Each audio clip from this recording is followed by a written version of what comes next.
きな夜に思いは巡る。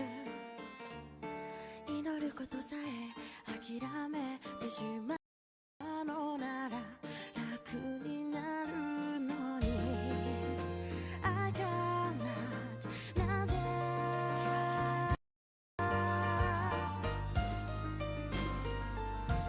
求めてしまうの。心に灯る愛は悲しいとだろう。花んだままやがて明日へ帰るようにせと浮かぶ。朽ち果てた花びらに希望があるな。舞い上がれどこまでも遠く。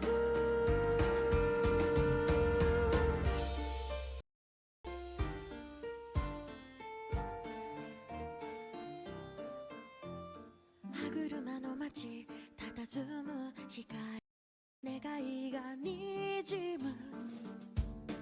一度きりでもあなたに触れられたらもういらない。If I can もし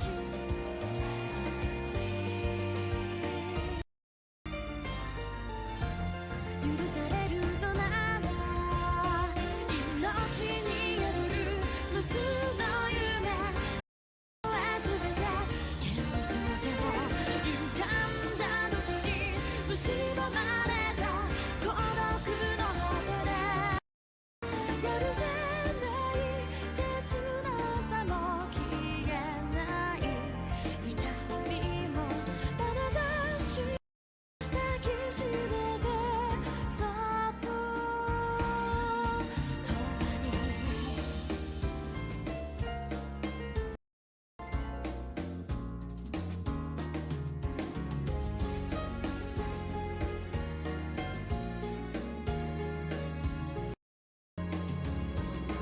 ガラスの涙粒が音もなく砕け散る。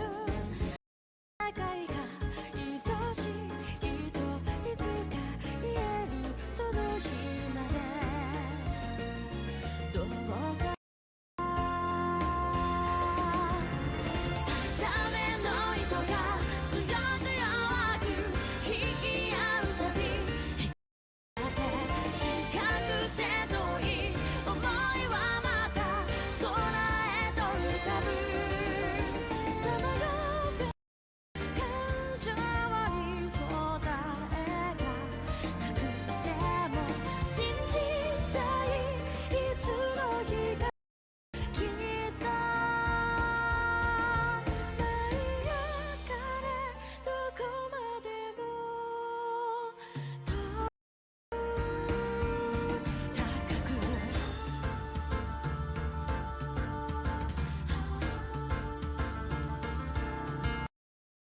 So the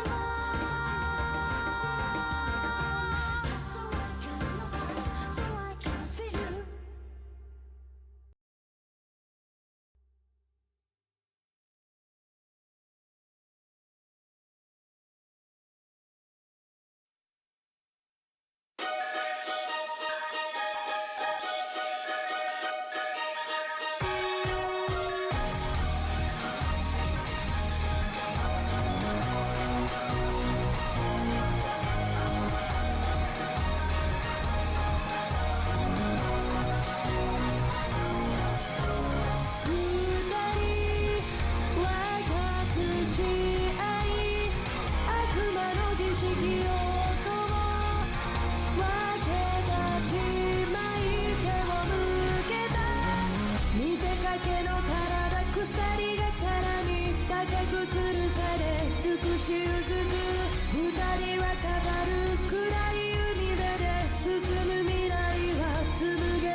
二人は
Sherelle. Hello, Autumn. Thank you for the thirsty reading, and hello, Riri. Let me take a little sip of my tea right now. How are you all doing this evening? It is Friday night. So that is nice. Feels good to make it to the end of the week. I hope everybody's been doing well, everybody's been having a good week, and that, you know, everybody's ready to go to take Benedict Cumberbatch to court. Because that is what we are doing tonight. We're taking the one and only Mr. Sherlock Holmes to court. Miss Dr. Strange himself. We don't have a shark emote, but chomp chomp. Do I have any shark emotes anywhere? I feel like there might be one dug deep in the jet of global emotes, but I don't know where it is. Oh, there's so much. This would take way too long to find. There's so many. There's so many. But yeah, it's good to see you guys. I hope you've been having a good night and a good week. I've mostly been resting since my endurance stream because that was fun, but it really did take a lot out of me, you know? But I'm back, I'm here, and I'm ready for some Ace Attorney, hopefully to finish this final case, this final trial in the first game.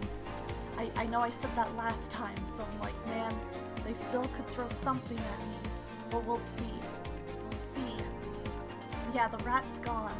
You know, the rat's not here, or at the very least he's not visible.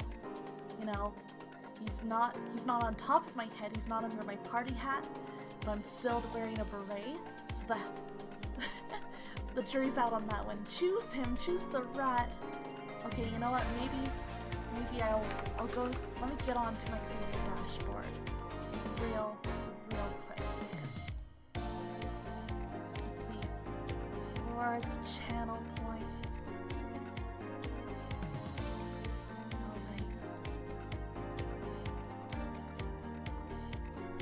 Oh, you guys just got refunded a ton.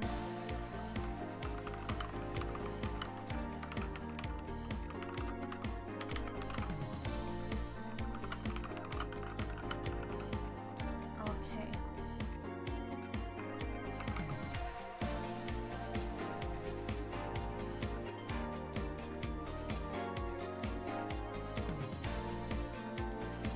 Okay. Let's start. Here we go. Okay, we should have a new channel points challenge going. There it is. No community challenge started. So there we go. 2,000 points total already. Alright, Remy's days are numbered. Good luck, Remy the Rat. You'll need it. Kyle Soul, good to see you. Hope you're doing well. Thank you for the channel points for choosing Remy Ratatouille. Thank you, Mermampina, as well. Oh my gosh, he's already almost like a tenth of the way there. This rat's days really are numbered.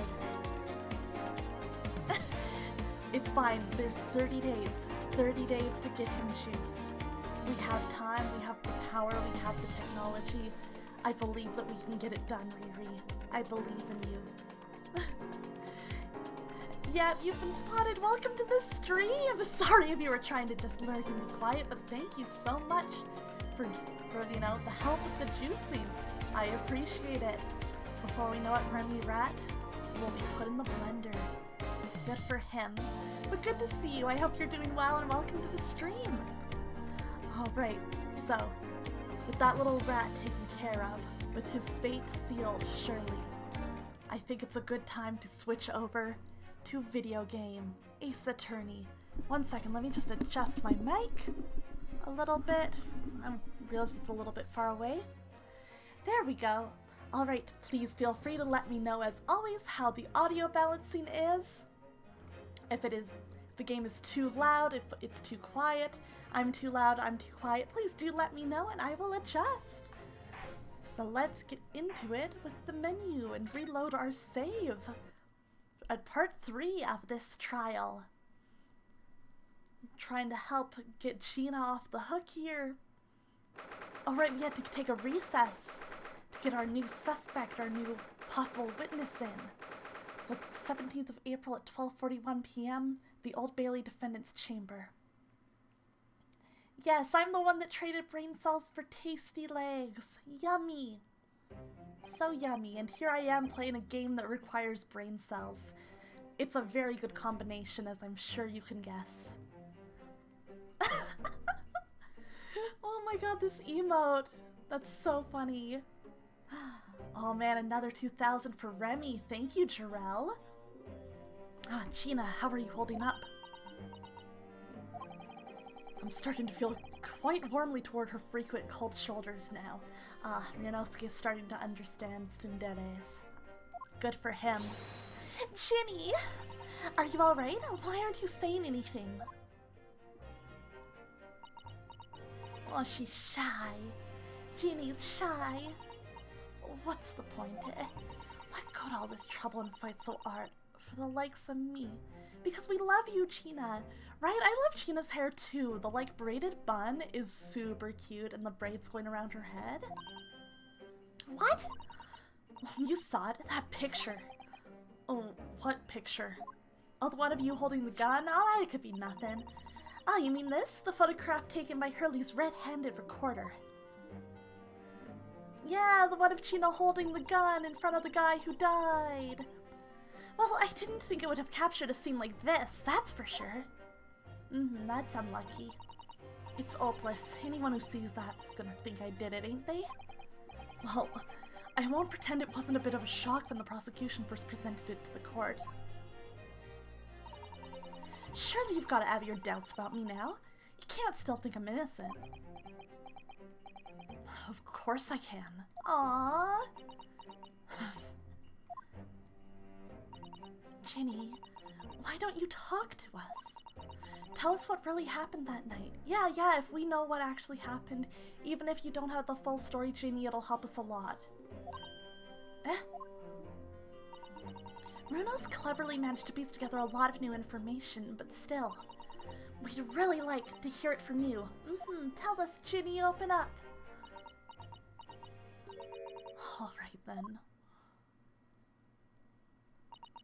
It was after we'd had that dinner together at your place, right, Iris? Thank you for the la creature I redeemed. Let me grab my boy. Let me grab him. There he is. There is my little guy, my little boy.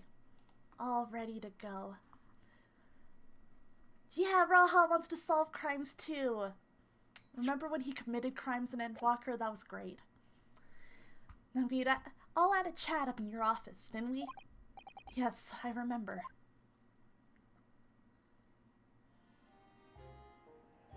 Well, after that, I just couldn't get to sleep. So I slipped out and went down the street to the 2-1, to Windibank's place.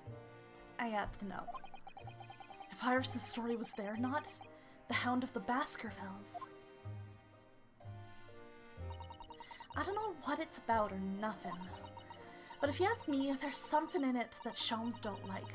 Something what he don't want people reading. So that's why he lied to Iris about sticking it in lug with Windibank for safekeeping.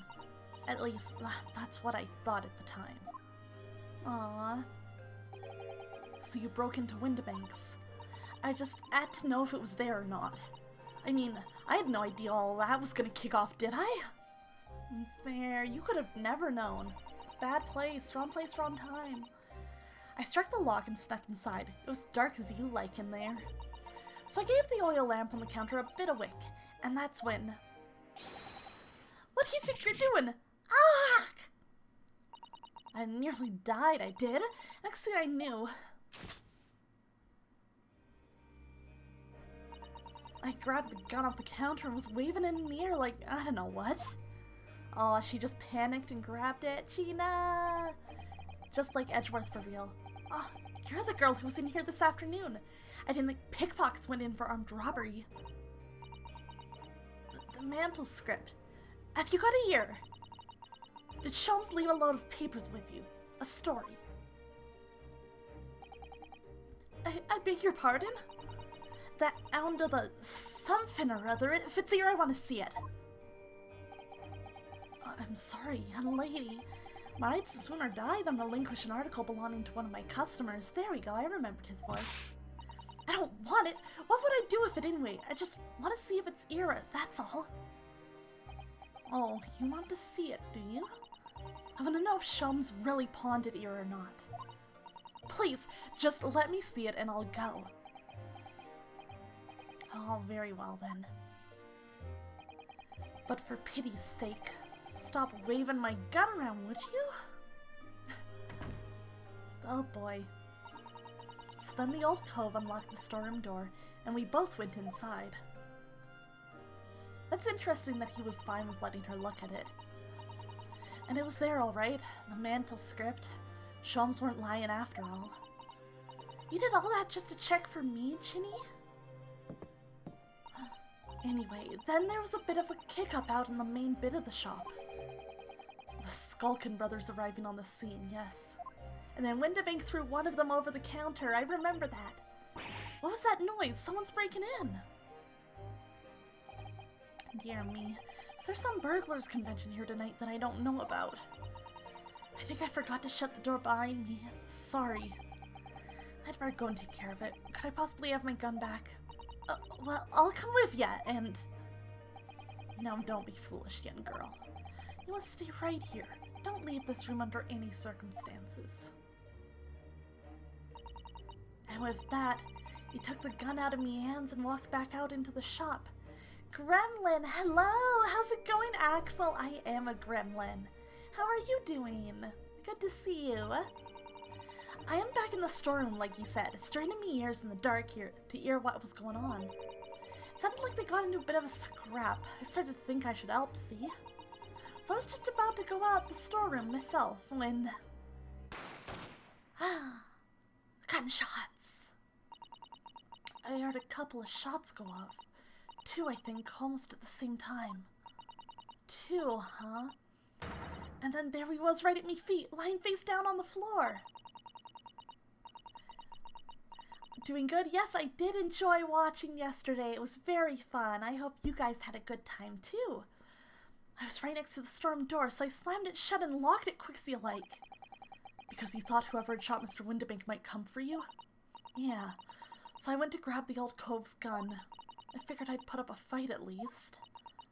But when I got a better look at him, I knew... What did you know, Gina?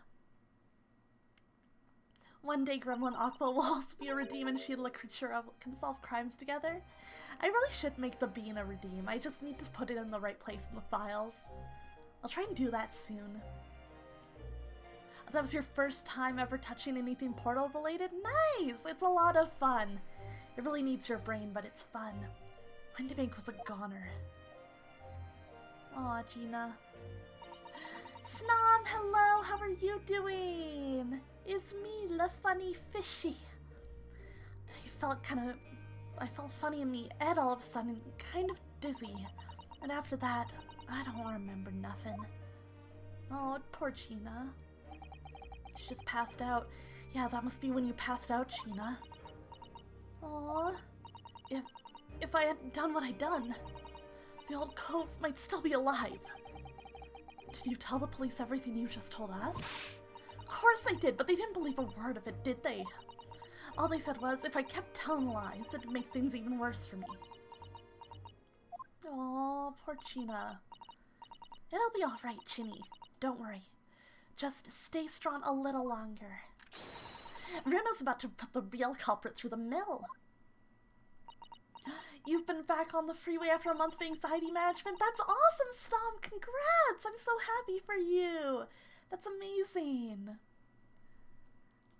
That cove, what was there in the afternoon? That Agart Benedict. There he is. I still remember how he looked at me like I was nothing. He was there that night. Yeah, fuck this guy. We don't know his real name yet, but I'm convinced that he's involved somehow. Anyway, thank you for telling us what happened, Gina. I appreciate your honesty. You what? Wait, Del Taco? Nice, though. That's still hungry. That's still fun, but I tried to say that's fun and makes me hungry at the same time, and I came out as that's still hungry. My brain cells, my lack of them. You can leave it all in Runo's capable hands now, Ginny. But that sounds so yummy. Snom, what did you have from Del Taco? Mr. Naruto. Yes? How come you trust me? I don't get it. Because we're friends. I mean, have you forgotten what happened here before? Come on, it was only 2 months ago. Me and McGilded, we told you a whole pack of lies. And you got the bog trotter off with him, even though he was a killer. No, I could never forget that. Serious, Ryunosuke. Oh, I did what I thought was best at the time, but the pain of that error of judgment doesn't get any easier to bear. Still, don't forget that I also made you a promise. I told you that I'd be on your side to the bitter end, no matter what. But what if I'm lying? You could be working to get another killer off the hook for all you know. Just a chicken quesadilla combo? Ooh, that does sound good though, you know? Like, even if it's simple, sometimes that's all you need, you know? Like, they're simple, they're classic for a reason. I was once in your position, Gina. I was the accused in a trial. You were? Before I left Japan, I was accused of murder.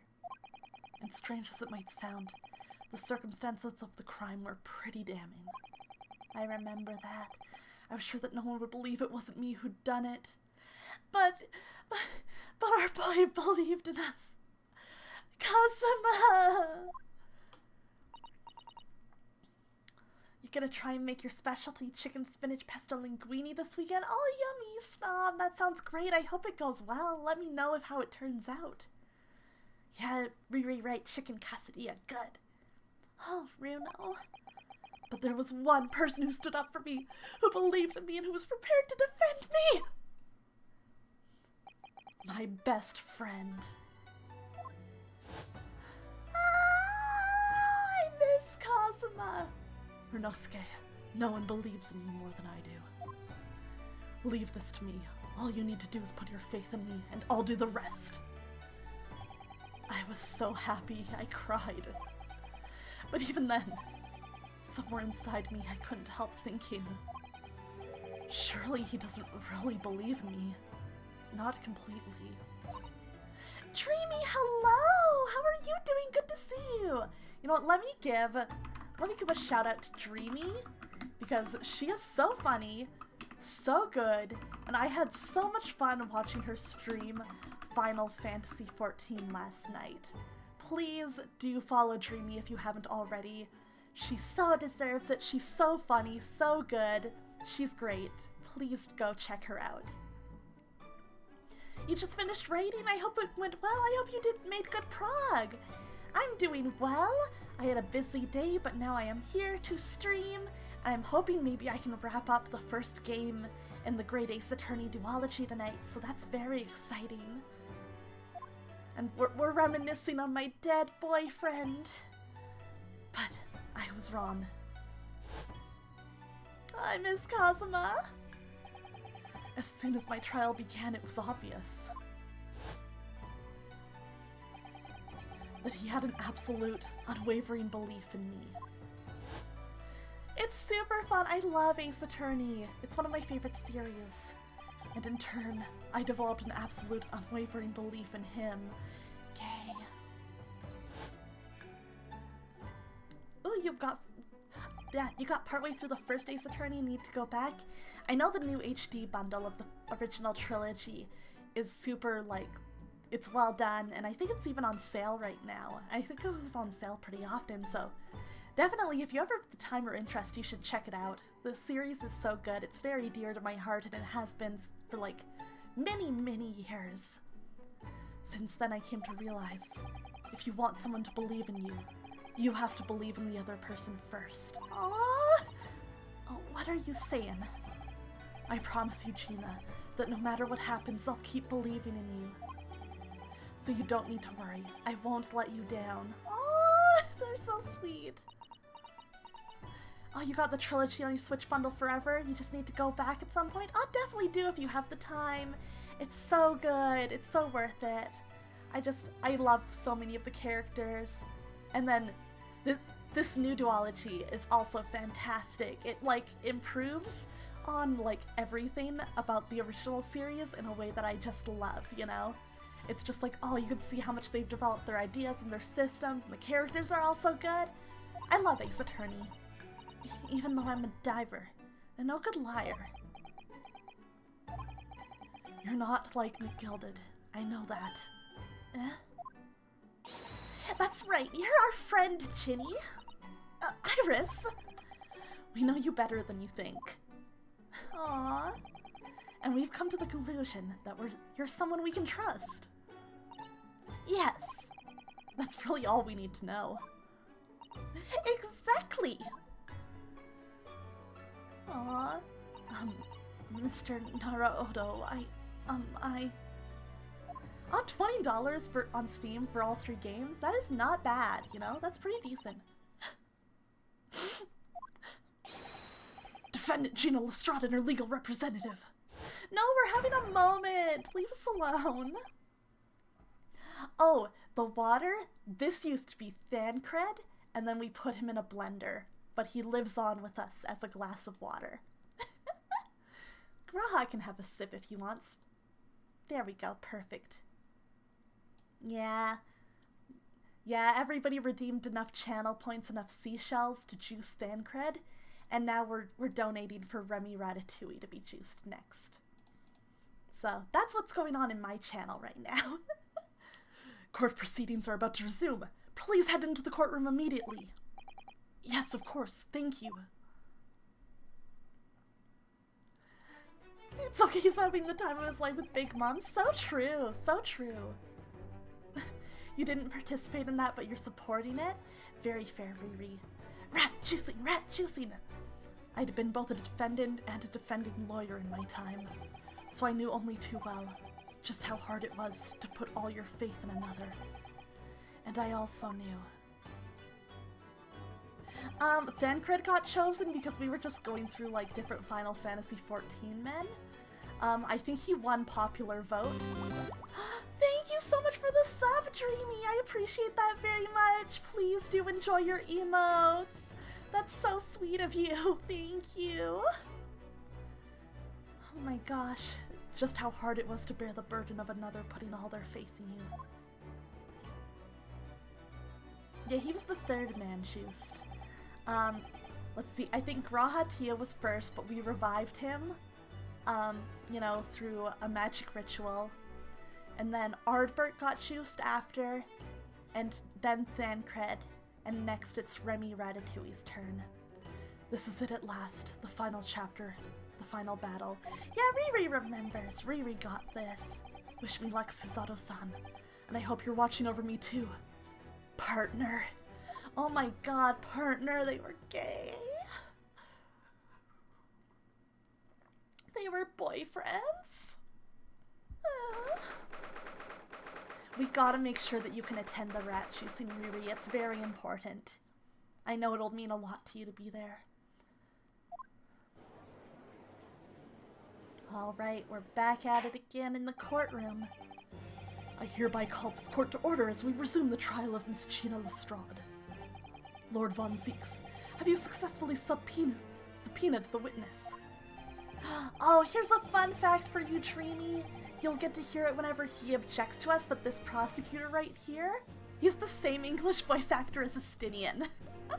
It's very funny, and I'm kind of very attracted to him for it. Yep, same voice actor. Good night, Riri. Have a great night. Yeah, that's your husband. I'm doing well. I had a busy day. I saw many relatives, but now I'm just home and I get to stream, so that is nice. How's your day been? The subpoena was delivered to the communication station where the man works immediately, my lord. However, the heavy rain has delayed the arrival of his carriage, it would seem. I see. Then let us turn our attention to Inspector Gregson's presses of the case heard by the court this morning. Oh nice! Getting new glasses is such a relief. Oh, listen. I think he's really hot, Dreamy. I think he's really hot! So I think you're valid. The glaring omission of the 3rd bullet in your report is a serious blunder, Inspector. Hey, this guy's voice, he was, Spider-Man. Give me pictures of Spider-Man. On my desk, Parker. Spider-Man.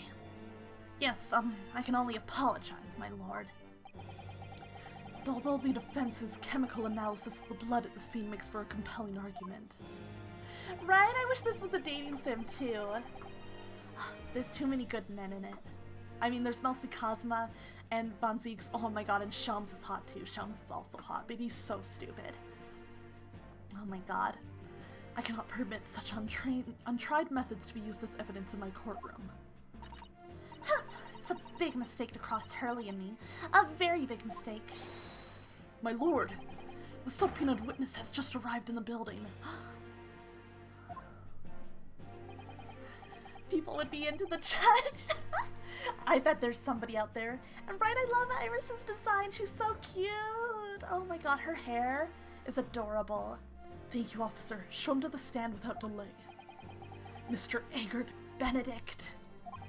I didn't expect to be crossing paths with him again so soon, and certainly not like this. Yeah, pink hair is so cute. It's just a good look. Oh my god, we're gonna have all of them on the stand at once? Okay. Thank you for complying with the court's subpoena at such short notice, sir. How did this guy sound again? We saw him forever ago. But of course, my lord, as an upstanding member of London society, it is my pleasure to oblige. Now, kindly state your name and occupation for the record. Ashley Graydon, Communications Officer. I'm still gonna keep calling him Benedict Cumberbatch. Mr. Graydon and I both work at London's Central Communications Station. Now, perhaps somebody would kindly explain what all this is about? You were apprised of the situation by the court officer on your way here, I presume. Yes, I was. Something to do with a murder that took place at a pawnbroker's on Baker Street. And some nonsense about me having been there on the night in question. Yeah, we know you were there, bitch. That is the accusation indeed. This really is beyond a joke, you know. Very well. Without further delay, the court will hear your testimony now, Mr. Graydon. You will respond to the accusation made against you under oath. Still gonna lie, I know it. Oh, fuck, I forgot he does that. What a fucking weirdo. Gladly, my lord. Gladly. Hate him. What's his problem? What's wrong with him? Alright, the accusation. Naturally, I have occasion to make use of pawnbroking services from time to time. But are you seriously suggesting I colluded with these thugs to break into the place on the night of the murder? Yeah, writes out, hello, how are you? You'll take flair over a Skulkin secret handshake? Oh, don't worry, the Skulkin brothers are still here. We might still see the handshake. I have no intention of admitting to such an outrageous accusation, even if certain parties here present claims that my blood was found at the scene. Some Scaramouche detective's homebrewed tincture can hardly be taken as serious evidence. Scaramouche Genshin Impact. I'm doing good! I'm excited to be streaming and hanging out since I've had so many days off. How are you, Writes Out? So, you deny the accusation completely, do you? Genshin Impact Pog! I must say I'm dismayed. For the highest court in the land to be swayed by this self-professed detective's toy. It was the will of the jury, and our great British justice system demands that the jury's will is upheld. Then it would seem we have the misfortune of a most inept assembly of jurors here today. Dude, you should not insult the jury. That is a bad look for you. Oh my god. Aw, still dealing with that sickness from the other night, but now just down to sinus issues. That's tough. I hope it all goes away soon, Writes Out. This is a horrible time of year for getting sick. Also a horrible time for me to get hiccups in the middle of stream. Oh no. Well, we'll deal with that. By golly! How long am I expected to be detained here? If following the defense's cross-examination, your involvement in this matter has not been established, you will be free to leave immediately. Yeah, I hope when you wake up tomorrow it's cleared. That would be very nice. Good. Then I shall be away in time for afternoon tea. Some small consolation at best. Who is this guy? Freya? Come on now. Let us not hold up Mr. Graydon any longer than necessary, counsel. Proceed with the cross-examination. So, we meet again, Mr. Agard Benedict? Or should I call you Benedict Cumberbatch? My apologies. You are Ryunosuke Naruhodo, defense lawyer. We have met. If you say so, Ashley Graydon and Shantae. So. Oh! Bro, I trust we can conclude this quickly. Ugh, but I'm not holding your flashy hat while we do. Throw it on the ground, Ryunosuke. Slam it down. Okay, here we go. Okay, time to start pressing. Hold it! Yes, we even met in the very pawnbrokery where the crime took place on the afternoon of the day in question. Hello, Micah, how are you doing? I'm good! And Dr. Grambo, hello! Good to see you! How are you doing as well? And writes out, it's true, his hair is styling. But I'm like, no, I want to get this guy guilty. I want to get this guy convicted guilty. But yeah, I'm doing good. How's everyone else doing tonight? Of course, you introduced yourself by a different name at the time. It was Mr. Agard Benedict, I believe. Objection! Tell me what made you... There's the Stydian voice! The witness is here to testify about events that took place that night. Here's the sexy vampire. He hasn't got his leg on the stand right now, but I'm sure he will later. We'll push him to that point.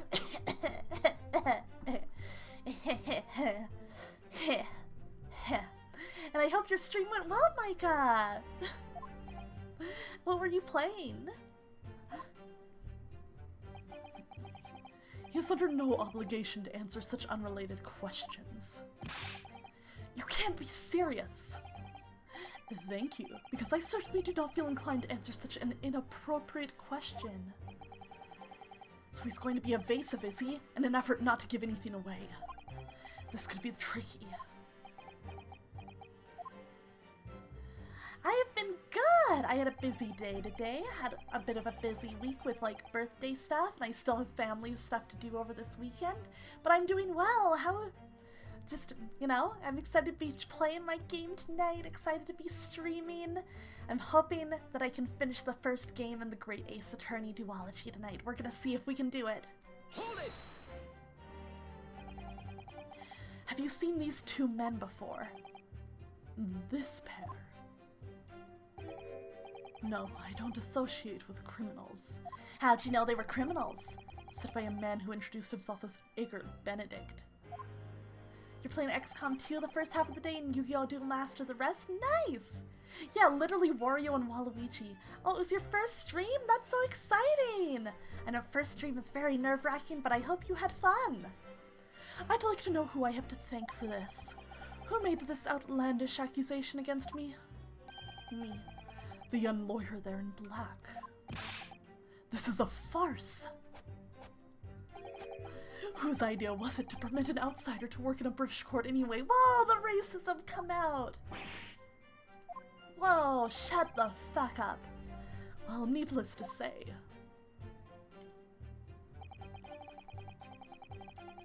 Hold it! Where were you at around 1 in the morning on the night in question, sir? That is past the hour at which I would normally retire. Certainly. I was not in the company of these rapscallions. You're able to prove that. Objection! Listen carefully, my learned Nipponese friend. For you appear to be under a gross misapprehension on this point. And yeah, Ace Attorney's been good! And yes, this game in the series, the Great Ace Attorney duology, take place in, I believe, the early 1900s. So, yeah, it's either late 1800s or early 1900s. Around Sherlock Holmes kind of era. So, yeah, they're prequel games, technically. The stars one of Phoenix's ancestors, which is pretty cool. What What do you mean? The witness maintains he was not at the scene of the crime. He has no obligation to prove his absence. If your accusation is that the witness was present at the scene, the obligation lies with you to prove your assertion. You will fulfill that obligation before putting any more unreasonable questions to the witness. I have the right to press him! Shut up! A silent victory wiggle. Thanks. Fuck this guy. Hold it! Blood was found at the scene of the crime. There's no question of that. Mr. Sholmes' chemical analysis has positively identified the substance as such. But I am not the only human to have blood running through my veins, am I? How can you be sure that the blood is mine? Blood types, baby! It could equally be the blood of one of these two miscreants. Alright, let's cut them open and test them all. Every individual's blood has a slightly different composition, it seems. Mr. Sholmes' chemical is able to differentiate different blood samples by... Spare me the science lesson. Who's this Sholmes character anyway? Oh, I assumed all Londoners would know the name. He's a great, well, a renowned detective. So even you are unable to bring yourself to say great detective. Listen, he is a lot. A great detective, you say? Now we're in the realm of fairy tales, are we? What is this? What are you thinking about, Waluigi? Excuse me? Do you have something to say about that, Mr. Skulkin? Eh, what? Me? No, the other Mr. Skulkin. No, the Mr. Skulkin next to you. Alright, I've had it up here with this. How many times have I got to tell you? Yes, I know. You're not big bruv sulky. The purple one! Mr. Nash Skulkin! Eh, core blimey, governor! You what? Is it not the case that when Mr. Graydon just spoke, a thought went through your mind? I saw that. Would you care to share that thought with the court? Eh, me thoughts. I don't have none of them. It must have been him. I feel that. I don't have any thoughts either. Yeah, it spanned the white flash like it was a Vine Boom meme. It really does that. It makes sure you cannot miss that, huh? I honestly wouldn't mind if they were a little more subtle and you have to really check for it, you know? Mr. Nash Skulkin, answer the question, please. What went through your mind when Mr. Graydon just spoke? Nothing, honest God, nothing. I was just thinking, if he waves his arm around like that much more, it'll open up the wound again, that's all. You fucking idiot, the wound. What wound? Where he took the bullet, of course. It was only 2 days ago. It ain't gonna be healed up yet. So I was, well, you know, I was worrying for him, and... Oh, well, spells! Mr. Graydon, did you hear that? What? Oh, he's clutching it too. Your comrade is worried about you, it seems. On account of your injured arm. My lord. Yes, Mr. Graydon? I have no idea what these two wretches are talking about. Certainly I shouldn't be expected to answer anything in relation to their mindless insinuations. We know that someone other than the victim was hit by a bullet at the scene of the crime 2 nights ago. And from the height of the bullet hole in the wall, that person was likely hit in the upper arm or thereabouts. So true. Perhaps you'd allow a court official to examine your arm, sir? The left arm that you're currently clasping with your right hand, as if in pain. No, I refuse.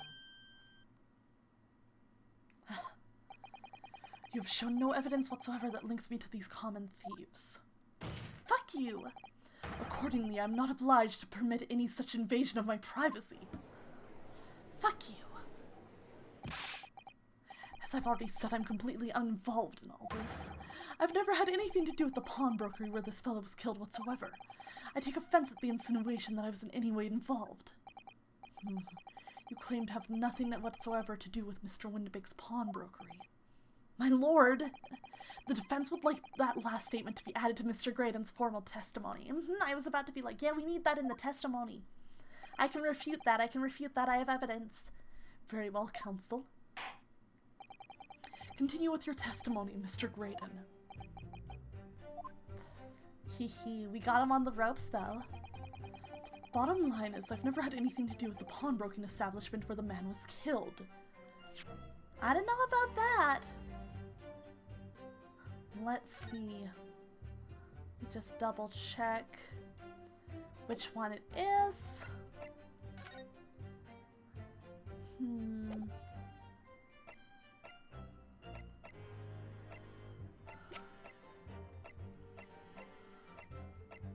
Let me just double check.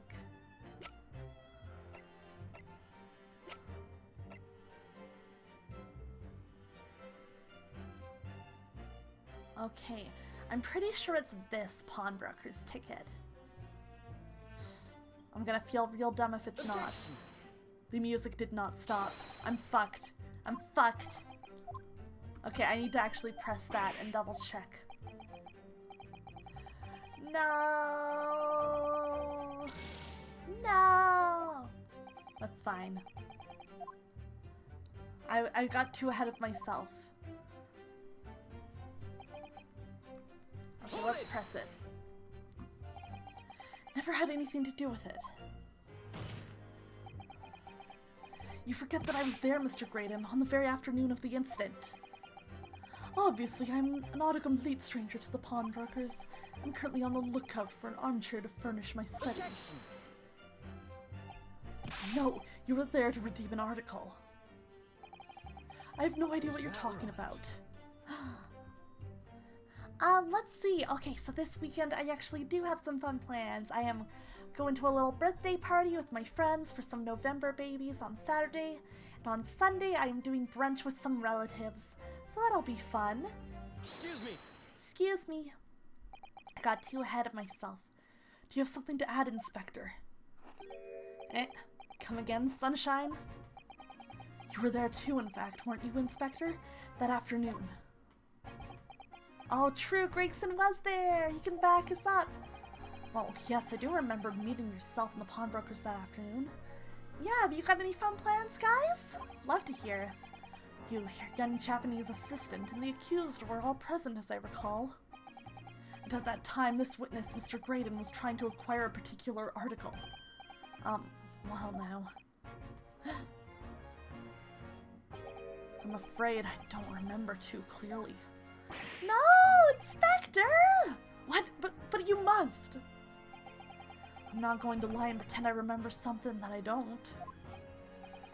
What's going on here? Gregson showed us a picture before, didn't he? You know, from the cameras that Hurley installed in Windibanks. Yes, of course. Indeed. And the gentleman pictured bears a striking resemblance to the witness, I must say. Just chilling at home? That's nice, too. I sometimes really like just nice, quiet at-home weekends. Exactly, which proves that Mr. Graydon was in the shop on the afternoon in question.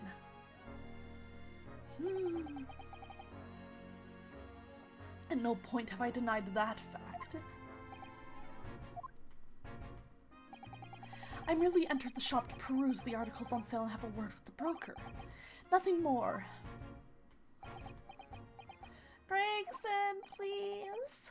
This makes no sense. I understand why Mr. Graydon might be trying to cover his tracks.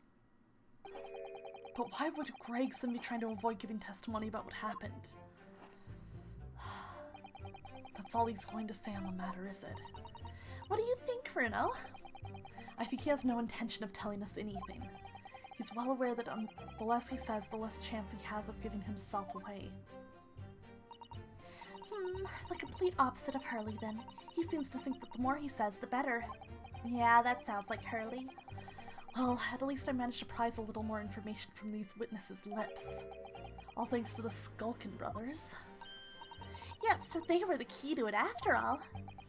So he says he had nothing to do with Windibanks. Well, we know that's not true. Perhaps now would be a good time. have a proper look through the court record. Good idea. You never know what tiny scrap of information could become a valuable weapon. Alright. Let's go all the way to that last one.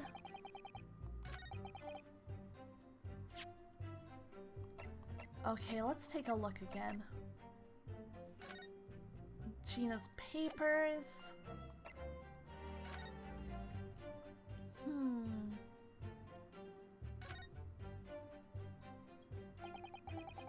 Mr. Wonderpig, back of the photograph. It's written it very neatly, but still. Okay.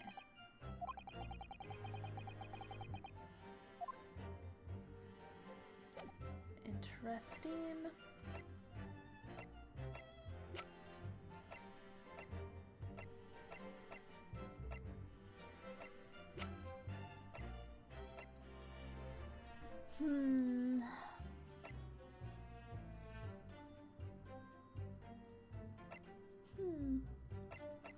Yeah, the reverse side, let me pull it up. It is this cat. Meow, meow. I'm having trouble angling it in a way that isn't ridiculous. There we go. Yeah, it's this cat picture. Adorable little cat.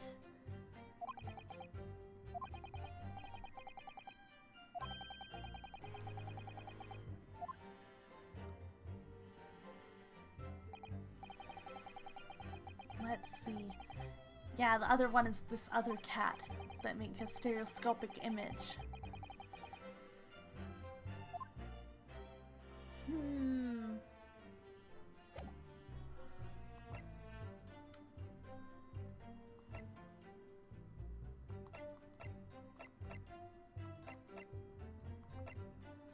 Let's see.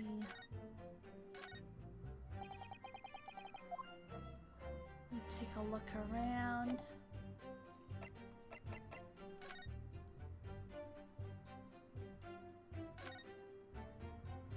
Yep.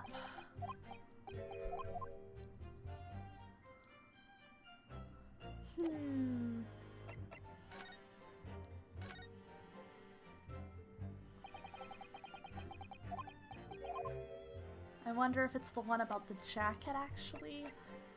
I don't know. I'm gonna double check some the rest of the court record.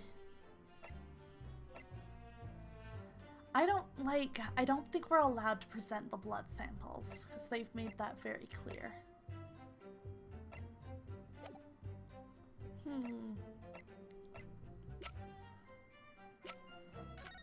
Double check the paper. Yeah.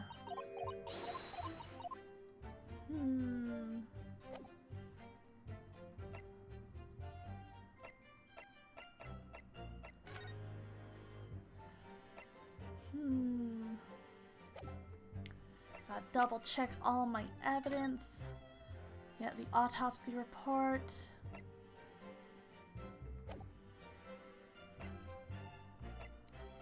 Let's see. Double check the photographs. Oh, the cat picture's here. Is it? Yeah, it's still there at that time. That's good to know.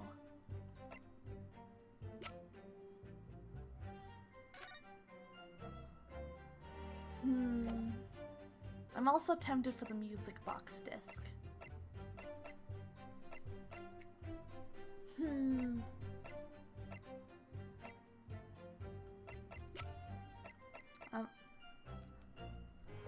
I'm gonna be naughty and I'm gonna save. Just in case I mess this up.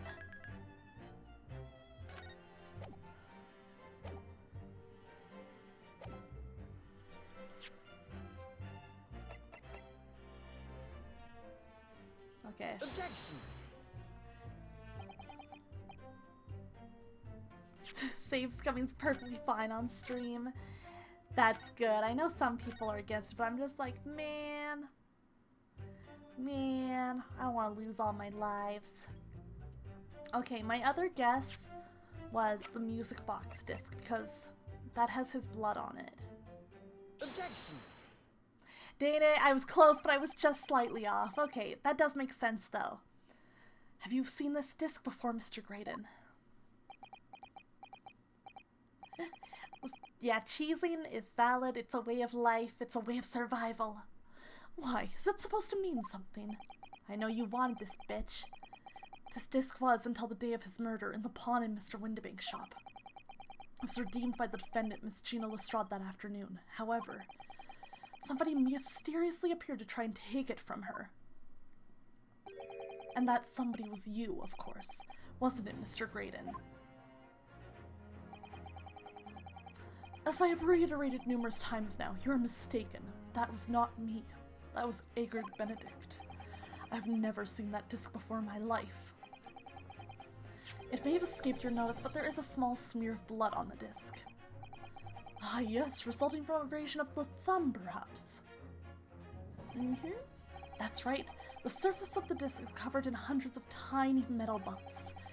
In the skirmish to acquire the disc, the thumb of the person who tried to take it suffered minor lacerations. So, while the disc bears the remnants of that skirmish in the form of this smear of blood, the thumb of the person in question must bear the remnants also, in the form of a scratch. Good gracious, indeed it must. Mr. Graydon, you refused to allow a court officer to examine your arm before. Are you now going to refuse to allow us to examine your thumb? Because I have no doubt that it bears a small scratch consistent with the smear of blood on this disc. Uh-oh. Well, well. It would seem I underestimated you. What is the meaning of this? Oh, he's mad. Judge, the boys are fighting. So you admit it now. You admit you have a scratch on your thumb from when you attempted to take the disc from the defendant. Rebel, rebel, rebel. Order, order! Well, Mr. Graydon, it would appear there's been something of a misunderstanding here. I did not attempt to take the disc, as you put it. No, quite the reverse. What are you trying to say? It's really quite simple, you see. The disc was mine from the outset. Is there some crime in taking an item that you own out of pawn? What? Well, it still shows that you had something to do with the pawnbrokery, so who gives a shit? It would seem, Mr. Graydon, that in this piece of evidence, my learned friend has established a link between yourself and the incident. Yeah, exactly. Accordingly, you will tell the court everything you know about this disc now. As you wish, though I'm quite sure it has nothing whatsoever to do with the pawnbroker's murder.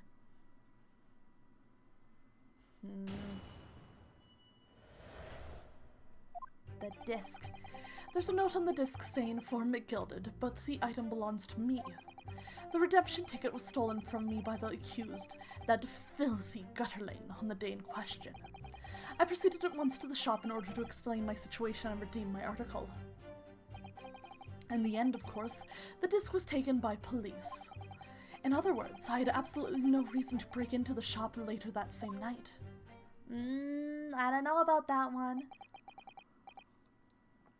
Did I hear you correctly, sir? McGilded, you say?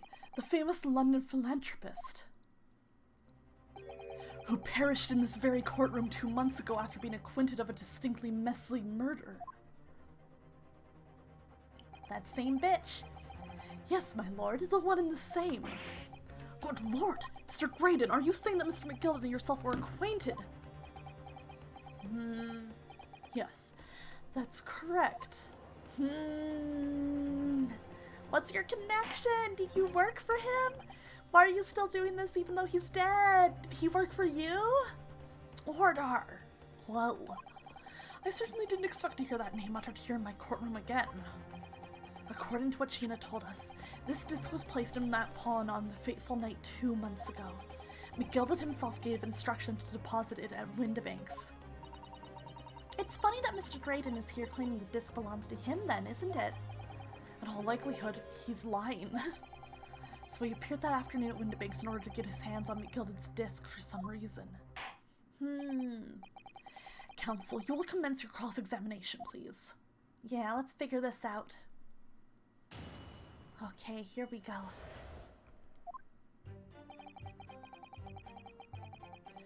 Okay, hold it. Would you care to explain how this belongs to you? I wonder, could we ask him to explain how to play the disc? We haven't been able to do that yet. If he owns it, he should surely know that. As you will observe, a communications officer such as myself commands a fine salary. You are certainly exquisitely dressed, sir. So you see, I have little need to make use of the services provided by the pawnbrokery trade. However, I did once find myself in difficulties having misplaced my purse whilst on an errand, which is why I pawned my fine black overcoat to the broker in question. You claim that was your overcoat? Obviously, and in my haste I clean forgot that the music box disc was in its pocket. And yet there's a note on it that reads, "For McGilded." Oh, the code is on the ticket, true. I'm a collector of rare and unusual music box music. I first met McGilded at a gentleman's club in the city and was interested to discover that he shared my penchant in that area. So, the disc in question. It's a pre-production sample. I promised to let Mr. McGilded hear it. But then you forgot that it was in the pocket of the overcoat you were forced to pawn. Yes, exactly. Gina didn't mention any of that in her testimony 2 months ago, did she? No, he's making it up. No, because Mr. McGilded had threatened her to keep her mouth shut. You'll note that a gentleman club had nothing sultry about them 100 plus years ago. Good to know, writes out. Good to remember. Which means that if we dig too deeply here, it's going to expose Gina's perjury. Oh yeah, we don't want to do that. Oh dear, this is complicated, isn't it? Let's leave it alone for the time being. Okay. Legit a place where a bunch of dudes hung out? That's so funny. He was just chilling with his bro McGilded. You know how it be. So you're saying that Miss Lestrade lifted the ticket from your pocket or bag? Yeah, he's a liar, liar, pants on fire. That's right, despite being mindful of danger when walking in the insalubrious areas her kind frequent. Miss Lestrade did no such thing. Well, of course you would take that stance, but the girl is a regular offender. You came to the pawnbroker that day prepared with all the information you needed to identify the defendant. You were looking for her, and that's what brought you to Windibanks. To get your hands on Mr. McGilded's disc. Objection! Objection! My learned friend is a veritable font of nonsense. No, I'm not! Nonsense. I concur with the prosecution. No! Counsel, you will refrain from conjecturing in this way. Is that clear? Yes, my lord. Then I will continue with my testimony for what possible use it can be.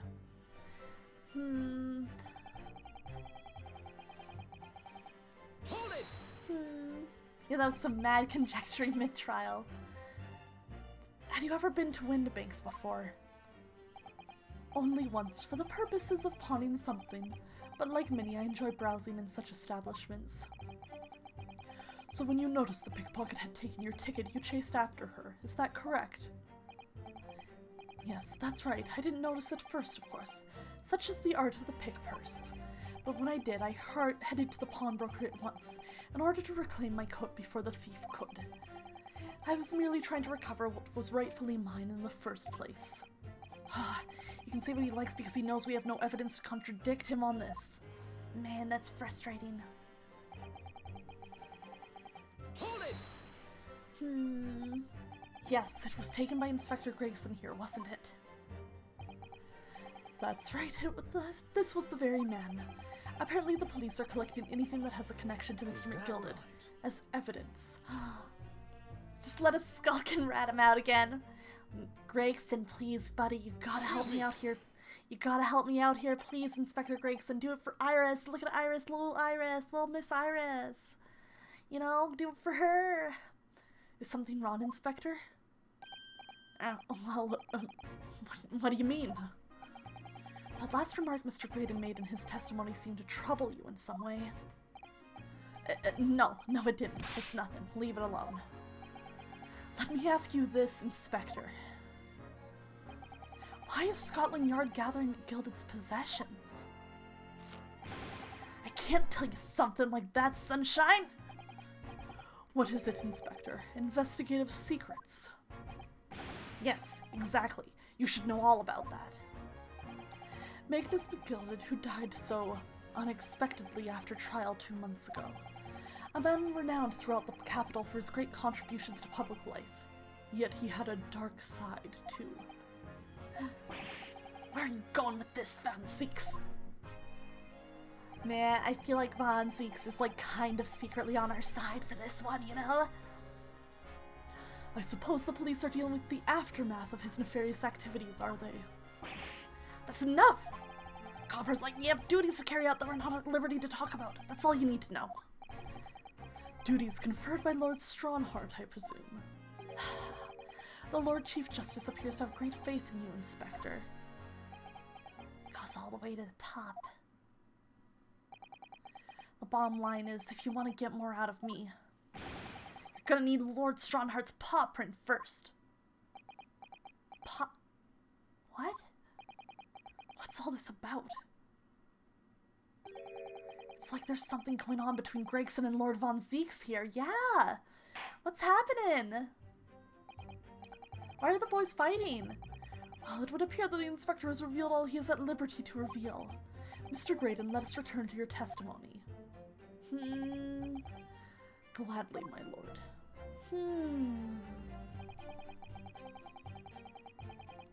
Hold it! But perhaps you'd seen something of value among the forfeited items. No, not at all. Oh. A valuer was brought in by police to assess everything in the shop. Yeah, almost always the prosecution is almost always a misplaced good guy, except for like the final prosecutor in the very first game. I know it's like the like twist that they always use, but I love it every time. Without exception, every article on the shelves was common or garden bric-a-brac. In that case, it's clear that you broke into the shop later that day in order to recover Mr. McGilded's disc. Excuse me, oh my gosh. I swallowed a bit of my tea wrong there, 1 second. Oh my goodness.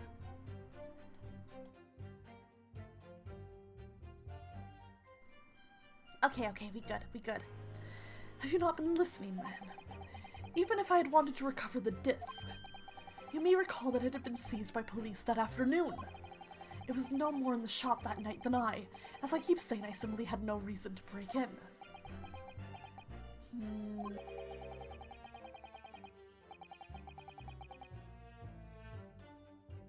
So there was nothing of McGilded's left in the shop that night. Nothing this man might have been after. I wonder if that's really true.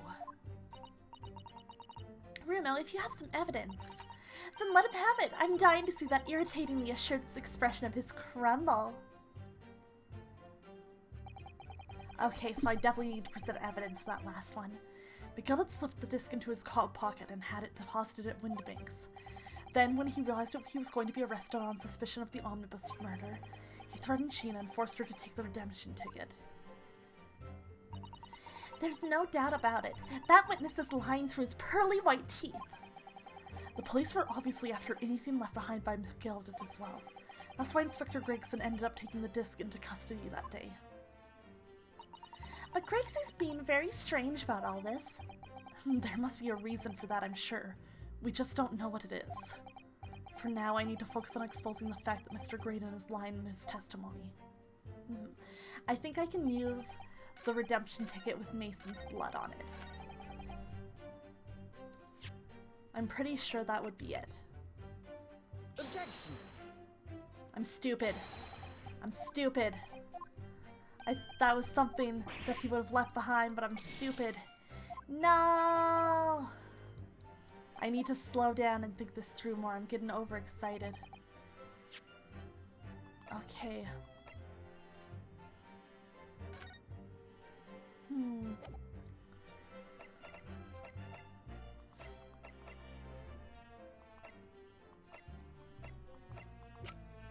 Let's see.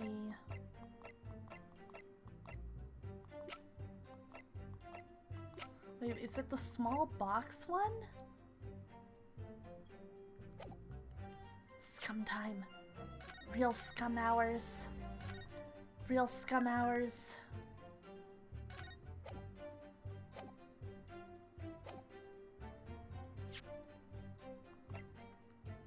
Objection! It's the box one. I was close. This disc was deposited at Windbanks on Magnus Gilded's instructions. You knew that, and you went there with the intention of obtaining it for yourself. Thank you for the thirsty redeem, Mr. Ender. How are you doing? Good to see you. Ah, thank you. I got to enjoy some more of my lovely tea. Objection! Objection. Conjecture again, and in any case, the disc was taken into custody by police that afternoon. Rights out, thank you for contributing to juicing Mr. Remy Ratatouille. The witness had no reason to visit the pawnbrokery again that night. Objection!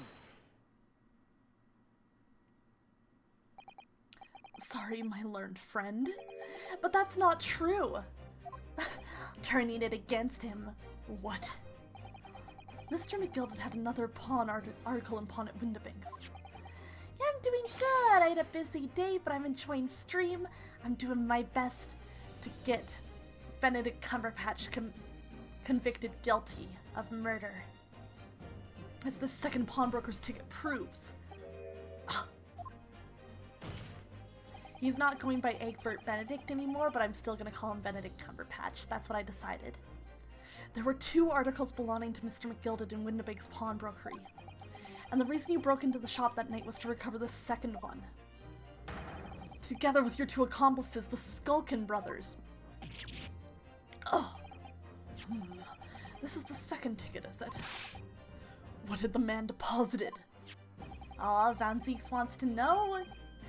The article of description reads 1 small box. A rather vague description, it seems to me. Are you suggesting that I broke into the pawnbrokery with these clowns in order to steal some trinket box? He says clowns, and then it zooms over and it's just Freya.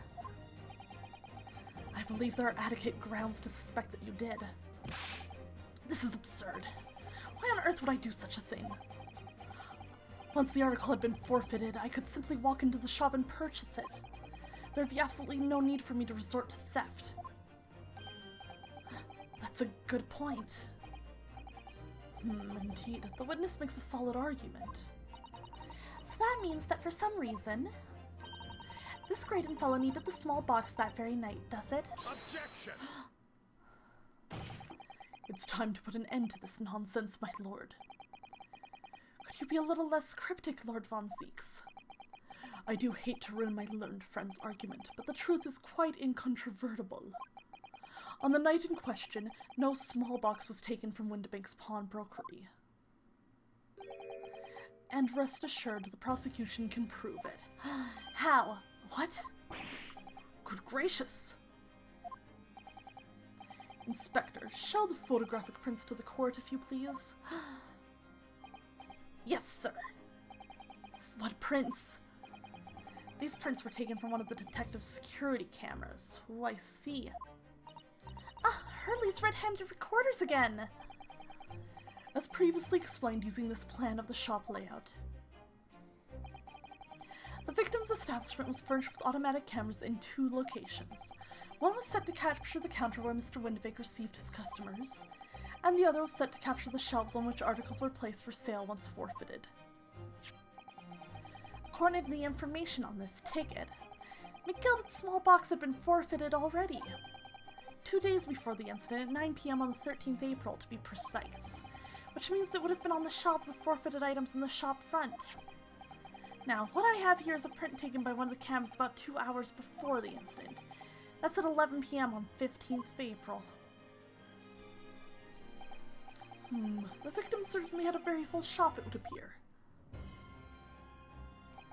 And then here we have another print. At least at a glance, it looks the same.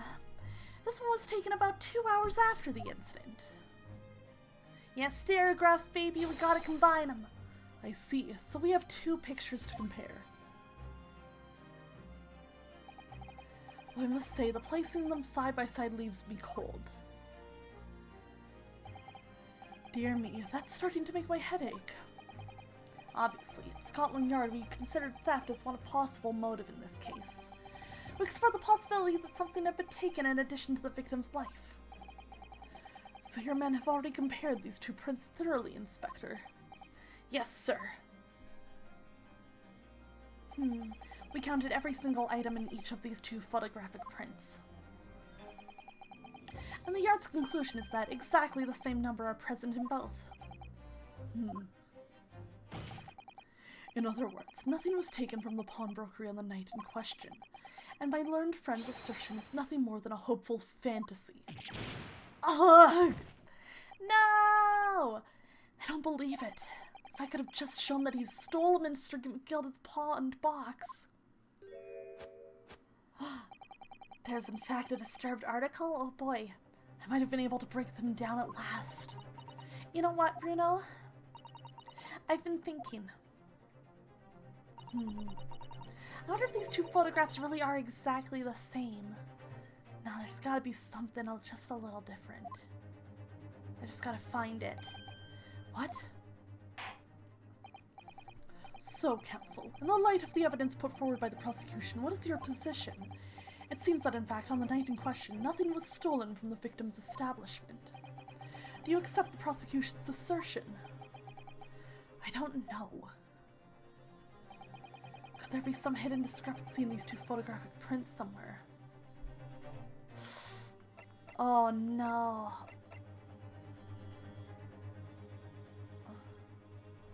Man.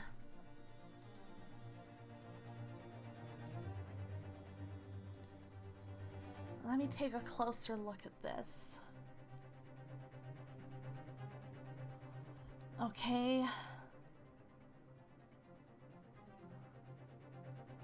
Can I see anything that looks different?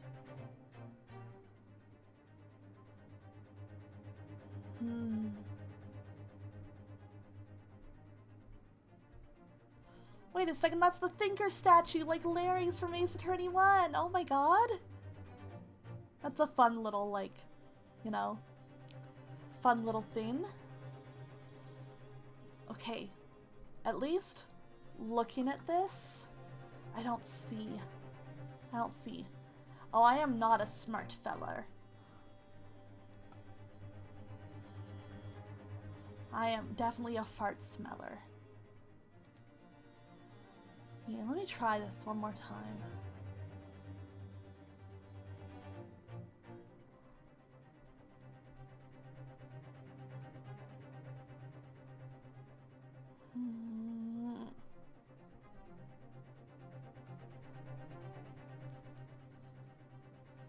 You know, right, so feel free to give me a hint. Whereabouts should I be looking for it? What section?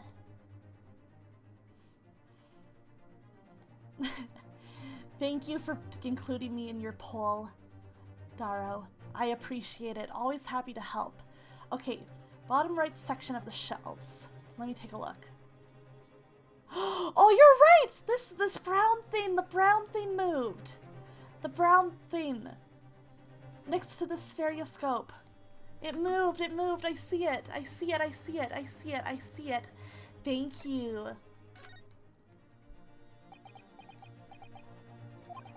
I wasn't sure at first, but there's a clear discrepancy between these 2 points. What? Thank you, Writes Out. That helped me out a lot. You must identify the location in question for the court counsel. Indicate the precise location of the discrepancy of which you speak. This is the box. Take that! Check it out! Writes Out helped me! Writes Out would be my assistant in an Ace Attorney game. That person who sits on the side, like Iris is doing right now, and gives you the hint you need. Granted, these 2 prints are almost identical. However, there is one minor discrepancy between them. What?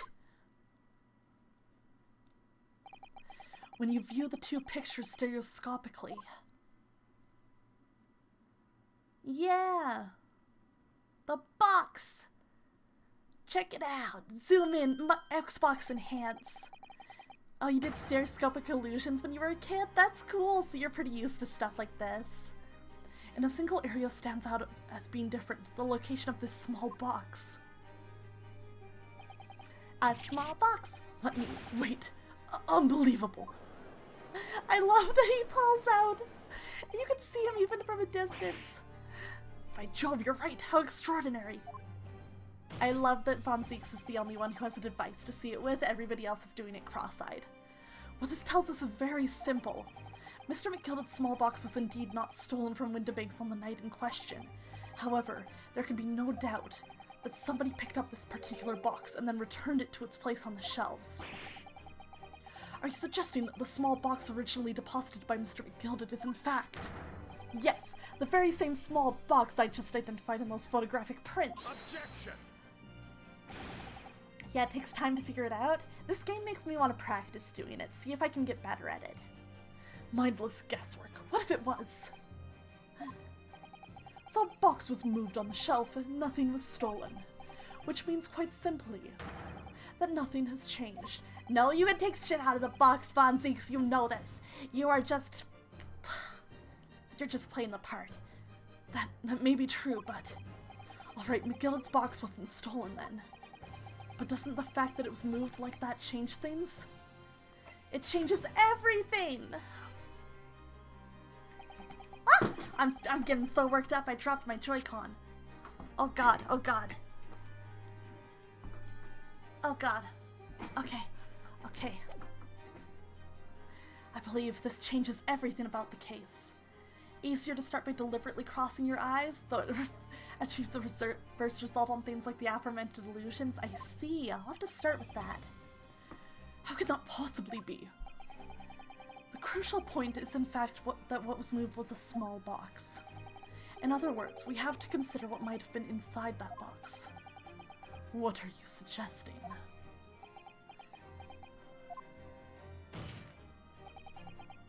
They tell you to put your eyes directly to the surface and slowly pull back after your eyes go out of focus, but that's hard. Yeah, it is. It's really hard. I'm suggesting that we need to examine that box as soon as possible. A vital piece of evidence is sitting on the shelves at Windibanks as we speak. Objection! That won't be necessary. Some little box belonging to a man who died 2 months ago can't possibly be relevant to this trial. Yes, it can. Yes, it can. It really can. The court does not uphold your objection, Lord Von Zieks.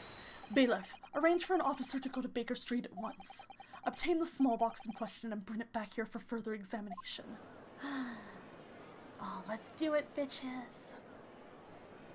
Oh boy. Nerve-wracking. I'm nervous. What are we gonna find? Oh, the tension. They're staring at each other down across the courtroom like that. This guy's in the middle.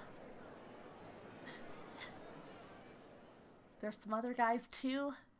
Man, so many guys in one room. We should have a report within half an hour. I think perhaps we should recess for a short while until the evidence is brought forth. Yeah, he has such a mean eye. Scowl incarnate. He's kind of scary looking. To be hoodwinked by such a farce. Humph. Disappointing. I beg your pardon, Lord Von Zieks. This is nothing but a smokescreen, a Nipponese specialty, it would seem. Don't be racist! What are you trying to say? My learned friend has persisted with the same line of reasoning from the very beginning. That this witness's intent was to steal an article belonging to Mr. McGilded from the pawnbrokery. But he was! Yet common sense tells us that none of the articles have value enough to be worth stealing in the first place. It's not about the monetary value! Exactly! It would be beyond absurd to break into a place for the purpose of stealing such commonplace property.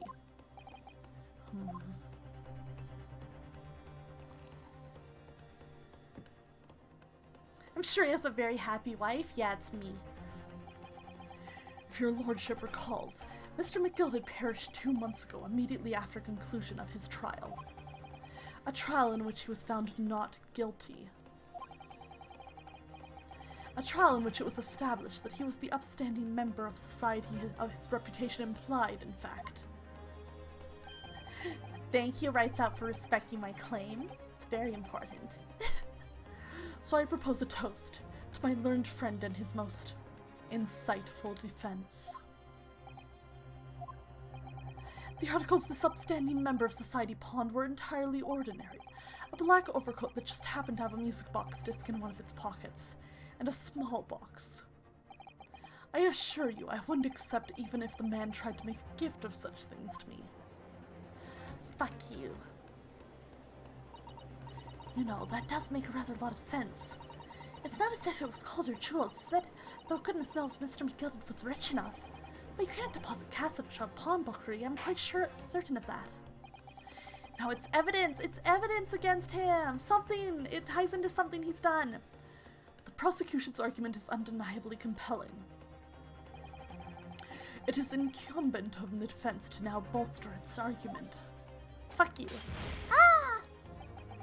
To explain what possible significance these commonplace articles pawned by this fine citizen could have. Well, counsel, if your argument is in fact demonstrable, are you able to show proof that the disc or the box are in any tangible way related to this case? Well, what's the matter, Runo? We know that they're related, don't we? They're both vital pieces of evidence. Yes, of course, you and I both know that. We know McGilded's true character, and we know the disc is significant even if we don't know why. But if we explain all that to the court at this point, we'll have to acknowledge that that McGilded's acquittal 2 months ago was a mistake. That the defense's argument was flawed, based on false information. Oh, thank you for stopping by, Micah. Please have a very good night and a good sleep. It was nice to see you. I'll talk to you later. Oh no! And that would mean admitting that Sheena committed perjury. Aw, Dean, I was about to be like, oh, fuck McGilded, who cares? We'll accept that we got that one wrong, but getting Sheena in trouble isn't good either. But, Chinny, could it be that Von Zieks knows? Is that why he's doing this now? Because he anticipated everything. I feel like he did. I feel like he really did. But maybe this could be a great opportunity for us. Sorry, what do you mean, Iris? Bye-bye, Micah. Have a good sleep. Well, what is it that you always say, Runo? Sooner or later, the truth comes out. Every time. Oh. Alright, the exact significance of the things that Mr. McGilded deposited with Mr. Windibank is something that only Gina can explain to the court. But if I put her on the stand to testify about that, it could critically damage our chances of winning this case. Yeah, it's true, this is a murder trial. You know, we gotta get her to testify. You're right, Rates Out, we gotta get her on the stand. My lord, the defense would like to make a proposal. Oh, what proposal, counsel? While the court awaits the arrival of Mr. McGilded's small box, I would like to call the defendant, Miss Gina Lestrade, to the witness stand. The defendant? To what end? It's to do with the various articles deposited at Windibanks by Mr. McGilded, my lord. Miss Lestrade has information relating to them. I believe it would be beneficial for the court to hear what she has to say. It will prove the significance of the articles in question once and for all. It's important. Well, things are becoming interesting. I presume you've considered the implications of the testimony you're proposing. In particular, the impact it will have on the accused standing, and indeed, your own. Yes, I've thought a lot about it. I have. Lord Von Zieks, would you care to explain that last remark? The prosecution accepts the defense's proposal. I move to interrupt the cross-examination of the current witness and hear from the accused herself. Very well, if you have no objection. So the court will now hear the testimony of the defendant, Miss Gina Lestrade. Your witness is currently in the stand, may step down until further notice.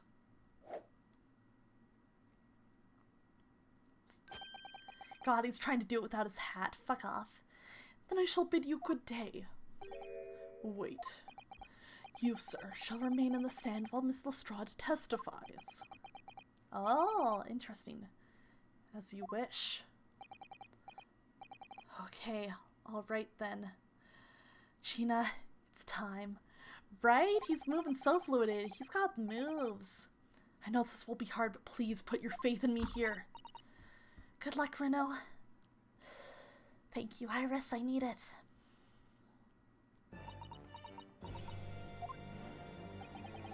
The articles that Mr. McGilded had deposited in Windibank's pawnbrokery are intimately related with the omnibus case, the trial of which was heard in this courtroom 2 months ago. Yes, and I remember this young lady being brought before me in that trial as well.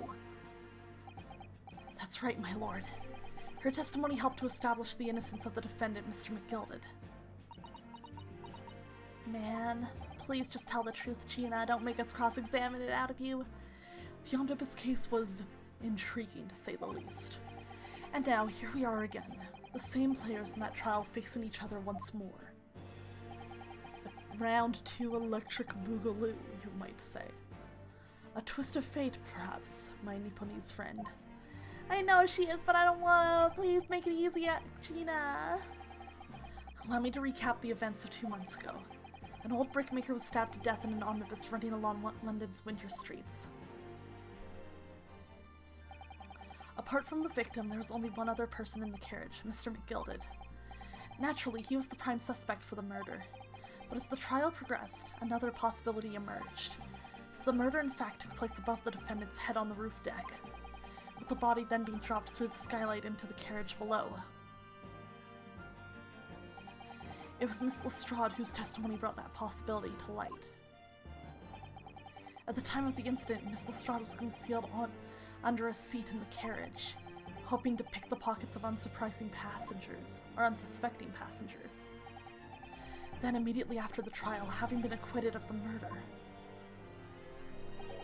Mr. McGilded died in this very courtroom in the most extraordinary of circumstances. How did it happen? How did he die like that? What happened? A mystery that remains unsolved even now, 2 months later. As indeed does the omnibus murder itself. Be that as it may, I recall neither the disc nor this small box being mentioned in this course of those proceedings. Miss Lestrade, would you tell the court now, please, what really happened in the omnibus 2 months ago, I mean? I don't know what you mean. I already said all of what I know. And what about everything you told us yesterday from inside your prison cell? Please, Miss Lestrade, this is extremely important. But... Remember, little girl, if it transpires that you willfully withheld information in the trial 2 months ago, the Home Office will seek to prosecute you for perjury. Better perjury than murder, Gina. I know this sucks. And naturally, you will lose all credibility as a witness. Although, let's face facts, you have little credibility to lose. Ginny, don't listen to him! Please, you have to trust Runo now. Iris, we're on your side. Alright then, I'll talk. It's the right choice, Gina. Well, it would seem that my learned friend is hell-bent on running the entire courtroom down about his ears. So be it. That was kind of sexy of him to say, I'm not gonna lie. I must confess that I'm struggling to understand what on earth is happening here. Poor Judge. There's a lot of drama happening. However, it would appear that Mr. McGilded's pawned articles and that extraordinary case of the omnibus harbor secrets of which we have been hitherto unaware. So, Miss Lestrade, you will now give your testimony before the court about the events of 2 months ago. Yeah, he's great. He's so much fun. You will reveal the truth, a commodity sorely lacking in your original statements. This is it then. Everything's going to come out, including me. Cosmo was my lover. Like Van Ziek said, this could bring the whole courtroom down about my ears, but as a lawyer, I'm prepared to take that risk.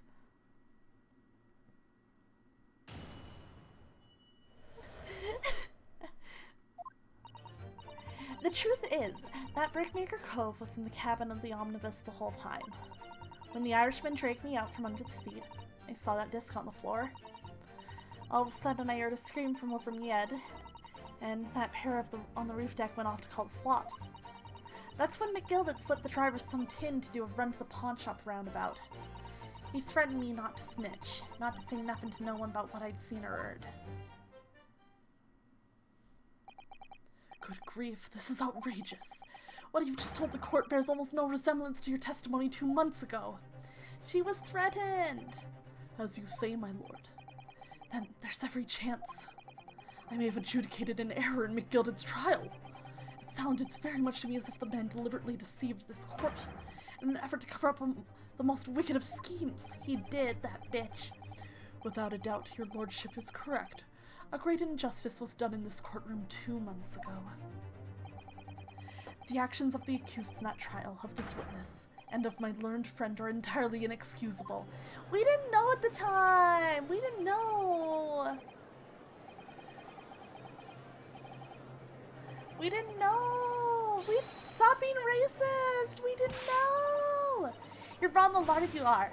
Mr. Naruto, the lawyer there, he didn't know nothing about it. Humbug. I don't think so. Are you really expected to believe that? He really snitched everyone up, didn't he? What an operation to get the man off scot-free. Unforgivable. Stop. The lies have to stop. Stop. Yes, the defense made a terrible error of judgment. I intend to take full responsibility and suffer whatever consequences are deemed appropriate. However, it's imperative that the court allows the witness to elaborate on her testimony, because the true significance of McGilded's Pond articles must be brought to light. Very well, my learned student friend. Given the depths of calamity you've just plunged yourself into, this may well be worth hearing. Let us do it, Van Zeeks. Come on. Words fail me. This situation is utterly deplorable. Mr. Naruhodo. Yes, my lord. I will decide upon your fate following the conclusion of this trial. Of course, my lord. Oh man, we're gonna be in trouble, but we didn't know! We weren't in on it! Lie me, Mr. Naruto. Now, counsel, proceed with the cross-examination. Right. Before we do this cross-examination, I'm actually going to run BRB real quick, and I'll be back in 2 minutes.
Thank you guys so much for being patient. Sorry, it was getting a little hot in here. I wanted to open my window and also just run to the washroom real quick.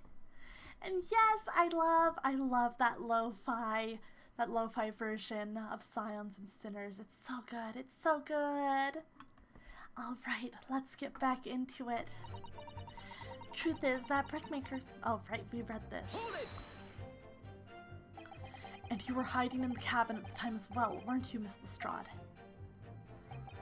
If I remember rightly, in the storage compartment underneath one of the seats. God, I cannot wait until Freya and Essie are at the part where that song's used in Shadowbringers. It's so good. Yeah, that's right. It's pitch black under there, so you can't see nothing at all. Now, in your testimony 2 months ago, I feel certain that you claimed Mr. McGilded was the sole passenger, did you not? The Pulse version, right? It's so good! Oh my god, I love it. Why is 14's music so good? False testimony, my lord. That's what he told me I had to say. But it's important that you tell us the truth now. Or Mr. McGilded and the victim acquaintances. It's funny. It's just, I guess we're two of those people who, like, unknowingly have so much in common. I don't know, but I did hear him talking a lot. What were they talking about? Well, I couldn't hear too well, if I had to say. I think it was about money or something. They kept talking about buying and not buying. Perhaps business dealings of some kind. Well, anyway, they got louder and louder. It started to sound like a proper fight. I was pretty scared by then. I hardly dared to breathe. And then, all of a sudden, I heard a noise like someone keeling over on the floor. It was blooming loud and all. I believe you let out an involuntary scream. Yeah. That's what gave me away.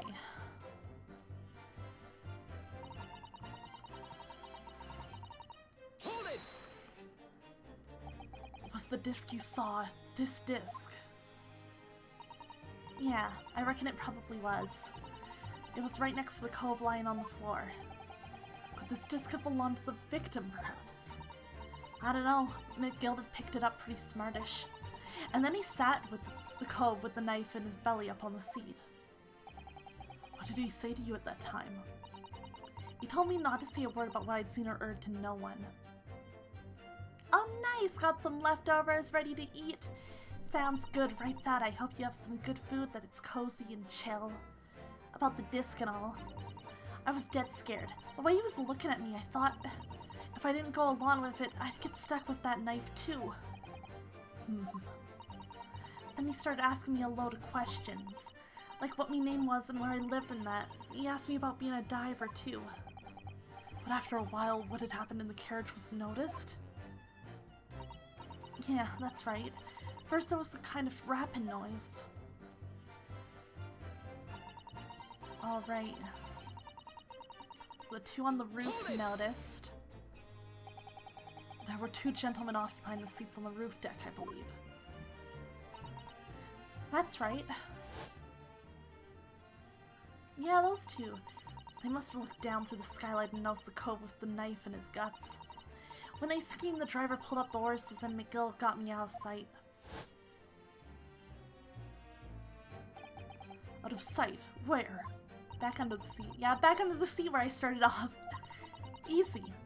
Once the carriage came to an halt, the 2 coves from the roof ran off to fetch the slops. If they immediately left to fetch the police, it would appear they were entirely unrelated to the incident. So that left McGilded, the driver, and you still at the scene. Yeah, only the driver didn't know I was there because I was under the seat. I heard the cabin door open and a voice from outside.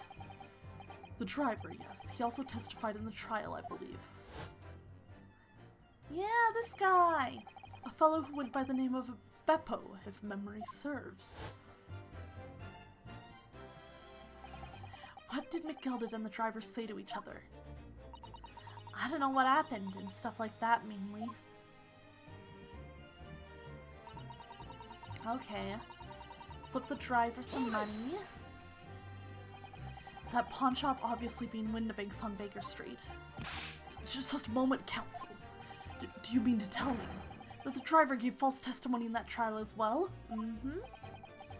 Perhaps the excursion to the pawnbroker slipped his mind when he was in the stand.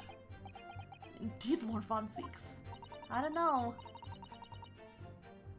McGilda took off his coat and gave it to the driver. He folded it up, all careful-like, before handing it over. When I saw him do that, I remember thinking, that coat and what's in it has gotta be worth a few bob. Yes, Gina was sure the disc must be worth more than Mr. Windbig was suggesting, wasn't she? I remember her quibbling with him over the price that afternoon at the pawnbrokery.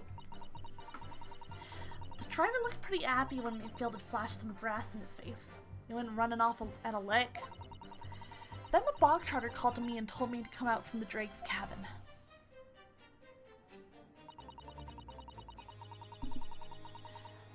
Beppo, he doesn't look like a polar bear, mink. Threatened you how exactly? Told me I'd only be able to scarp her if I did exactly what he said. Which included giving false testimony in court 2 months ago. Yeah, that's it. And there was one other thing he said. Which was... He told me I'd have to hang on to the ticket from the pawn shop and make sure not to lose it. The ticket? Well, I never! Said that if he didn't show up to get the ticket off me before 2 months passed, I had to go to the pawn shop and pay the money to keep it in lug, to stop it being forfeited. He left me with some brass to pay for it. But really, why on earth would Mr. McGilda have done such a thing? Depositing his overcoat with a pawnbroker before the arrival of police. It makes no sense at all. Yeah, like what was it? There seemed to be only one logical explanation, my lord. What Mr. McGilda had the driver deposit at Windibanks was something he didn't want the police to see. Something very important that he needed to hide at all costs. Anyway, after that, he let me go, so I legged it before the coppers showed up. Well done, Gina. It can't have been easy to tell the truth like that. Ginny's really put her faith in you, Runo. Yes, and to thank her, she'll have to face a charge of perjury once this trial's over. So I need to use that time we have now to get as much information out of her as possible. It's time to really go for it. Press her on every statement. I suppose I should. Oh, and another thing. What's that? Take a look at those two. Isn't it strange that they've been whispering to each other the entire time? Yes, that is strange. It looks like they're having a secret discussion about something. Yeah, what's been up with that? I'm not sure I'm completely comfortable with that. I wonder if there's anything I can do about it. Hold it! Let's try pressing. And then, what if we move over? Excuse me. Can we get their attention like this? Is there something you'd like to share with the court, Inspector Gregson and Mr. Graydon? Inspector! Mr. Graydon! Ah! Blimey, you trying to give me a heart attack? You've been whispering to each other for quite some time now. Tell us, what is the discussion about? Discussion with this fella? Pull the other one, Sunshine. You were clearly talking to him. You think I've got anything to talk about with a shady gent like this? And I have nothing to say to this uncouth detective after he deprived me of that disc that was rightfully mine. But they're clearly been talking this entire time I've been cross-examining Gina. It's as if they've been negotiating.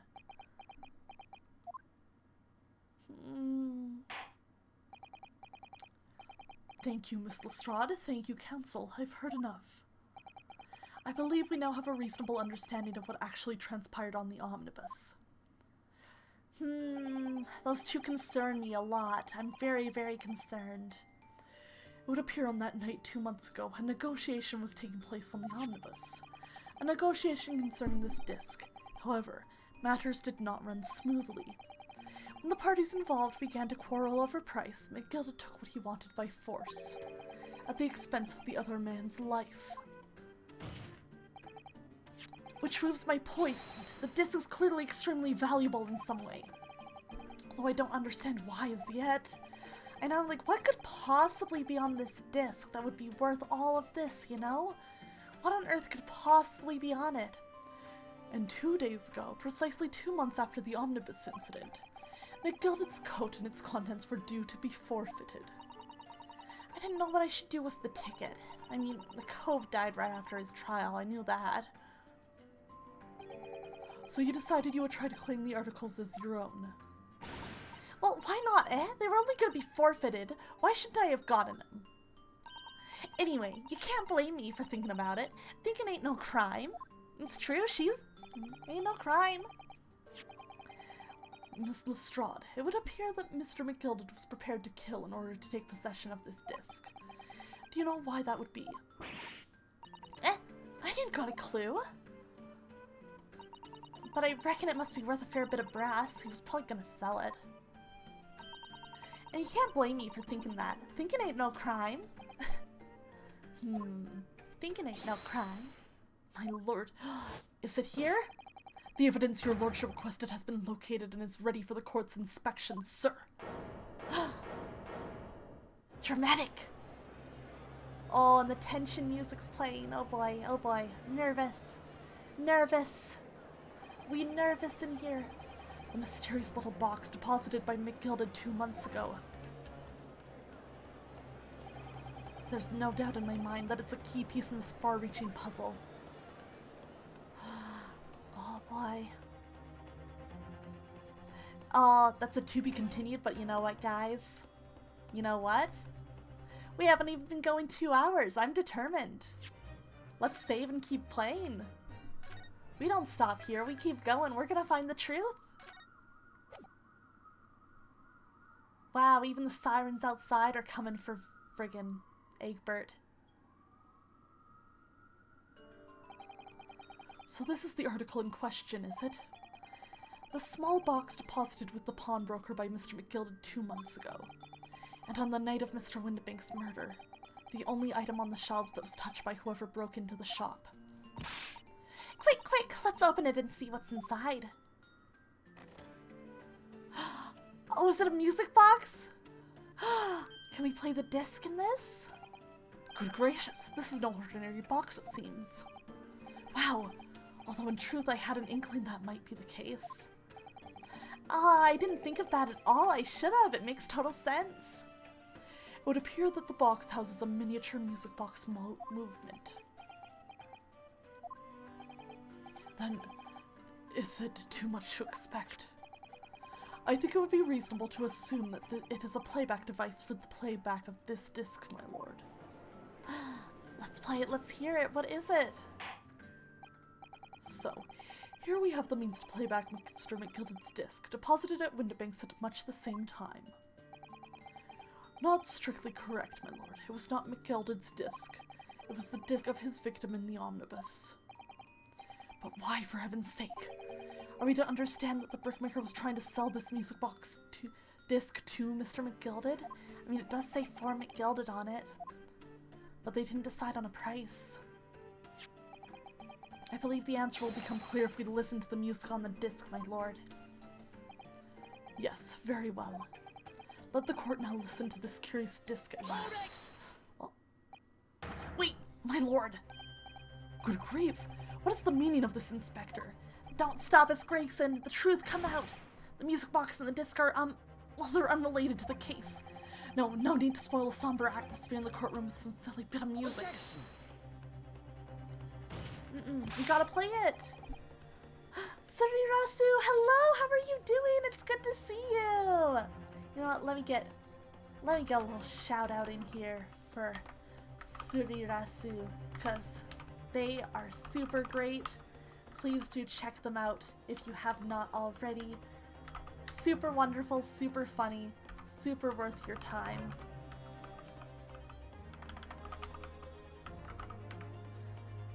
Yeah.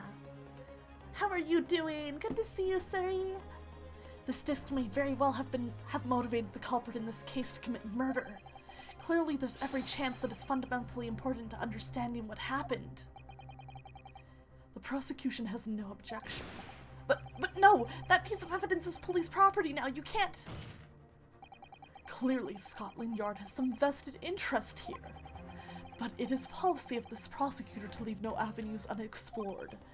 And you, Inspector, have no jurisdiction here to prevent that from happening. This is a court. We gotta let evidence be, like, inspected. Fuck your politics.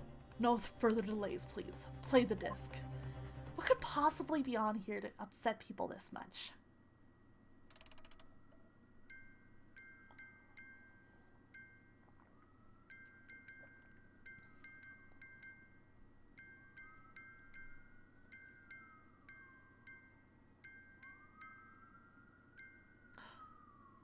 Morse code, you think? Maybe? What on earth? That's certainly not what I would call music. No. It's just the same note playing over and over again in an irregular sequence. Yeah, I was like, it couldn't be a song, but I didn't think of Morse code, but that makes total sense, right? That's a good way to hide a secret message like this.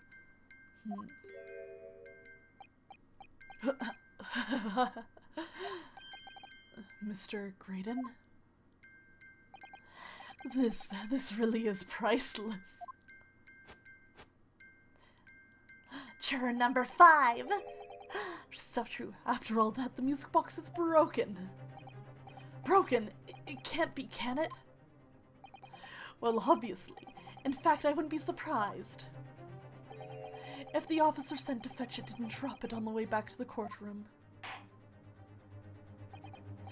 Well, with much regret, I feel the court must accept that this music box offers little in the way of clues. No, it's gotta. Are you ready to move on, counsel? No, I'm not! Come on. Yes, alright. It does sound as though it's completely broken, but is it? Could this music emanating from the music box possibly be a new clue? It could be a clue! Let's go, let's go! I believe that it could be relevant, my lord. Good lord, but how can it be? It's an abomination, counsel, mere noise. I fail to see how it can have any meaning whatsoever. It does sound strange, I agree, but there's one thing bothering me.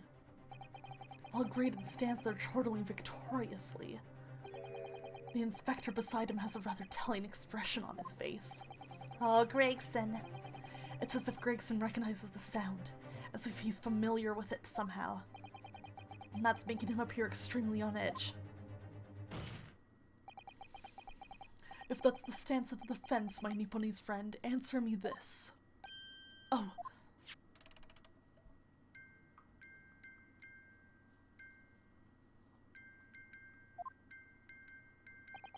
Just what relevance do you propose this woeful chiming has on this case? It's the defense's belief that the sound emanating from this music box is not supposed to be music. Just because this is a music box, it doesn't necessarily mean the sounds we're hearing are music. Look at that! The smile vanished from Graydon's lips as soon as I said it. I'm on the right lines here. I must be. Making deductions based on how people react to what you say. You're acting just like Hurley, Runo. Objection! I'm just like him for real. The sounds we're hearing aren't necessarily music. Well, now that you've told us what they are not, I'm sure the court would like to hear what they are. Do enlighten us, my Nipponese friend. Surely you have an idea in mind, because if not, it will be the death of your ill-formed argument. Exactly. The music box is clearly broken. Refusing to accept that fact is pure foolishness. They've got me. I don't know what the answer is yet. Runo, I've just examined the music box very thoroughly. And I'm fairly certain that it's not broken at all. Really? Really, the way it's been made, it can only produce a single note anyway. Thank you, Iris.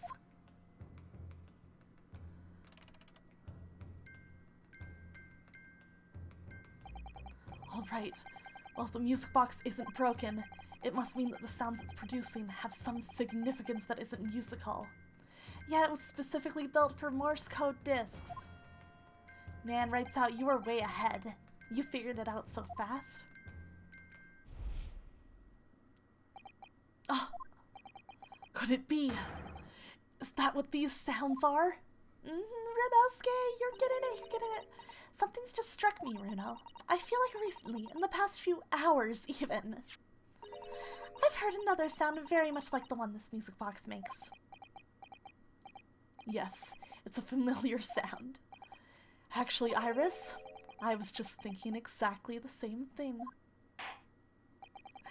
Yeah, it really does foreshadow. It lets you know, huh? I'm going to have to press the defense for an answer. If your assertion is that the sound produced by this music box is not in fact music at all, then what the devil is it, Counsel? You were playing a detective game a tad more your speed the other day? What game was it? All the evidence we've seen so far, all the testimony we've heard. It's all pointing to one single answer now. The prosecution demands that my learned Nipponese friend presents proof now. Tangible proof of this latest wild speculation. Alright then. This could be the best chance I'm going to get to fight back in this trial. And if I'm right, it's going to join all the dots together. The evidence that explains the true nature of the sounds of this music box is... Okay.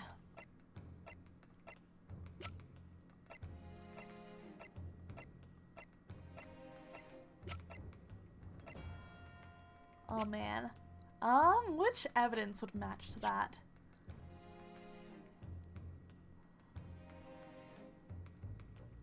The Sinking City, Lovecraftian setting, 1920s Massachusetts. Oh, nice. That's fun. That sounds very interesting. I'm always a fan of a good mystery.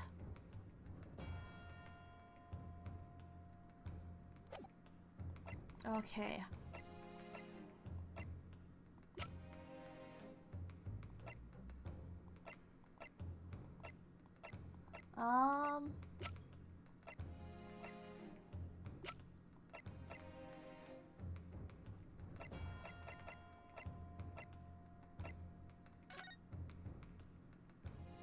I want to double check.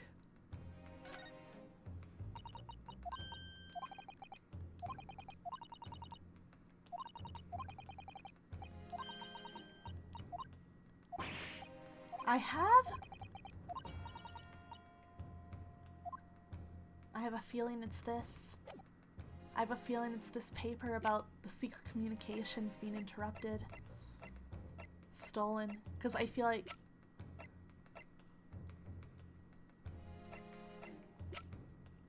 nothing else here would, but I'm gonna save to be safe.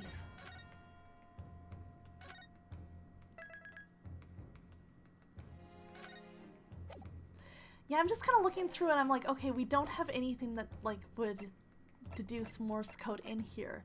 But this would be the closest thing that leads you on this track, right? So I was wondering how we were going to use this newspaper. That's been sitting in the back of my head. Because clearly this is relevant, but it's some strange evidence. But I think this makes sense. Today's paper, Counsel. I got it! Yes! The headlines, pawnbroker perishes in Pickper's plunder. Hardly supportive of your cause. No, my lord. I was hoping you'd look a little further down the page. Further down. Ministry Mole. Classified secrets may have been leaked overseas from Ministry of Justice. Yes, this is a very serious matter, being investigated at the highest level, I understand. And this makes sense for why Gregson is so nervous about us looking into it. It's such a top-secret investigation. I have heard that international transmissions along supposedly secure lines are somehow being intercepted and leaked to various other countries. And presumably, those transmissions are in the form of wired telegrams. Of course. Juror number 5, your input, please. Hi, here she is. Stop. Oh, me, sir. Whatever is the matter? You told the court before that you worked at the same communications station as Mr. Graydon, did you not? That would give him the perfect opportunity to commit the crime, too. Yes, that's correct. And the particular station where you work. deals with government communications and newspaper reports? Oh, yes. We're not your run-of-the-mill communication station at all. Our work is extremely important. Then tell me, is this not a very familiar sound?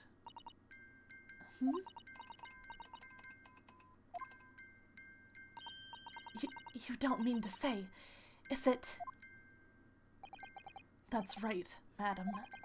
It bears more than a passing resemblance to the sound made by your telegraph machine as you tap it. I believe it's called Morse code? But I don't believe it! Now correct me if I'm wrong, but when it comes to leaking telegrams from government departments, there could be nobody more perfectly placed than a highly skilled communications officer. Yeah! Or are you suggesting that the music box disc contains stolen government secrets in Morse code? Oh, it absolutely 100,000% does! Order! Order! Please, everyone, order! But this is high treason, Council, deserving of capital punishment. Too much new vocabulary. What is this treason, and what is capital punishment? The sorts of words I'd half expect you to know. For a sovereign government's confidential information, hostile nations would surely pay almost any price. Yes, and on that night 2 months ago, that was the very negotiation that was taking place inside the omnibus. But in the end, McGilded perished and the all-important disc lay unclaimed in the pawnbrokery. My word! It was all conspiracy from the beginning! In which case, whoever stole that information in the first place must surely have been beside himself with worry, because if the disc were to be discovered before it found its way out of the country, it would reveal an act of high treason punishable by death. So the culprit had no choice but to retrieve it. And in order to do that, he would have to gain entry to the pawnbrokery illegally in the middle of the night. Yeah, these sorts of revelations, very good. This is really well done. Props to the writers. Because the article left behind by Mr. McGilded would incriminate him too much if it got into the wrong hands. Isn't that right, Mr. Graydon? You think I've been stealing government secrets? Preposterous, absolutely preposterous. So, in response to the defense's accusation, you claim complete innocence, do you? Well, of course I do. I've had to stand here in silence while that pretentious foreign lawyer has been prattling away. Objection! What do you have to say, Van Zieks? Then by all means, counter the charges, sir. The prosecution demands the witness testifies in response to the accusations brought by the defense. Do it, bitch. Delighted, I'm sure. The witness is reminded that the crime under scrutiny in this trial is the murder of the pawnbroker, Mr. Windibank. That being a most flagitious offense for which the law of this land sanctions a capital punishment. But the heinous act of high treason is no less serious a crime. I urge you to bear that in mind as you testify, Mr. Graydon. Let's get his ass. So then let's proceed. Oh. Who? Who? You two?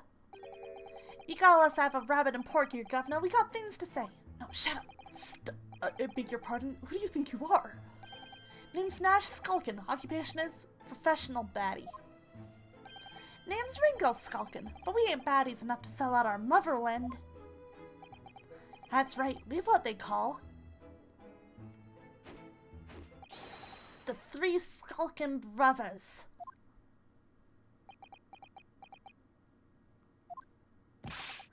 Bad timing, fellas, very bad timing! Oh my god, these three.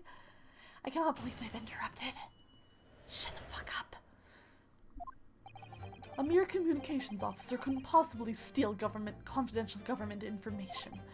Besides, the sounds produced by that music box aren't even Morse code. It was some low-class brickmaker negotiating with McGilded anyway, was it not? I have no relation to the man. Are they the baddies? They say they are, at least. Look, all we done is break into the gaff the other night like what he told us to do.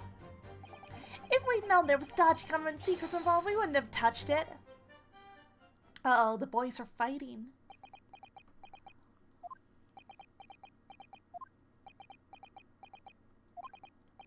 Mr. and Mr. Skulkin. One Mr. I'll do, Governor. What's up? Do I take it that you now admit to the crime? Yeah, they're just ratting him out. That on the night in question, you did indeed gain entry to the premises illegally. And moreover, you did so as a party of 3 in collaboration with Mr. Graydon here.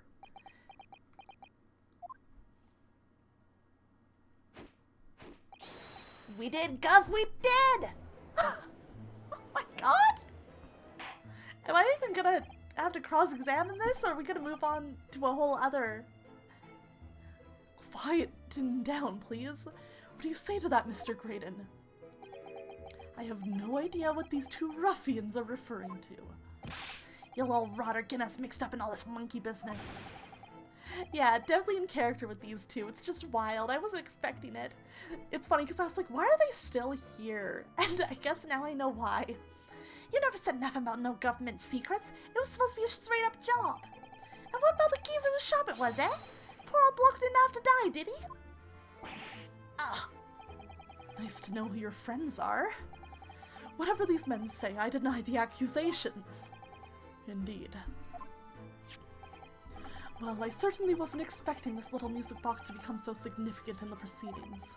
However, as it has, I will admit it into the court record as evidence. Okay. Oh my goodness. Well, what a cross-examination I have to do. Let me stop for a second and examine this music box a little bit more closely. See how from a gilded disc, the form of gilded disc is in the music box the man deposited at Windibanks. It couldn't be a more perfect fit. So there's no question then, the disc was designed to be played in this music box. Yet despite that, the sounds it produces are neither musical nor do they appear to have any meaning. It just doesn't make any sense. I wonder, if perhaps there's more to this music box than meets the eye, maybe we haven't discovered all its secrets yet. Maybe. I see a little something on the bottom here. What's this? Oh, what is it, Runa? I've just noticed something about this music box. It looks like the bottom of it opens up as well. Ah, you're right! Well, come on then, what are you waiting for? Let's open it. Alright then, here goes. Ooh, look at that, there's another movement on the other side. So, does that mean you can set another disc to play back on this side? Yes, I think so. It looks like the 2 movements are linked together. They're linked. So if you had 2 discs, they would both play back at the same time.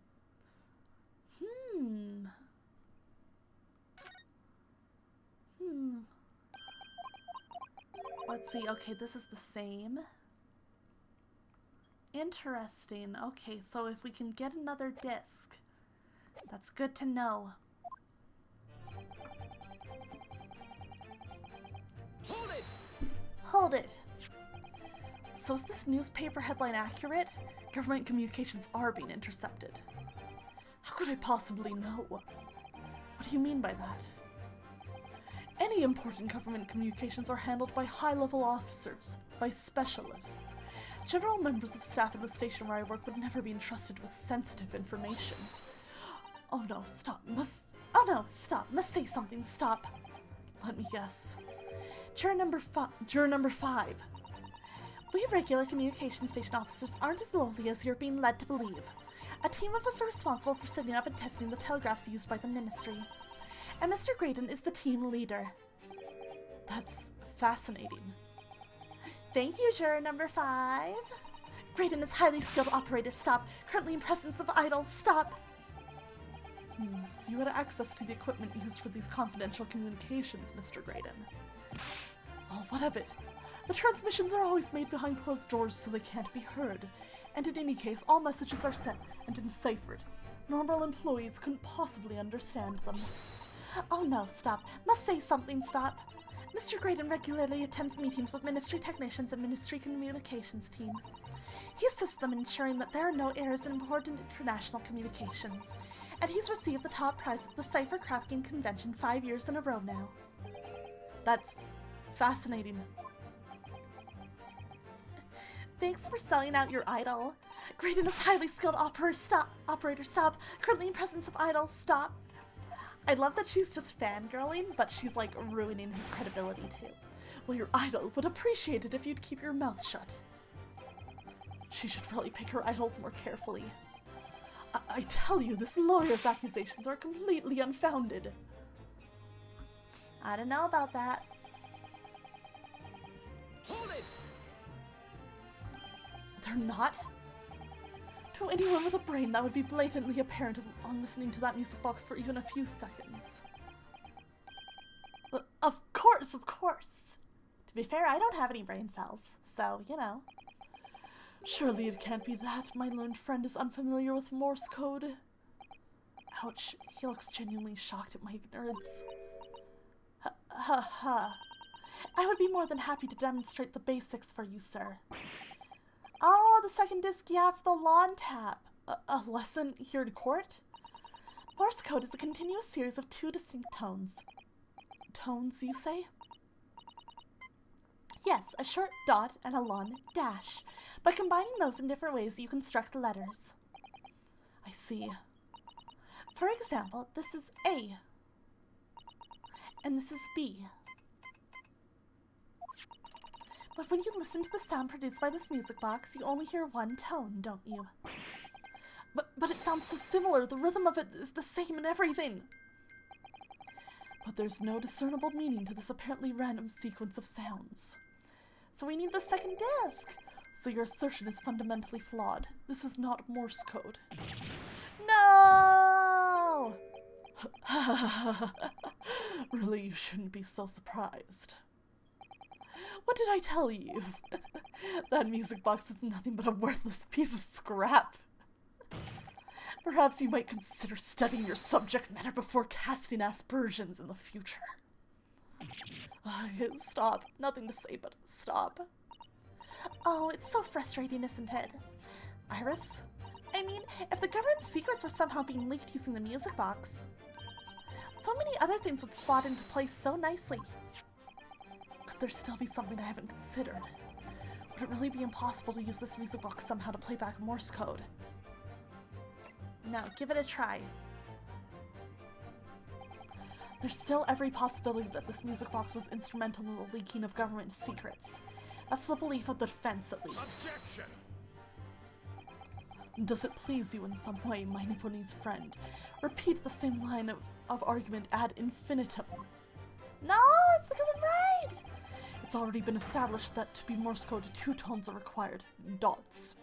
And dashes. Yes, I'm well aware of that.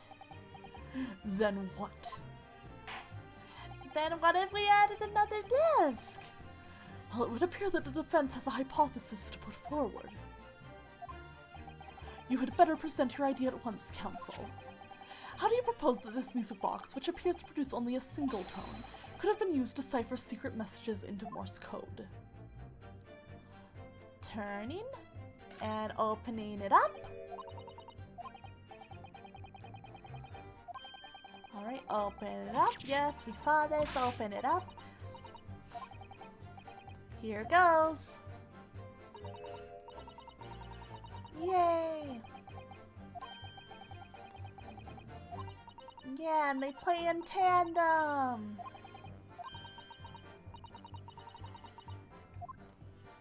Let's present this. Got it! Good gracious, what am I looking at here? Another movement on the underside of the music box. What? It appears, my lord, that the 2 movements are linked together. In other words, you can put 2 discs in this music box, and the sounds of both will play back at the same time. Good heavens! As the court has heard, Morse code comprises of 2 tones, a short dot and a long dash. With a second disc in place, this music box could be used to generate Morse code and convey a message.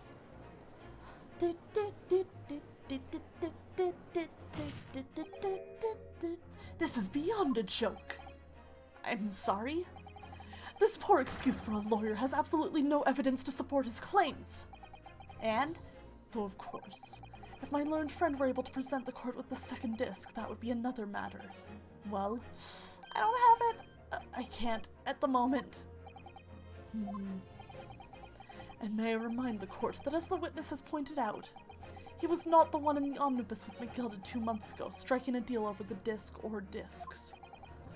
Indeed, that was Mr. Mason, the brickmaker. Exactly. I had nothing whatsoever to do with it. Oh boy. Though it has holes, I must admit the argument presented by the defense has much promise. I believe the cross-examination should continue. The link between Graydon and the victim of the omnibus case must be there somewhere, but I haven't found it yet. Oh dear, it looks like you need to give your argument more strength, Bruno. You will reiterate your testimony if you'd please, Mr. Graydon. Okay. If I must, though, I maintain exactly what I did at the start of this pointless cross-examination. Fuck you. Hold it! So 2 months ago in that omnibus, McGilded killed the brickmaker and stole the disc. Mr. Mason was a single man with almost nothing to his name. It seems he lived in an artisan quarter some years ago, but people there remember little about him. That doesn't make much sense though, does it? How would a humble brickmaker come to acquire secret government information? How indeed. There must have been somebody else involved behind the scenes in all of this. Somebody who acquired the disc and gave it to Mr. Mason, in order to take it to the meeting with McGilded and negotiate a deal. It was you, Graydon, I know it. Dear me. You may have it in for me, sir, but I assure you, I have far more class than that. Fuck you. An old brickmaker from an artisan quarter and this well-to-do communications officer. If only I could find some evidence to link the two of them together. If you have nothing more to add on that note, let's return to the witness testimony. Okay. I feel like this is what we will need to present something at with. Let me see if I've got anything right now. I'm gonna make sure. I'll check the case notes. Mason Milverton.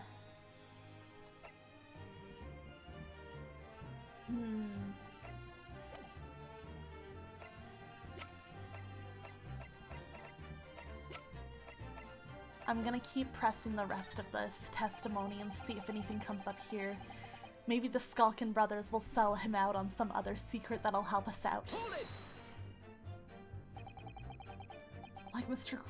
Graydon told you to do, you mean? That's it, yeah? We'll see. Silly me thought he was just popping over for a natter after all them years, but the rotter had a dodgy job for us. Yeah, mentioned the eyewitnesses. Hey, Ash.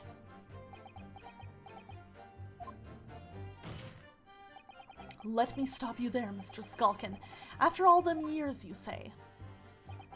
Do you mean to tell me that Mr. Grayston is an acquaintance of yours? We're the sociable kind of baddies, you know? Sure, let's say Graydon's an old china. What? Excuse me. What are you thinking about, Ringo? Is something wrong, Mr. Skulkin? Eh? No, the other Mr. Skulkin. What? Who, me? When your brother was testifying just now, he said something that seemed to cause you to react. Oh, I was just remembering the old days, that's all. We used to have a right old laugh together way back when. Together with Mr. Graydon, you mean? Yeah, with Ash, I mean, you look at him now in his fancy whistle and flute and you wouldn't Adam and Eve it. But when he was younger, he was from the poor part of town, just like us. Is that so? These guys are just taking out their snack in court, when he was always the leery one. He had the brains, he had the savvy. Always coming up with smart ideas like what would never have gone through our heads. Gor blimey, ain't that the truth? Remember Milverton and Skulkin's monk run? Milverton! That was a corker, eh? Save it until after the trial. Your reminiscing has no place in this courtroom. It has every place. Let them talk, and neither does your fruit. Oi! The geezer asked us a question, didn't he? And we was answering. Yeah, we ain't done nothing wrong. Nevertheless, the court is not prepared to accompany you on your trip down memory lane. Counsel, can we turn our attention back to the testimony, please? I don't know. Could that sentimental story be relevant somehow? Add it to the testimony. Don't call it the poisonous fruit when the detective next to him is eating fries, right? Not fair. Let everyone eat in court. My lord. Yes, counsel? The brother's last sentimental statement could hold vital information relating to this case. Very well, counsel. I will permit the brothers to supplement their testimony with that detail. Briefly, I hasten to add. Say no more. A skulkin's never skulkin'. Thanks, boys. Yeah, Milverton and Skulkin's milk run. Gore, them were the days. I'm sure I'm going to regret asking, but what exactly was that? Some kind of business? Just a little scheme we had going back when we was youngsters. A bit of fun, really. Delivering fresh milk to the locals. That was what it was all about. That sounds alarmingly legitimate. There must be a catch. Oh, Rinosuke. I suppose since we're here I should ask them to elaborate, but on what? The business name. So this business was just a bit of fun, you say? And it was just yourselves and Mr. Graydon involved. Yeah, that's it. Milverton and Skulkin's milk run, was it? Yeah, that's it. And where did the Milverton part come from? Oh, right. I thought a clever clocks like you would have worked that one out. That's his... Enough of this. How much longer are we expected to listen to this drivel? I don't... Shut up. Let the Skulkin speak, bitch. Let me guess. You don't accept anything these two witnesses are saying. Tell me, why is it that it was only at the mention of the name Milverton that you decided to interject? Because well... It weren't the happiest of homes that one came from. Yeah, his old man was struggling for money so much his wife walked out on him. She took the name Graydon then, see? But Ash will always be all Milverton to us. It was his father, wasn't it? Milverton. So that used to be your surname, did it? Of course not. This is all bunkum. I've been a Graydon since I was born. Do you really think you can rely on the testimony of these two thieves, He got his dad fucking killed for this. You're a communications officer attached to the civil service. As such, your personal details will have been thoroughly checked at the time of your appointment. It would be a very simple matter indeed to subpoena those records, Mr. Graydon. Oh! Well, it would appear that Mr. and Mr. Skulkin's testimony has been reliable, for once. You were born Ashley Milverton, then. Is that correct? Very well, yes. So Ashley Graydon was once Ashley Milverton. That information could change things, and could turn out to be extremely important. Alright, we got it. We got it, boys. We got it. Here we go. Let's fucking go. All of a sudden, we seem to be up to our necks in a serious matter of national security. Although all this talk about interception of secret government messages is still just conjecture at this stage. It would explain a number of things, though, wouldn't it? The negotiation Ginny overheard on the omnibus 2 months ago, and the break-in at Windibanks. But the trouble is, it wasn't Mr. Graydon in the omnibus with Mr. McGilded. No, that was Mr. Mason, the brickmaker who was horribly murdered. If only there was some link between these two men somehow. I know, but Mr. Graydon's testimony seems to be as watertight as ever. It ain't. Don't worry, Chief. Don't worry, we got the evidence. What if the key to us making headway with the cross-examination here? Could be those two brothers. God, these two guys. Okay. You do have relation to him.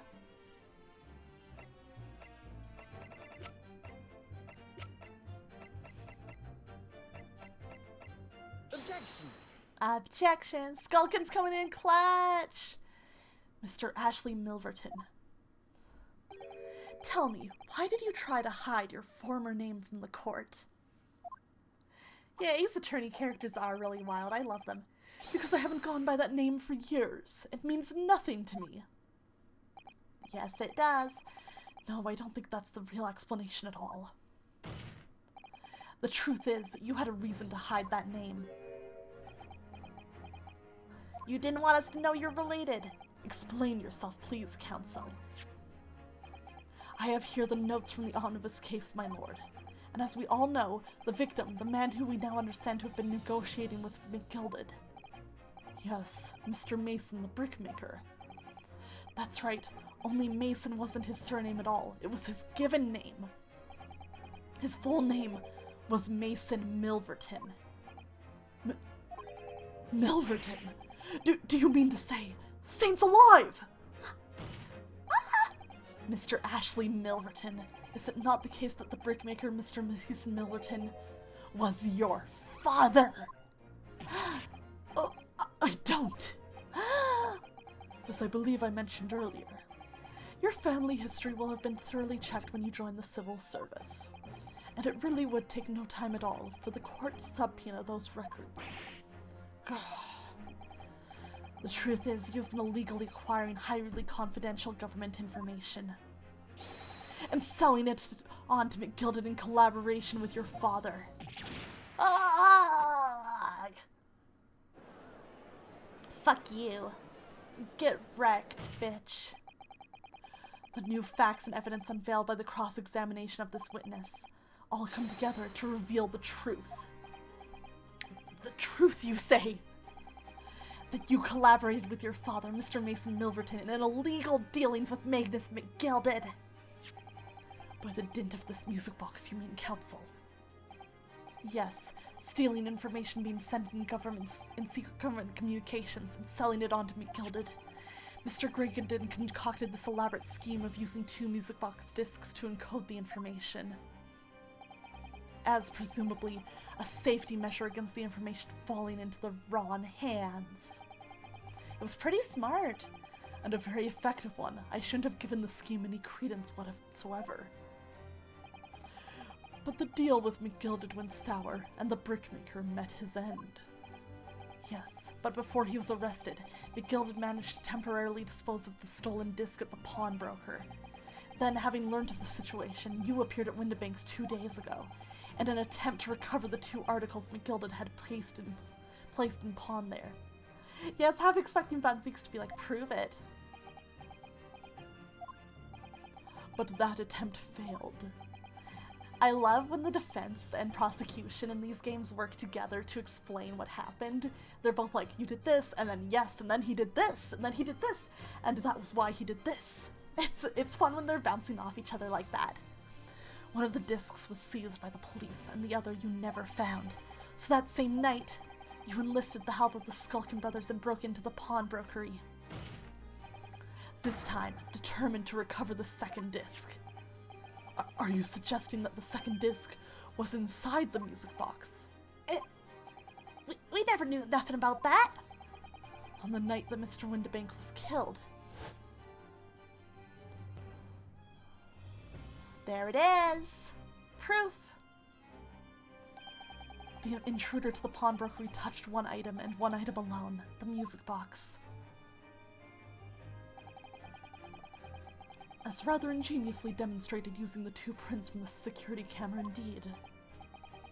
So, the question that naturally begs answering is this: why was only that one article disturbed?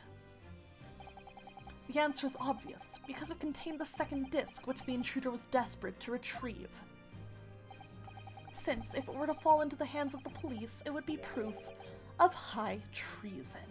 Dun dun dun! Well, Mr. Graydon, do you deny that all of this actually began on that fateful night 2 months ago? I refuse to accept any of this nonsense. Oh, man. Sir. There appears to be blood seeping through the sleeve of your jacket. Oh shit, there is. Yeah, his arm is bleeding. What? Oh! 2 nights ago, we know that 3 shots were fired at the scene of the crime in Windibank's pawnbrokery. 1 took the life of the pawnbroker himself. 1 struck the pouch around Mr. Sholmes's waist. He looked so breathable as he was like lying on the ground in pain there. And the final bullet struck the calendar on the wall of the shop, having first pierced the arm of one of the intruders. Yes, still waiting for Sholmes to say he got a scalpel out of himself. Mr. Graydon, that wound on your arm that you seem to be trying to hide, it's a bullet wound, isn't it? He's got you now, me old China. Time to call it quits and croak, I reckon. Don't acknowledge my presence there under any circumstances whatsoever. Those were my terms, remember, and I paid you handsomely to comply. Clearly I was a fool to think I could trust some common spack slum thieves. Fine, I admit it. I was there in Windibanks that night. I paid this pair 10 guineas to accompany me, and as you've noticed, I sustained an injury in the course of my adventures. Oh, what's he gonna try and get us on? He's gotta try and make us, like, prove that he killed Windibank, though. How are we gonna do that? But that is all. I admit to nothing more. Stealing government secrets, negotiating with Mr. McGilded. God, he's still doing it with his open wound, this fucker. As God is my witness, I'm sure I recall nothing of the sort. He's not going to go down without a fight, not until I can show hard evidence, I suppose. Nevertheless, the defense has now established a crucial fact, which is, well, we know that 1 bullet was fired from each of the 2 firearms we have in evidence. The bullet from the Skulkin brothers' gun hit the pouch around Mr. Sholmes's waist. And the bullet from Mr. Windibank's gun clearly must have been the one that caught Mr. Graydon on the arm. Indeed it must. We can rule out the possibility that the man shot himself. And that leads us to only one conclusion. Mr. Windibank was shot by a 3rd gun, which can only have been fired by the 3rd intruder. Goodness! Good point. That's right, Mr. Graydon. Grrr. Grrr. The only person who could possibly have shot Mr. Windibank that night is you. Hold it! What are you at? What are you gonna try and pull this time? You little upstart. You made a grave mistake when you summoned me here. What? What's that supposed to mean? Yes, as you rightly say, I was there at the pawnbrokers. I did my best to hide the fact, naturally. I had no intention of ruining the distinguished career I'd built for myself at the communication station. But did the thought never cross your mind? Did you never consider the possibility? What do you mean? What thought? What possibility? The possibility that if I was there at the scene, I may have witnessed the crucial moment. You see, this makes me a key witness in this case, and I have my hands firmly around the neck of your client. Who's gonna believe your fucking testimony? What? Are you suggesting? I saw it all. I saw the very moment that pickpocket girl pointed the gun at that poor defenseless pawnbroker and shot him. What? Nobody's believing this guy, right? Come on, jury, use your brains. Order! Order! Order! Well, it would seem we are finally entering the last act of this theatrical trial. Mr. Graydon. Yes? I trust you are fully aware of the implications here. If it is shown that your claim is false, you will have incriminated yourself as the killer. Yeah, it's a nice ketchup stain for sure. It's a little brown now, looking kind of like barbecue sauce. Oh, I understand fully. Then I must ask you to give your formal testimony once more. You will explain to the court precisely what you saw at the moment the defendant allegedly shot the victim. Nothing would give me greater pleasure. Chair, hello! Oh my god, hi Chair! Hello Tyler, Colada, Bear Rain, rawr! 1 second, let me give a shout out to the wonderful, the one, the only, Chair, the Music Bear! Mommy Milf Milker's Milk!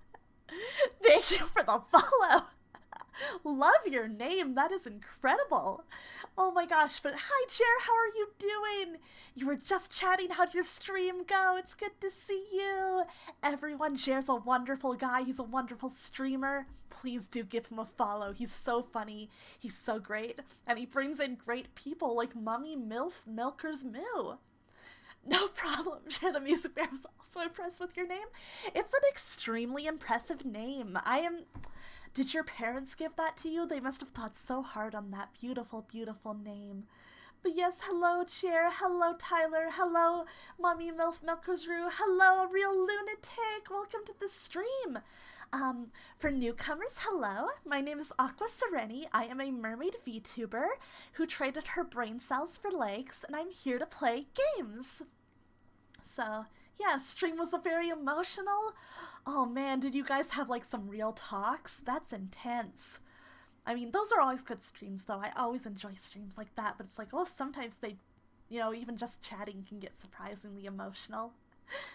Well, yeah, I'm glad you had a good time. It's good to see you. I hope you're doing well, Chair.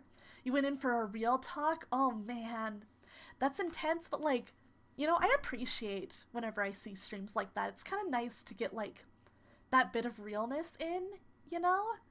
Not just have like the streamer kind of persona going on, just actually talk some real life stuff sometimes. But yeah, if it was good, then it was good. Obviously though, I know streams and real talks like that can be tiring, so if you need a rest, Chair, if you need a water or break, please do feel free to get up and walk away, stretch, do whatever you need. Thank you for dropping your community here. It's nice to see everybody. And yeah, we're doing Ace Attorney Chronicles. We're on case 5. We are trying to get this guy here.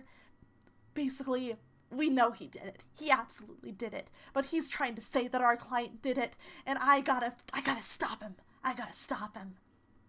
Your brain is fried for sure, but it's all good. Good, as long as like you're all good, even with the brain fry, you know? Yay! I'm glad you enjoyed the mermaid content. I do my best. Alright, so yes, this fucker, this bitch right here, I want him in jail. I know he did it, I know he committed this crime and framed my girl for it. Cozy Cow, how are you doing? Good to see you! Nice to see you here.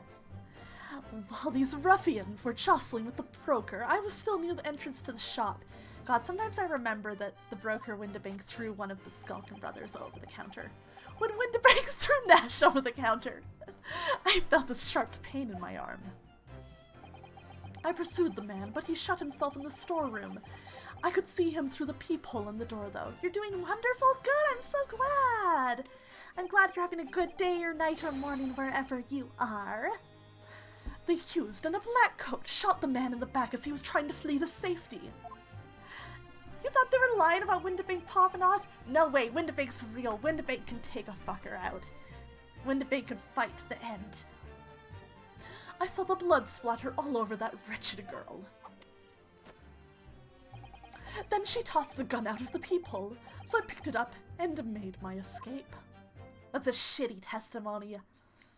I'm gonna tear holes all in that. Fuck. Good gracious. This is quite extraordinary testimony. You claim, sir, under oath, to have clearly seen the defendant pulling the trigger. Yeah, gun through the peephole, huh? We talked a lot about that idea before, didn't we? Order! Order! Order! It wasn't my intention to testify in this way. But neither is it my intention to be found guilty of a murder I didn't commit. So you see, My hand has been forced. I tell the truth now as an act of self-preservation. Fuck this guy. Yeah, good thing we have a picture of the peephole. The truth. Until now, the prosecution was completely unaware of these details. Yes, well, sorry about that. Gregson!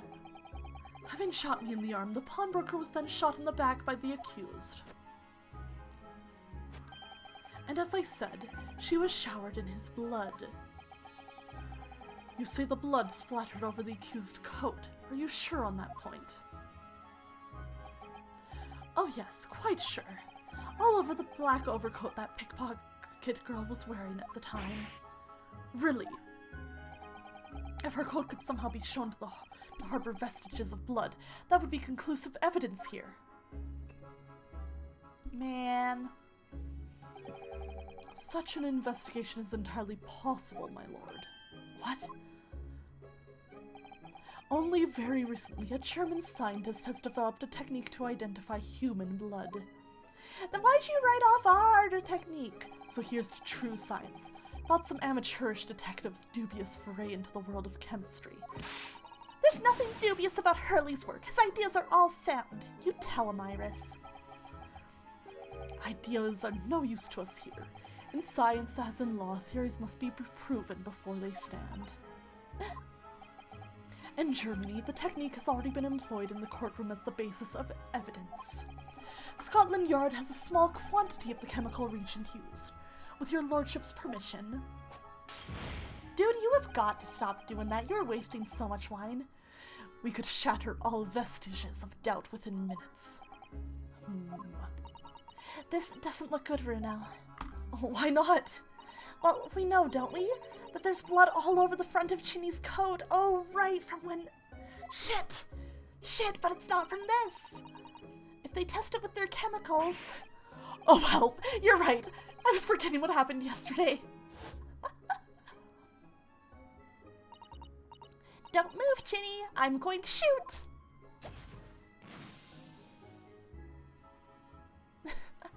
Oh, no. Right, it's covered in blood, but it's not from this crime. It's from a different one that she wasn't involved in, I promise. But that's not Mr. Windibank's blood. That stain is from 2 months ago.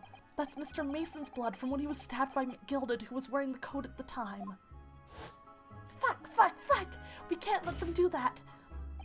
My lord, the defense objects to the test proposed by the prosecution.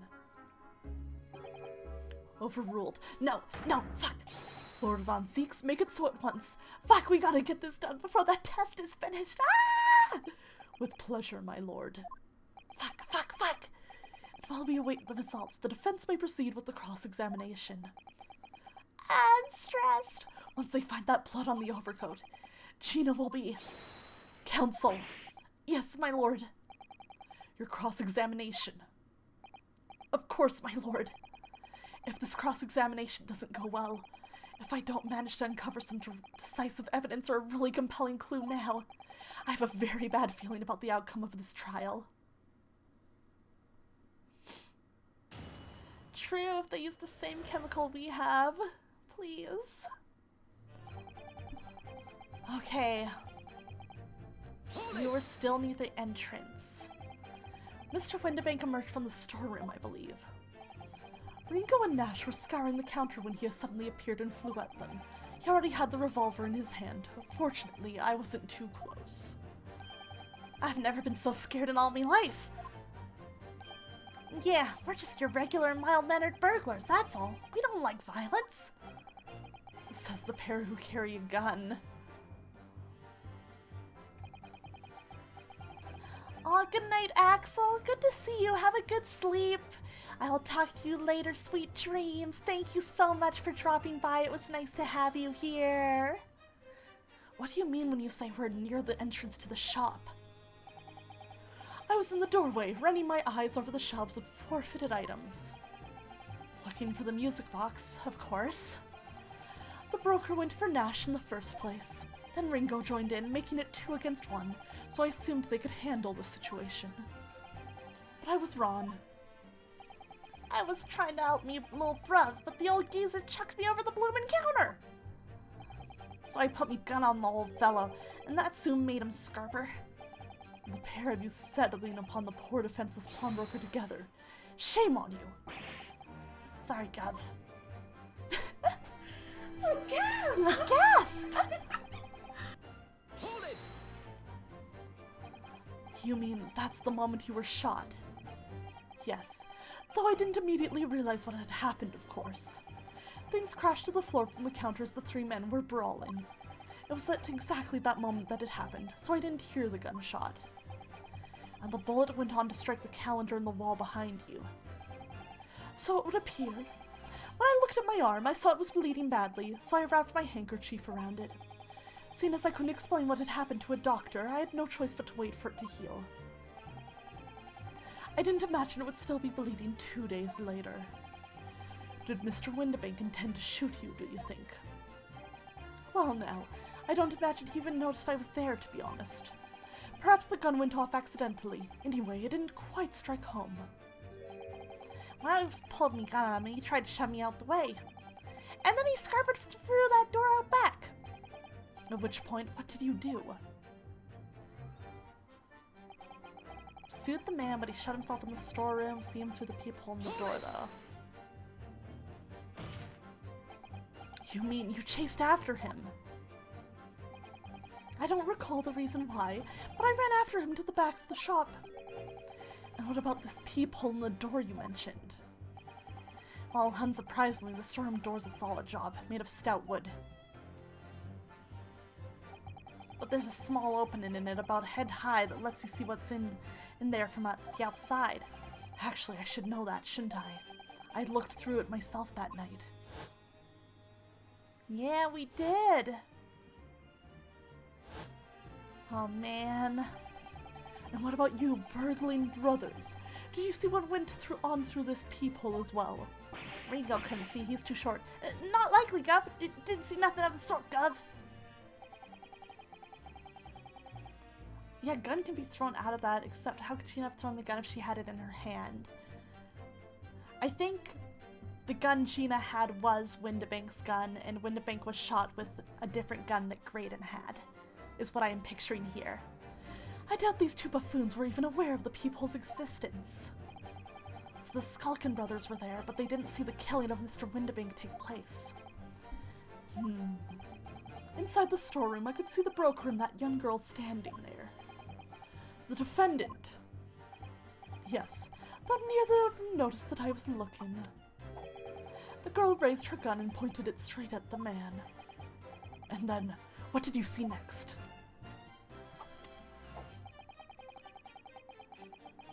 Okay. Hold it. Yeah, I'm concerned too. Yes, when the crime was discovered, the defendant was found with a gun in her hand. But that was Mr. Windibank's gun, from which only a single bullet had been fired. And as we've already established, Mr. Graydon, that bullet was fired at you. Oh, but no, it wasn't the broker's gun that the pickpocket girl had when I saw her. Yes, the bullet from Windibank's gun grazed my arm, and yes, the Skulkin's gun grounded the detective. But this was another gun entirely. A third gun. The broker's gun was not the murder weapon, so clearly there had to be a third firearm involved. In other words, the accused must have had her own gun with her at the time. No, hearsay, conjecture. But no other gun was found at the scene. Yeah, exactly. How would that disappear from her? Calm yourself, counsel. Sorry. You must consider the events in order. Huh? At first I saw the broker and the girl glaring at each other, but then all of a sudden, the broker turned to run, and it was at that moment that the little gutter rat shot him in the back. A chilling image, I must say.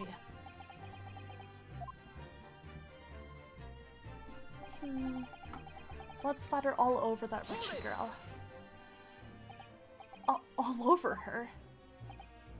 Yes, through the peephole I saw it clearly. Of course, the stains are invisible now, what with the coat being such a dark color.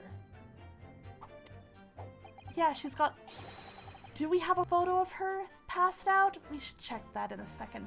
But I assure you, that garment is sullied with the victim's blood. Well, it is sullied with blood, that's for sure.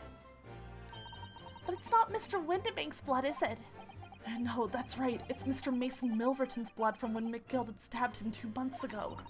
It's so annoying! If they'd only accept Hurley's chemical analysis, we could prove that. But they won't, so unfortunately we can't use it as evidence to support our case. Ugh! Bother.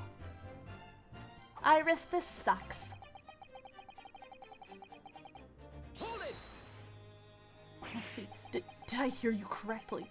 She threw the gun out of the room. That's right. After the broker fell to the floor, she started walking over. Over where exactly? In the direction of the storeroom door, to where I was watching. Of course, I quickly retreated, and then the girl dropped the gun through the peephole on the floor onto the floor on my side of the door. But why on earth would she do such a thing? I couldn't tell you. Perhaps she was hoping to distance herself from the murder weapon. Without thinking, I went and picked it up. I suppose I was worried about just leaving it there in case any more tragedies took place. Fuck you. Liar. Lying jerk. So it was you, in fact, who took the 3rd gun from the scene of the crime. Yes, it was yours truly. I left the clear-up to my lackeys and left. Clear-up? We made a bit of a mess around the counter, so Mr. Whistle and Flutier told us to tidy up. He thinks these are bloomin' moms sometimes. Well, I was paying you enough, by God. These guys. Ugh. Tell me, Mr. Graydon, when you left the pawnbrokery that night, was it by any chance with the 2nd disc in your jacket pocket? You're like a bull at the gate, aren't you? Well, what the fuck are you guys doing? What? Hello? Excuse me? What? Gentlemen!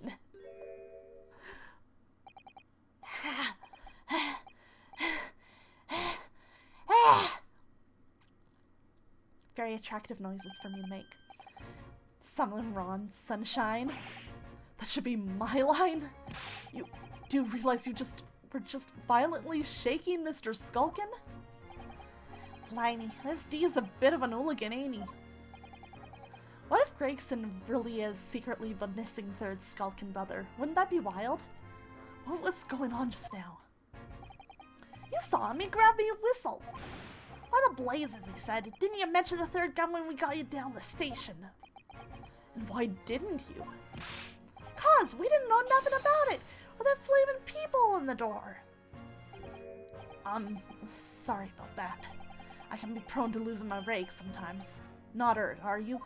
What the fuck, Grayson? Guard, blimey, see the way he's looking at me?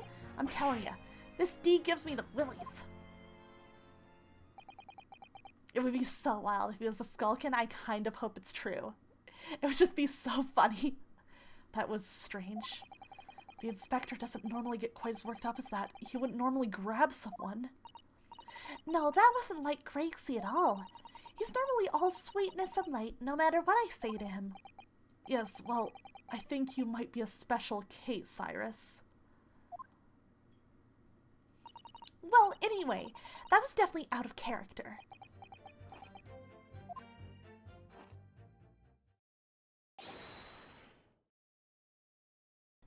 My lord! Oh, fuck. Requesting your lordship's permission to interrupt the cross-examination. Fuck! Explain yourself, officer. I have the results of the test that was ordered earlier, my lord. Fuck! Ah, the blood on the accused's overcoat. Fuck! No! Thank you, officer. Very well. The cross-examination is hereby temporarily suspended. Oh, jeez. Oh, no. I presume you have no objection, counsel. No, my lord.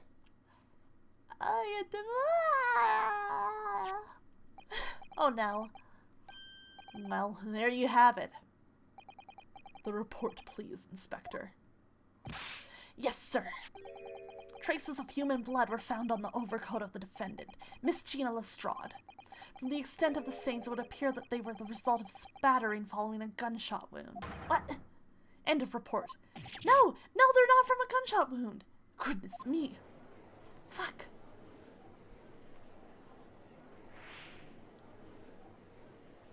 Fuck you. Fuck off with your little pirouette. See, what did I tell you? Objection! Yeah, why'd they give the report to the witness? No, the blood on the coat is not Mr. Windibank's. What on earth makes you say that, counsel?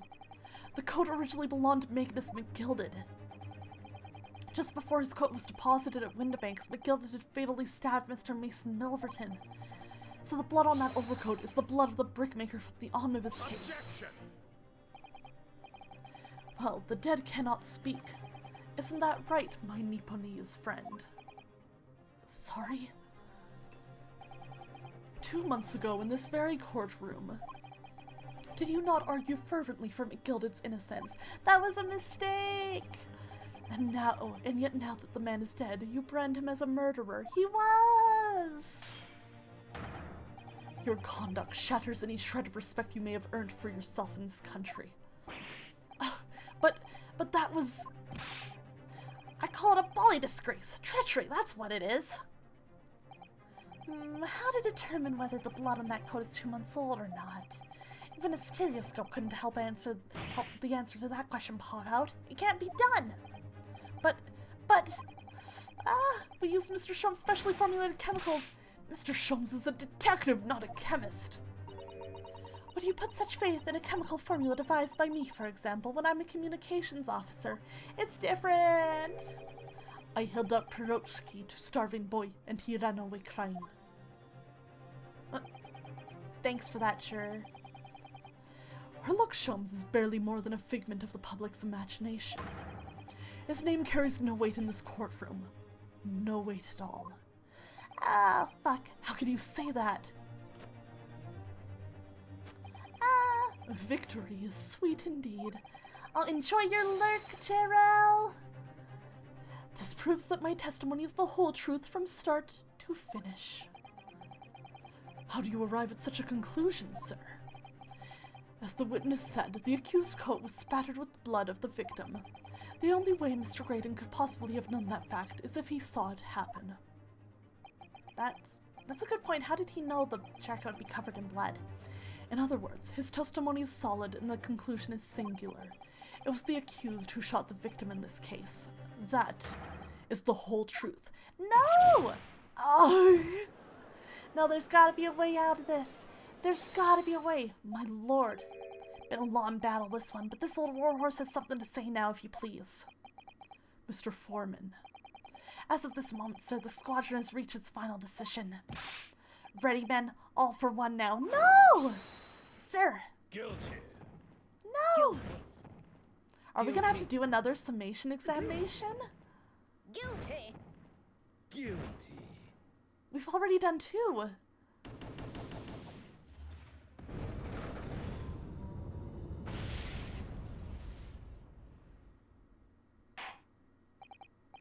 Well, it would appear the ladies and gentlemen of the jury have reached a unanimous verdict.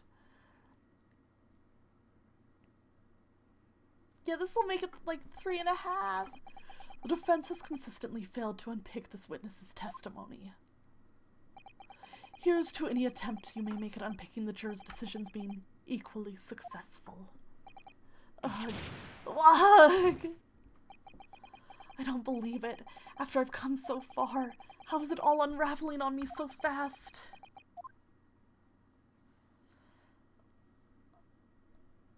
Are we gonna... How very distressing to be held in such low Sholmes! Wouldn't you agree, Mr. Naruhodo? Officer? You've delivered the report now. That will be all, thank you. It occurs to me with some regularity, Mr. Naruhodo, that scientific truths are determined not by science, but by none other than the human mind. I know that voice. Am I going mad?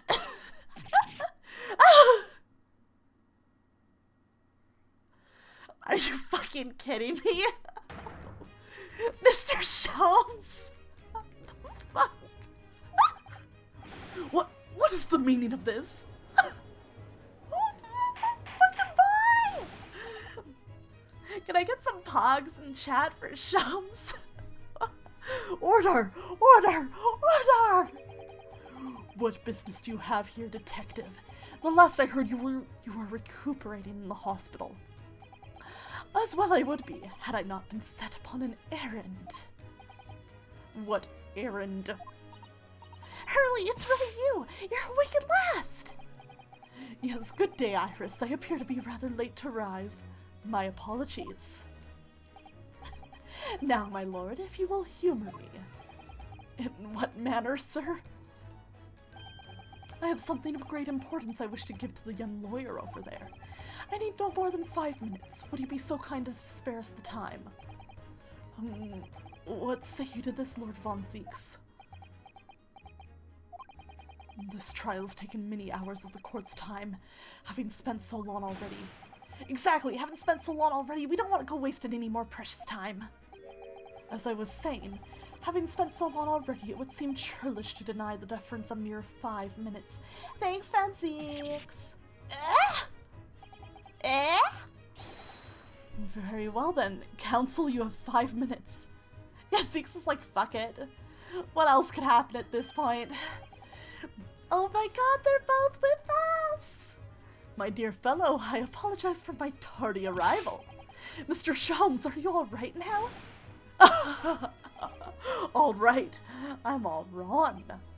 Sorry? Yeah, Zeeks lives for the interplay, it's true. All prosecutors and Ace Attorney do.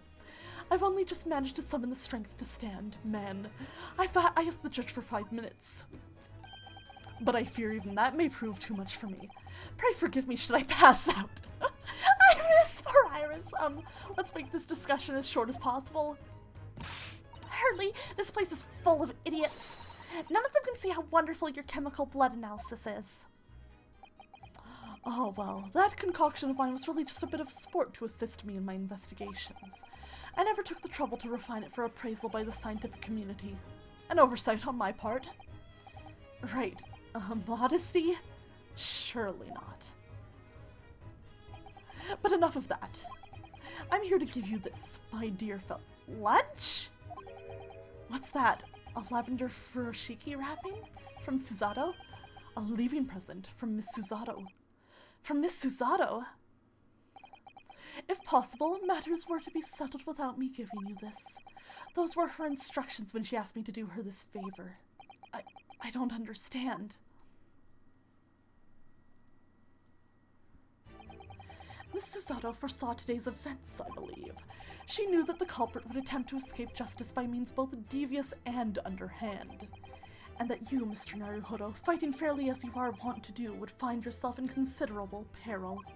Oh, this music, good. At that very moment of crisis, you were to be given this small parcel. Those were the dear lady's instructions. A leaving present from Suzato-san. Whatever could it be? Let's open it. I want to find out. What is this? Oh, it's the machine I made. Oh.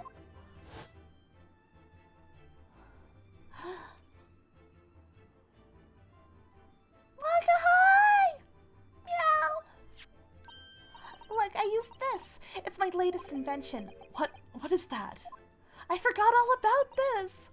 I call it the cat flap-o-mat. It can make a cat flap for a little furry friend like Wagi in seconds. Oh, that's why I forgot about it, because I did not see how this could possibly be relevant. What's Susie up to? Miss Suzato muttered the following words before she left. I'm a failure. I don't deserve to be a judicial assistant. No, Suzato! What? Did she say something like that? You really are the best judicial assistant in the world. She is! She's the best! Well, that's extremely flattering. But I'm sorry to say that I've been a complete failure. Suzato! Whatever did she mean by that, Mr. Shams? that night when you left Windibanks in pursuit of the thieves. Miss Susato made use of this contraption for a certain purpose. What kind of purpose could she have used it for? That is your answer, dear fellow. Not at all cryptic, then. Susato-san used this cat flapomat that night, but why? I don't know how to use this!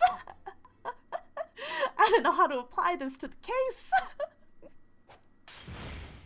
Help! Your 5 minutes is over. We're out of time already? Yeah, Creed's pet doors, how is this relevant? How's this gonna help? I'm sure it will, I'm sure it's gonna save us, but I don't know how. I'm grateful to you for affording us that brief recess, Mr. Reaper. I needed no thanks, Detective. After all, the die is cast. Is it really? My voices for them are too similar. The jurors are unanimous in their leanings. No doubt my learned friend will consider a summation examination. But any attempt to alter the verdict now would be utterly futile. I wonder... Mr. Naruhodo! Yes? Hello, College Reaper. The rest is down to you, dear fellow. What is your plan? The rest is down to me? I need to be careful here. If I make a wrong move, the trial will end badly. My lord, the defense requests...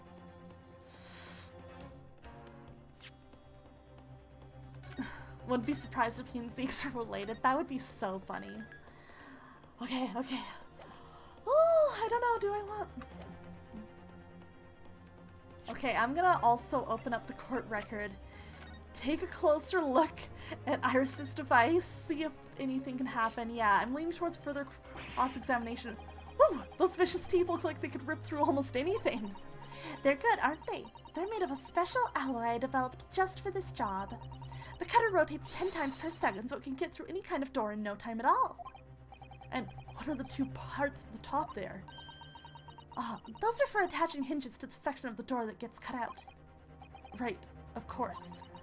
Nothing can match this machine for power. It can make mincemeat of even the toughest of doors. Alright, have a good sleep, Chair. Thank you so much for the raid and for stopping by. It was good to see you. I'll see you later. Heh, good try, Chair. Can't beat me at my own game. You can't shout me out on my own channel. Heh, I win. I win. It sounds so charming and friendly when you say that's what it's for, but one day it'll work. Maybe one day. Marcia, how could you betray me? My own mod! I can't. Why would you do this? No!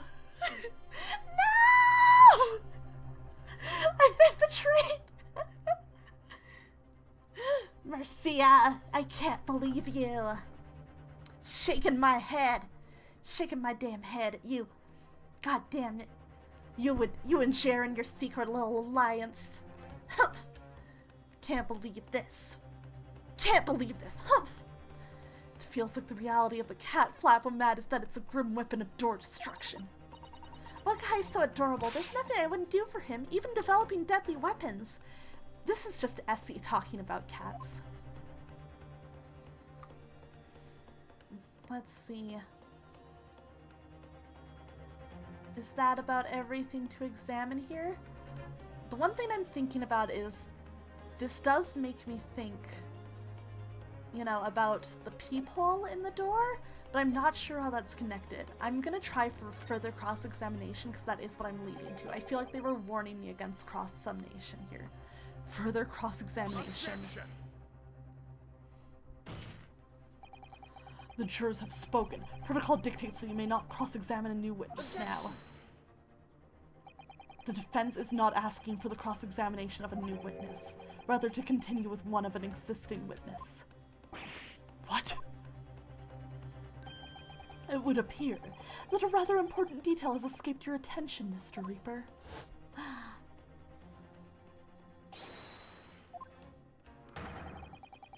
To interrupt the cross-examination. It's not done, yeah! Thanks, Sholmes. The cross-examination is hereby temporarily suspended. We're not done.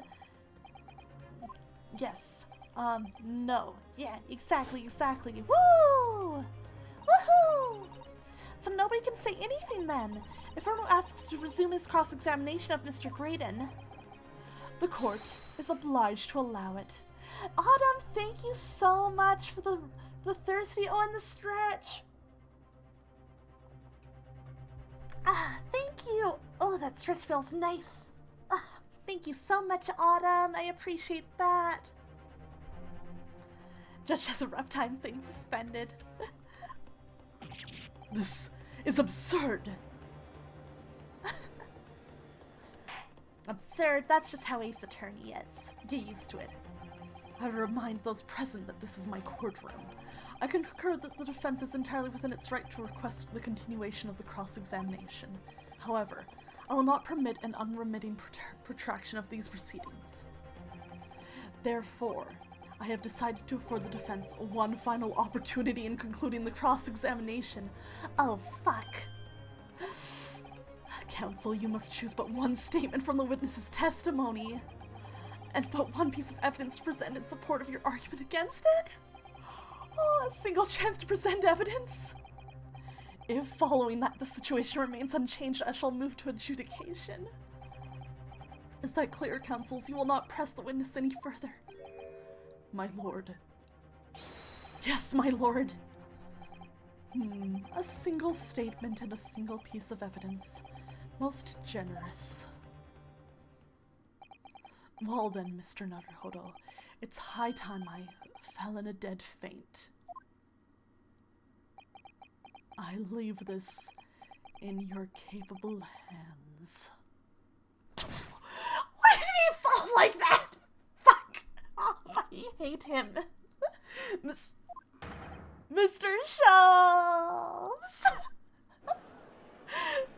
Please zoom out far enough that we can see him on the floor. Please, please, please, I'm begging you. No, no, don't fade out. I want to see him lying on the ground. Fuck. To stand so insecurely before the court in a state of such high fever. Either the man has extraordinary strength of mind or an extraordinary lack of feeling. I think a bit of both.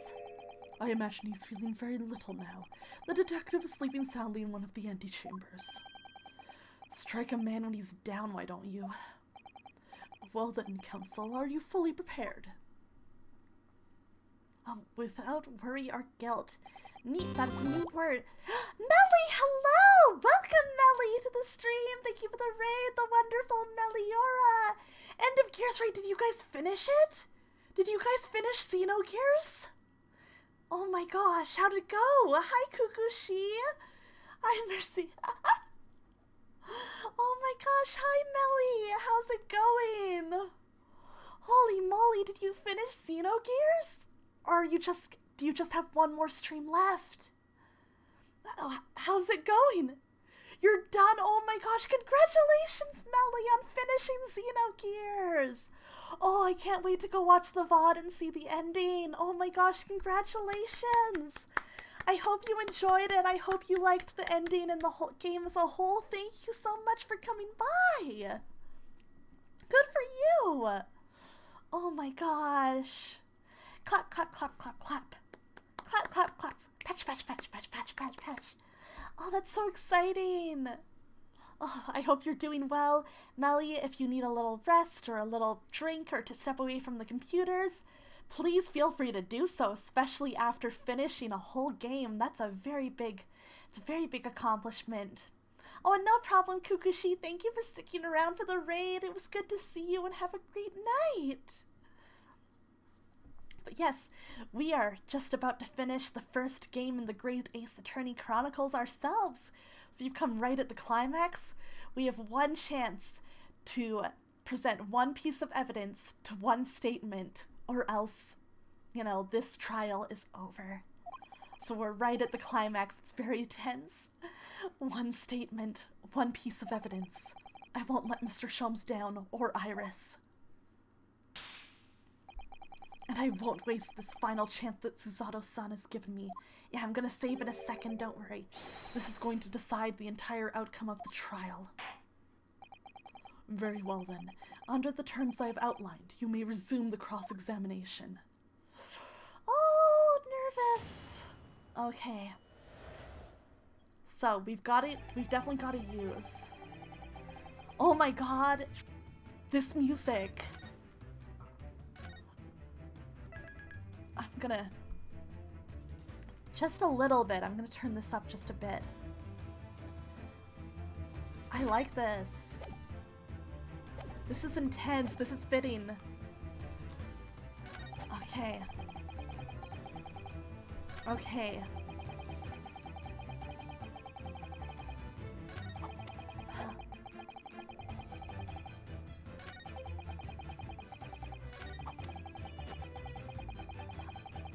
I want to say it's to this one.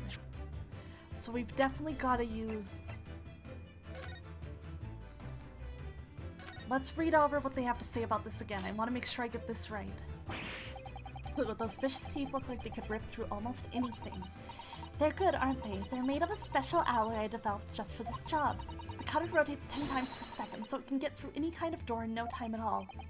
And what are the two parts at the top there? Ah, those are for attaching hinges to the section of the door that gets cut out. Right, of course. Nothing can match this machine for power. It can make mincemeat of even the toughest of doors. It sounds so charming and friendly when you say that's what it's for, but it feels like the reality of the cat Flapomat is that it's the grim weapon of door destruction.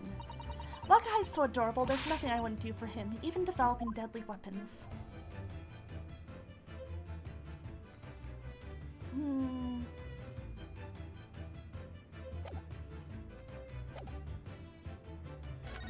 I want to double check what Iris has to say at the end of this too.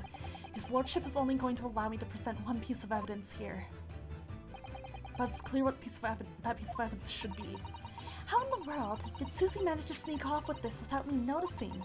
And she used it in the pawnbrokery. Yes, at least that's what Mr. Sholmes said. I was only gone from this place for about 5 minutes when I went after the Skulkin brothers. What possible reason could Susato-san have had to use Iris's contraption in that time? Could it be what she did with the cat Flapomat? Completely changes one of the key premises this testimony is based on. Yeah, I'm thinking maybe... Okay, I feel like I understand now. She used it to create the thing after. She created the peephole after. So it makes no sense that during. I'm gonna press just to make sure. Objection! Okay, we can't press him. We can't press him. No, my learned friend. I take issue with you. Oops. His lordship made it very clear that the defense is permitted to present only a single piece of evidence. I thought I could maybe press a little too, just to be sure. The prosecution demands stern punishment. No!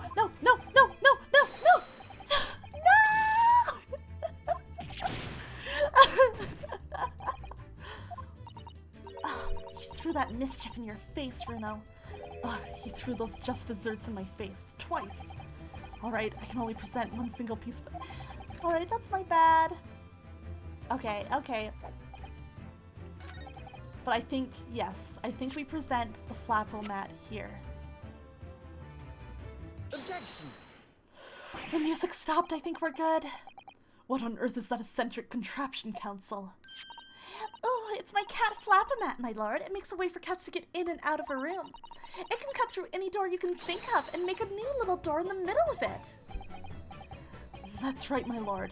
It's a device for creating so-called cat flaps. Small doors for cats to come and go as they please without their owners having to open the main door. I'm sure we can all work that out for ourselves. But that cat lover's contrivance has no possible relevance to this case. Oh, really?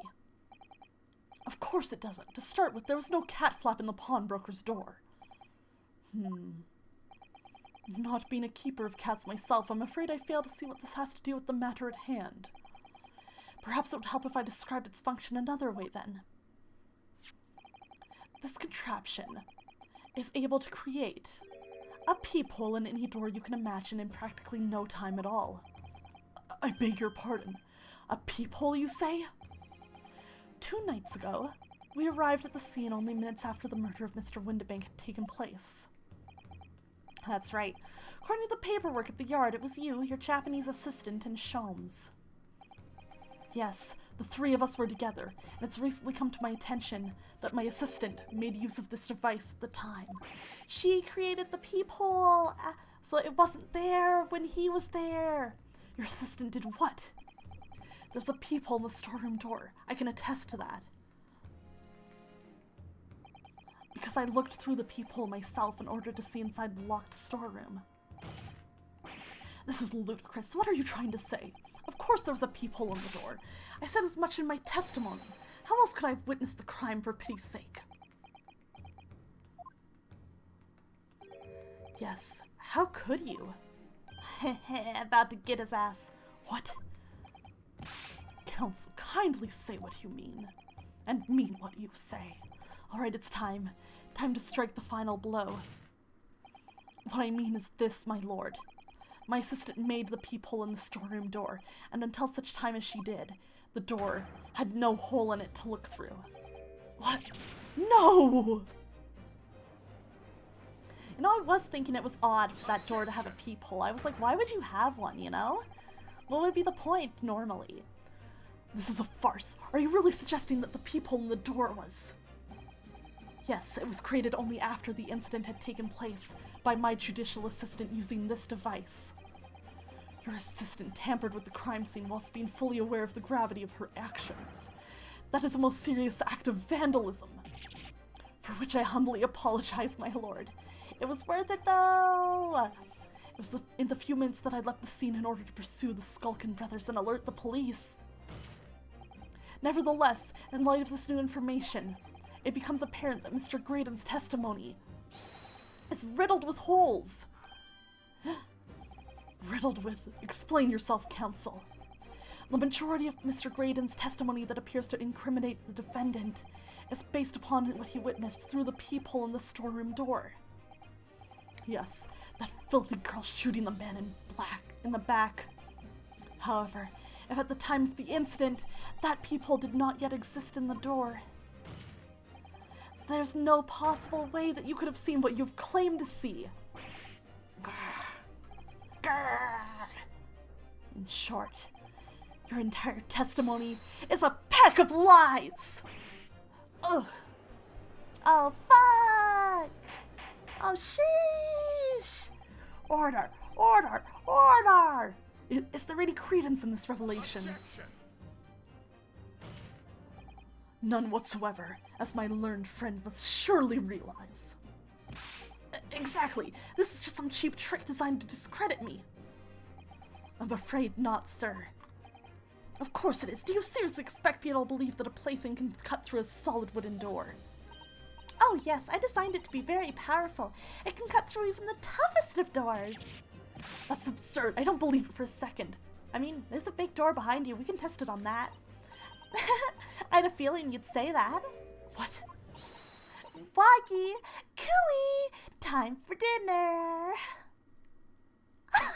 She already did it. Meow. Well? Young lady, this is the Old Bailey. One does not make cat flaps in the oak paneling at the Old Bailey. I'm not done yet, don't worry. This doesn't mean that the people in the storeroom door at Windibanks was made by your machine. And there's no way you can prove that it was. No, but it's easy. What? The cat flaps my cat flaponet creates are all of a fixed size. And the dimensions of the people at Windibanks are an exact match. Ugh. Aw, shit, get fucked. Old Silky's lost for words. Excellent work, Iris. Thank you. Aw. And now it's my learned student friend's turn to be lost for words, I feel. Huh? I believe your judicial assistant has already left the country for your Eastern Island home. Well, yes, that's true. Then you may have some difficulty in establishing all of the facts. Maybe no, we can do it. For the sake of argument, let us assume the Peephole has dimensions that are a perfect fit for this contraption. In that case, when was the Peephole cut? The prosecution demands proof of your answer. What is the purpose of your line of inquiry, Lord von Zieks? It's very simple, my lord. Well, I mean, if we use those photos from Herlock's cameras, those show the door. We can see if the Peephole was there. The defense argues that the Peephole was created after the incident using this device. But now that the perpetrator has returned to her native land, she cannot testify to the fact. There is no proof. Ugh. And for as long as the defense remains unable to prove when the Peephole was made, my learned friend's claim amounts to nothing more than a baseless accusation. What? Indeed, that is so, Lord von Zieks. Well, counsel, Don't give up now, Bruno. This is the time to create your own opening and force your way through. Force your way through that hole. Force it! Force it! Force it! I don't know if I can do this, but I do know one thing. Susato-san is the greatest judicial assistant in the world. Damn, can't believe Renosuke isn't based. Hi, Roy, how are you? Good to see you. Very well. The counsel for the defense will present evidence to support the claim made. Proof that the Peephole in the door of Wendibic Storm was created after the event and not before. It's fine. Yeah! Yeah, this should do it. This should do it. Yes, yes, between both you can see one doesn't have a peephole and one does. Windows, shut up about your antivirus. There are no threats, I don't care. What are you? A print from that detective's infernal cameras again. Oh, I'm glad you're doing good, Roy. We are just about to wrap up this trial, I think. I'm very excited. My judicial assistant, Miss Susato Mikotoba, is an extremely intelligent and capable woman, which is why I never had any cause to doubt that she would have considered this scenario and made sure I had the necessary proof. The only threat is in the bedroom. And the necessary proof is in this photographic print, counsel. This print shows us a scene in the shop moments after the defendant entered the premises. Agreed. And it also shows the accused mercilessly wielded a gun in the direction of the defenseless broker. But more to the point, it pictures the storeroom door in the background. Let me see that print again. No peephole. I don't believe it. This really is quite remarkable. The door to the storeroom is completely devoid of a peephole of any description. Oh, Heh, get fucked, Mr. Graydon. You couldn't possibly have witnessed the crime as you claim to have done, because at the time it happened, there was no peephole in the door. Oh. In other words, your testimony is a catalog of lies.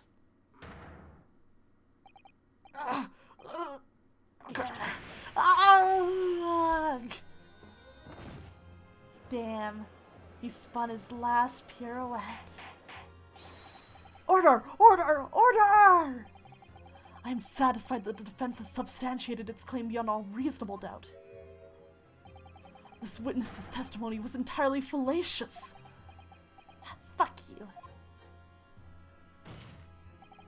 That's not the only thing we now know beyond all reasonable doubt. My learned friend's assistant's guilt can no longer be denied. The woman tampered with a crime scene. But more importantly, good lord, there's more, Lord von Zieks. The defense may have established a reprehensible instance of perjury. When will Egg Benedict served? Well, we are gonna fry and serve this bitch up any second now. He is sizzling. That is no proof that this man is the victim's killer. Also, hi Kelvez, how are you doing? Yes, that's right. Welcome back from your lurk. I hope you had a nice one. Good to see you, lunatic. What? I was there at the scene. It's true. And I was shot in the arm. It's true. But that's all. Yes, in fact, if you look at the circumstances, I am the victim here. Oh, please. No! I don't believe this. But they're right. As it stands now, I don't have any definitive proof that he is the culprit. I feel like we have more than enough circumstantial. Still, he can't worm his way out of it now. Iris, you know what they say. There's no point locking the cat's door after the cat has bolted. Damn, Iris, so true. Isn't that right, Bruno? Cheers, Iris, I'll drink to that. As Hurley always says, one lie begets another. No, wait, that might have been a line I wrote for him in one of my stories. Well, no matter who said it first, you're right. Lies always beget more lies. Mr. Graydon, not only did you give false testimony to the court, but the lies you told make no sense. Make no sense? What do you mean by such a remark? Shenanigans beget shenanigans. So true. What you said in your testimony. 'Cause you're a maniac. I mean, your name is a real lunatic. Reveals that you know something you shouldn't have known. In other words, there's a fundamental inconsistency in your statements. What? Objection! Oh yeah, that Windibanks was shot in the back. This is provocative talk to counsel. I'm sure Nash and Ringo are just hanging out to the side. Maybe we'll see him again. Won't you enlighten the court? Explain this alleged inconsistency. Iris was right. Hopefully they'll bring your boys out soon. I do enjoy them. They're a lot, but they're great. One lie begets another. The inconsistency is revealed by the lies in the witnesses' statements. Yeah, their nameplate's great. They show that Mr. Graydon had knowledge of something he shouldn't have known anything about. Namely... Good night, Marcia. Thank you so much for hanging around and for your modding help as always. I appreciate it so, so much. Have a good sleep and sweet dreams. Yes, I think the bloodstains as well. Yeah, pear and apple. And they were eating the pear and apples earlier and they kind of look like them. The bloodstains that were present on Miss Lestrade's coat.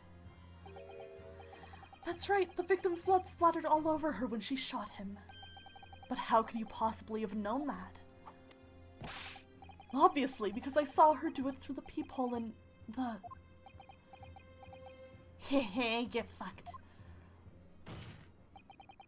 The point is not that you lied in your testimony, Mr. Graydon. It's the nature of the lie you concocted that is so revealing. You're not making any sense. Then let me ask you a simple question. How is it, Mr. Graydon, that you knew of the existence of the peephole in the storeroom door? What? Well, obviously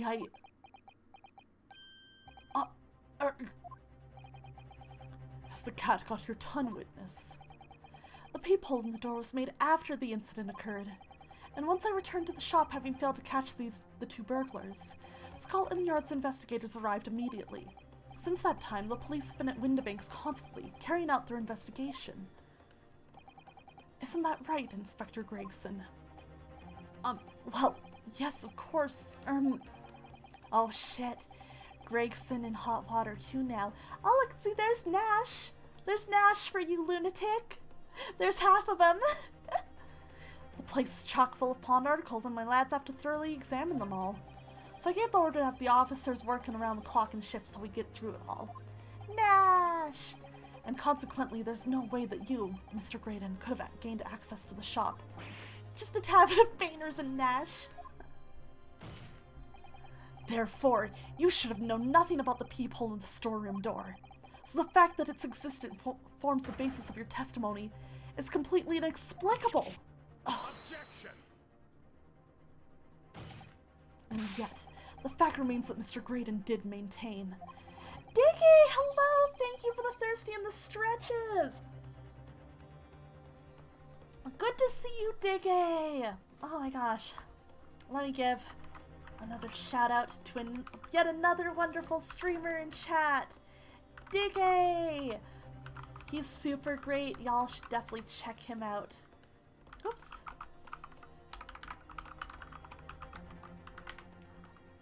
Alright. He does some cool Pokemon stuff, lots of cool Nintendo stuff, some Pokemon card openings. Definitely check him out if you are interested. That he witnessed the crime taking place through the peephole in the door. How on earth is that possible? Could I have a word, please, Lord Von Zeeks? Speak, Inspector. It's just that I really ought to be getting back to the station now to put in my report. There's really nothing more I can add to this testimony, so if it's all the same to you... Man, is Gregson about to be in some real shit here? I'm just like, oh my god, he's trying to escape. 3 stages of Chin on screen, Egg Benedict with the normal, Fish and Chips with the 0, Super Mario Brother with the Super Chin. You're so right, it's like all the stages, all the possible chins. Permission denied. Oh. It's not all the same to me, Inspector, not at all. You will remain exactly where you are until this trial concludes. Of course, sir. Mr. Graydon. You shouldn't have known about the existence of that peephole. Which can only mean that you must have been informed about it by somebody else. Oh my god. Gregson, what the fuck? Objection! Stop there, my learned friend. You realize, I trust, that the words you just uttered have extremely serious implications. Yes, but the defense believes that the details about the case that Mr. Graydon claims to have seen must have been revealed to him by a certain person before his testimony.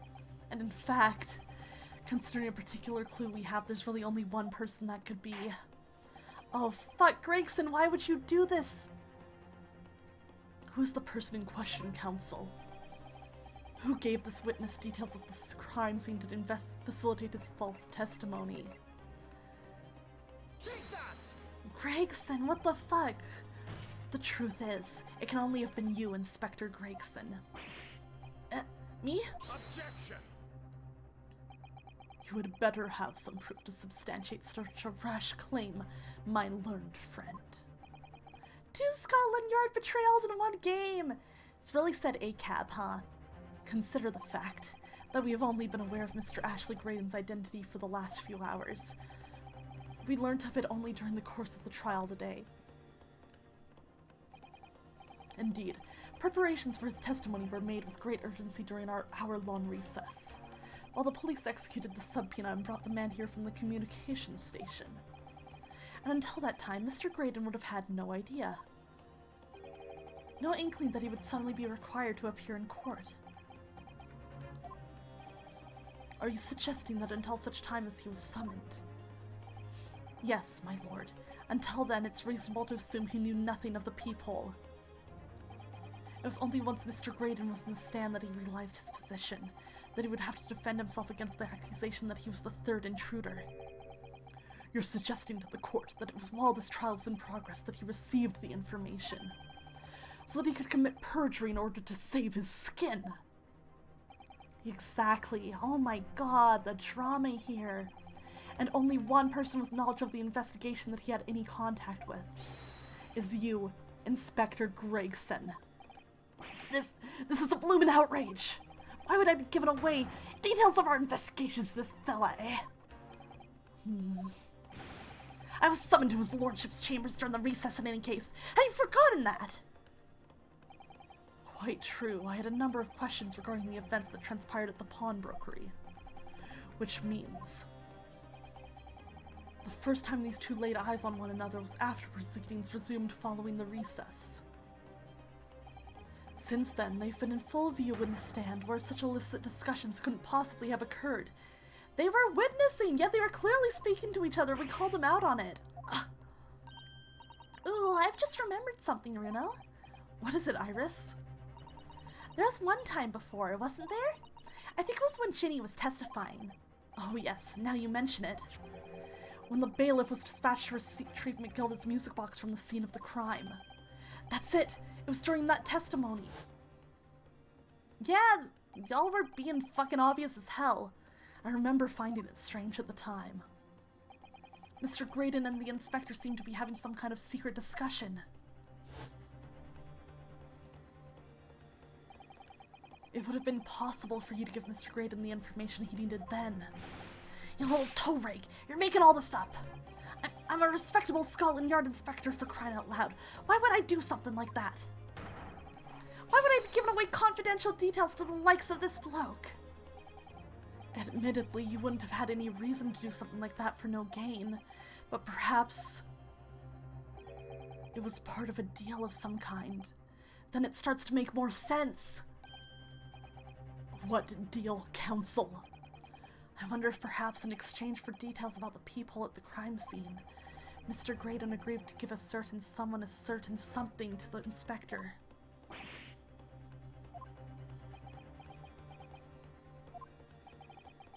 I'm sure I need not remind the inspector that, if found to be true, striking a deal of any kind with a witness would be considered a gross case of malfeasance.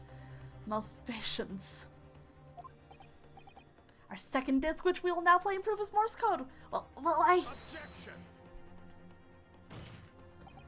It's becoming clear that jumping in with the accusations is this Nipponese student's specialty. I don't do that! Poor Rinowski! But with the stakes so high, the prosecution is not prepared to listen to baseless charges. It is incumbent on the defense now to present evidence in support of this diabolical claim. Evidence? Just what are you proposing that the inspector demanded of the witness in return? The court must see proof of this alleged deal. Aw, man. If Inspector Gregson really did strike a deal with Mr. Graydon, then logically, there's only one thing he could have asked for. That must be it. Bruno, do you think it could be... Yes. It's the missing link that would join all the dots together in this puzzle. I must press you for an answer now, counsel. What evidence explains the nature of the alleged deal that Inspector Gregson made with the witness? I'm confident. I'm confident. Take that! Inspector Gregson. Besides this murder, is it not true that you've been working on another very important case?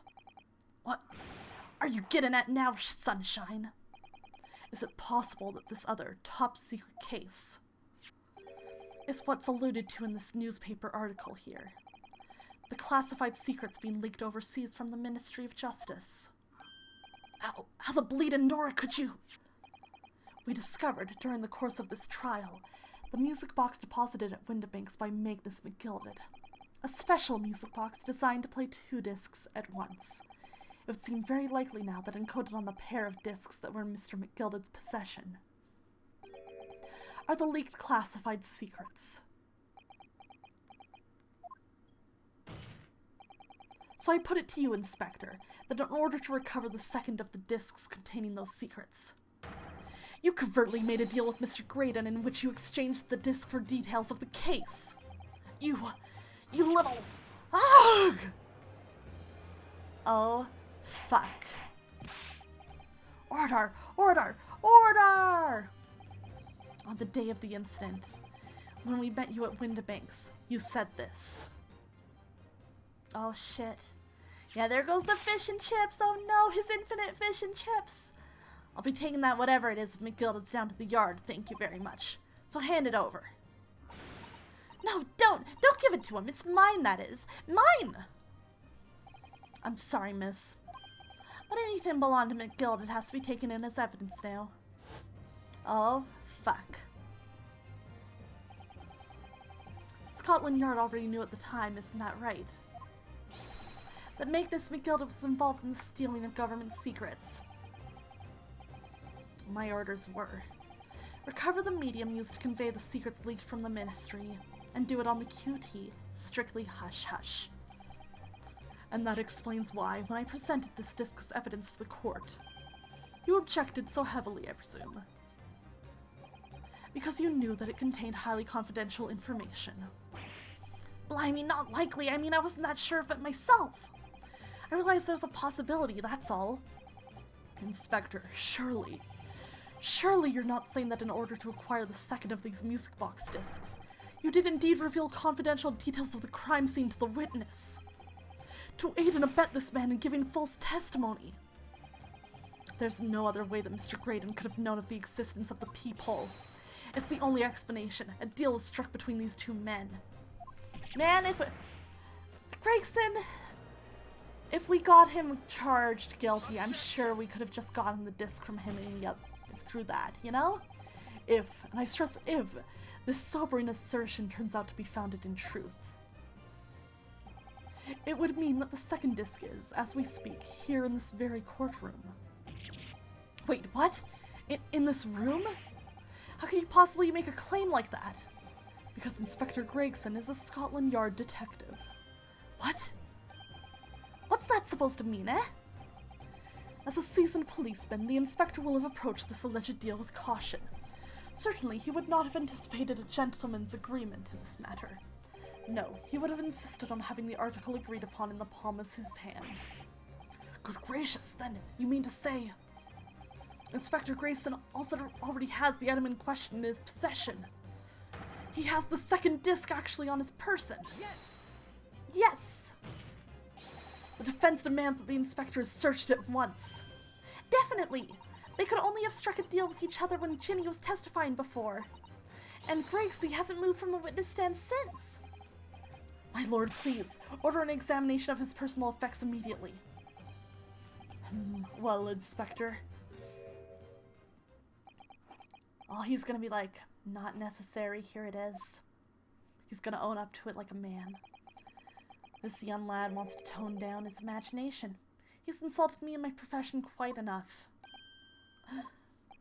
However, if it'll put this matter to bed and dispel any doubts about my involvement, then I'll happily submit to a body search. Oh my... What does this mean? What? He's going to agree to it? I presume you're aware of the precipice on which you teeter now, my learned student friend.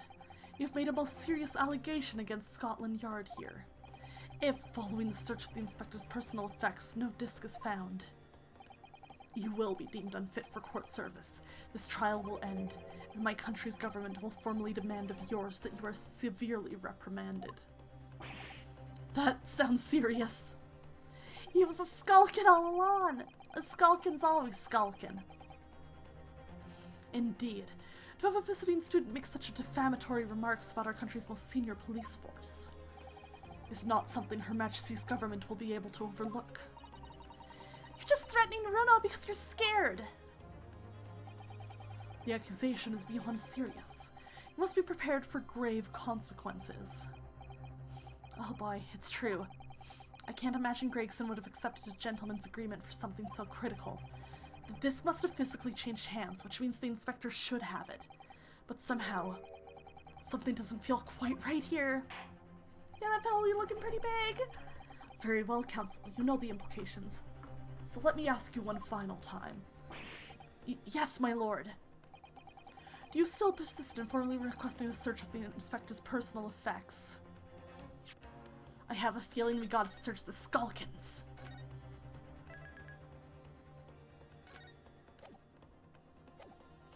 I have a feeling. Yes, the defense formally demands the search be conducted. Well, don't say you weren't warned, but your typical Nipponese stubbornness may well land you in hot water this time. Perhaps the lesson will do you some good. Fair enough. I've got nothing to hide. Very well then. Bailiff, conduct a search of the inspector's personal effects, please. The baby slap! The defense demands a search, but not of Inspector Gregson. What? Now what's all this? I'm the one you're accusing, aren't I? I thought you wanted to search me. No. No, Inspector, not you. Somebody else. What's the meaning of all this, eh? Lost it at last, have you, sunshine? The court shouldn't have to put up with this nonsense. You're being completely irrational. Oh shit. No. Be quiet, all of you. Who said that? Iris, be quiet, all of you. Runo's doing what you all told him to do and having the courage of his convictions. So you should respect that and listen to what he has to say in good faith. Because that's the British way. Oh. Aw, Iris. Well said, young lady.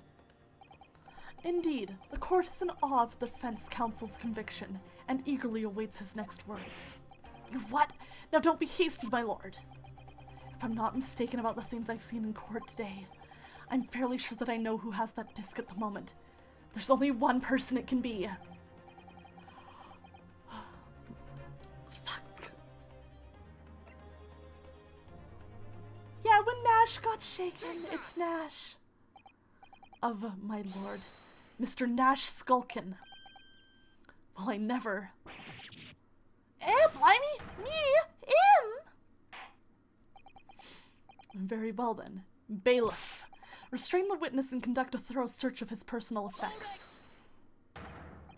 Please, my lord. Inspector. Scotland Yard has to object to this search. Objection. Unfortunately for you, Inspector, your objections carry no weight here. In this courtroom, only the prosecution and defense have the authority to object. But Lord Von Zeeks, I have no idea what forces are in play that might influence your actions. Man, can't believe Nash would betray you like this. It's all Ringo all the time now, baby. All Ringo all the time. But personally, I have no intention of obstructing the course of this trial. Ugh. Bailiff, carry out the search. Oh, fuck. Now, old Donamo, I didn't know nothing. Nothing about no disc. Cut it out! Yeah, I wouldn't be surprised if it was planted on Nash, just to hide it, you know? Ah! Here, my lord, in the witness's pocket. I found this. Good lord, that's another music box disc. I don't know nothing about it, nothing.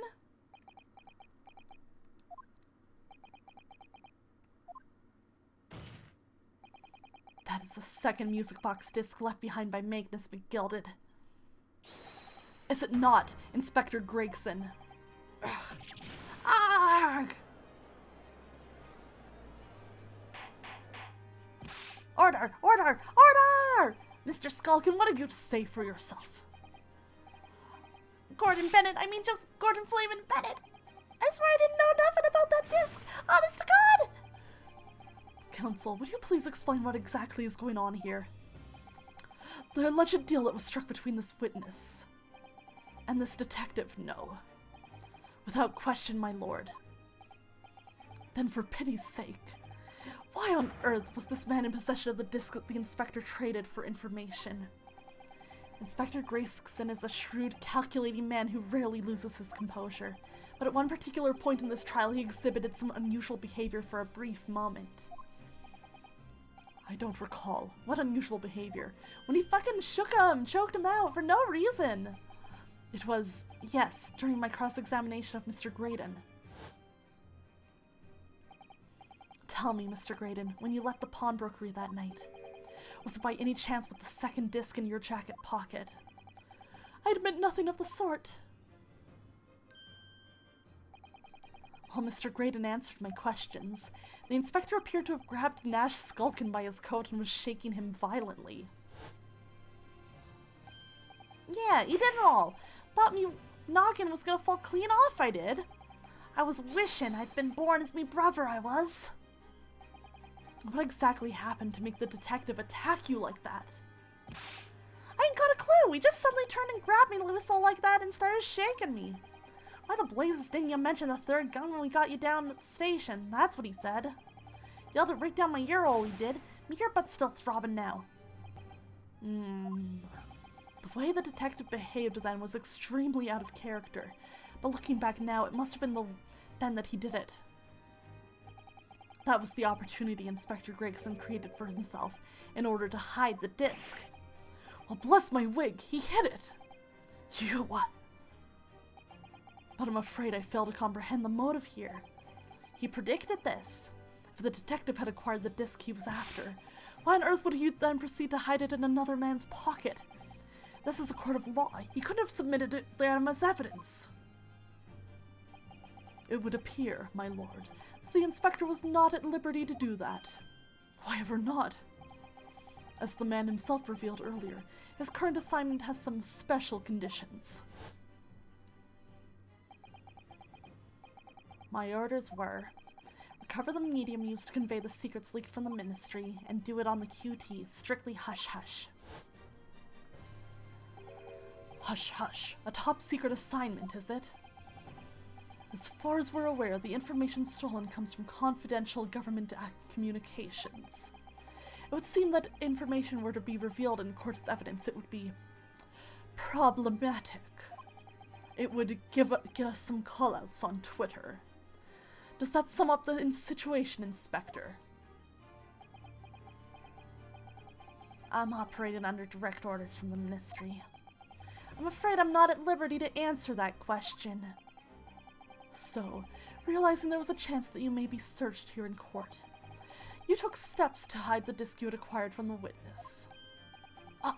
Does this mean he only pretended to attack Mr. Skulkin in order to get close enough to him to slip the second disc into his pocket?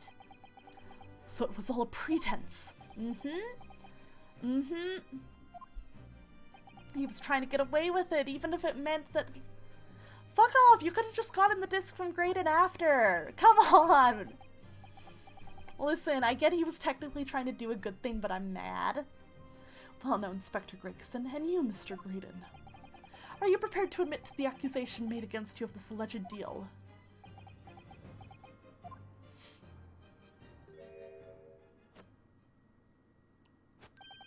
Admit to it. Yours truly, please. Mr. Graydon. Don't drag this out anymore, you bitch.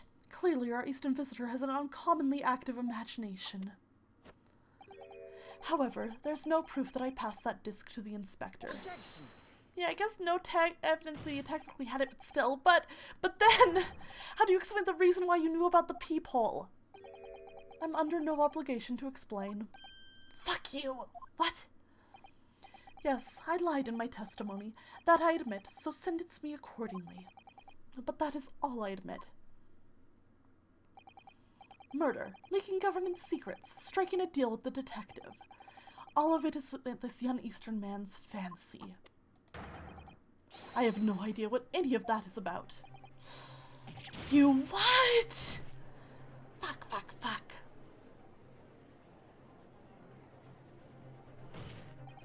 Well, what about you then, Inspector Gregson? Do you admit to making a deal with Mr. Graydon in order to acquire the disc? Ladies and gents of the jury, as a Scotland Yard inspector, I will declare this and nothing more. I am acting in the best interests of the country. Whatever I've done, it's been in the name of justice. There are better ways to do this! So as members of the public of this fine country, I'd like to think that justice will be your guiding light when you're making your decisions.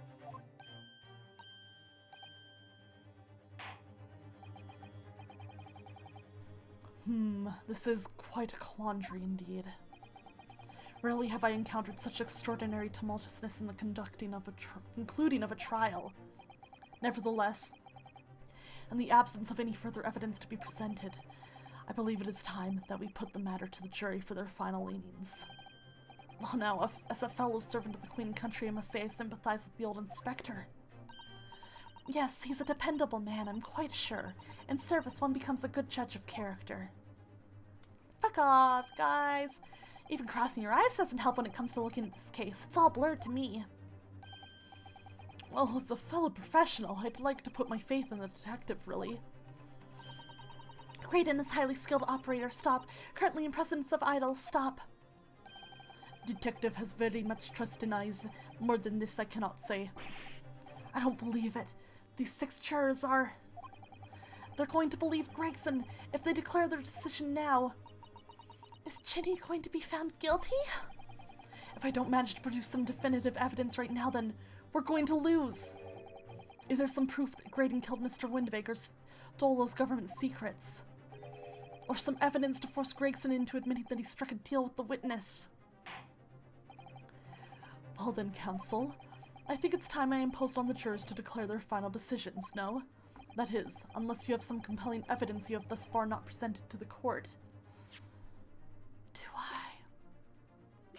Wait. Is it?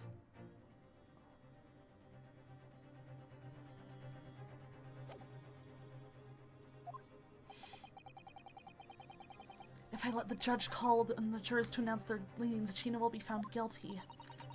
So there's no choice then, Runo. You have to throw some more evidence at them. This is it now. It all comes down to this. Who do I present evidence against? Gregson or Graydon? Holy shit.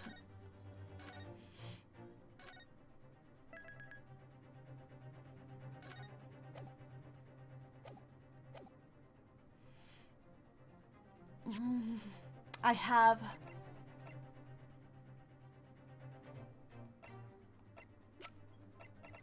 a feeling, but I don't know for sure. I'm gonna give something a try.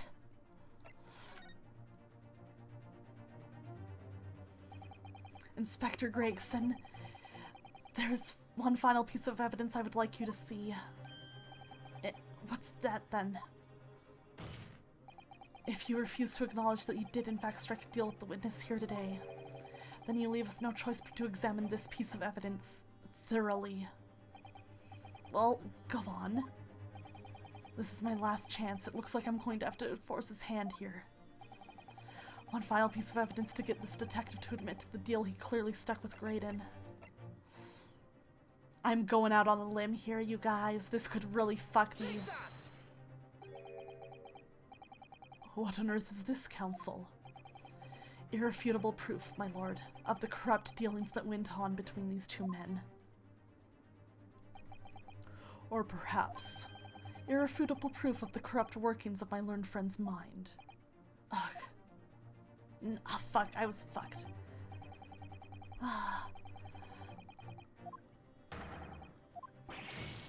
Wah! They were in the stand. What's more, there's no love lost between them, clearly. It was strictly business. If you think about it, murder and treason are both such serious crimes. Yes, punishable by death. So don't think old Silky's going to admit to either anytime soon, do you? No, but Gregson on the other hand. He's just refusing to admit what happened because he's been sworn to secrecy, out of a sense of duty. I wonder, if Gregson's lips are sealed because he's determined to do his duty, then perhaps to prise them open. You're going to have to be determined enough to do your duty too, Runo. Of course, he'd do anything to follow his orders, so... Okay. Let's try one more time.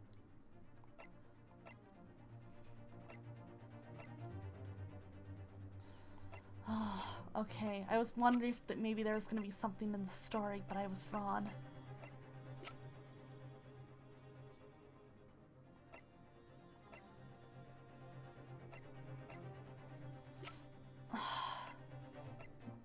My brain's breaking.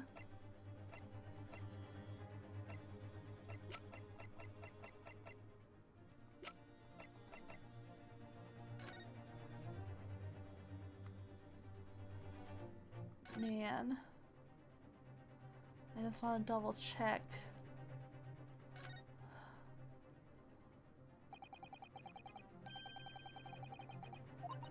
This movement is like the other one. The comb's teeth are all the same length.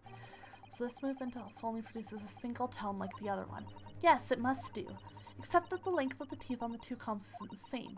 So the single tone produced by this movement will be different to the single tone we've already heard. Yeah, that's what I'm thinking. Threaten to play the discs together. But the notes they produce are different. Music box that can only play two tones. I'm gonna give it a shot. Okay. Is that Mr. McGillicud's peculiar music box, Counsel? I was wondering if maybe the reason Shums didn't want the story published was because it had some kind of details of deals and stuff in it, but I think I was wrong. I think I was overthinking this about, like, you know, new evidence, even though the second disc, is also new evidence. Yes, with the disc already in place, ready to play. I think perhaps now would be a good time to listen to the sound produced by the music box again. Only this time, with the second disc we've just discovered set in place as well. Goodness, this disc council. No, wait, I can't let you do that! Why not? Because it's got nothing to do with this case, that's why. Not true, Inspector. The defense has already proposed that the sounds heard by the court earlier from this music box were part of a Morse code message. We know that Morse code comprises of 2 distinct tones. The defense believes that the second disc contains the second tone needed to complete the message. And now we have a chance to confirm that theory. For crying out loud, Sunshine, we talking about state secrets here.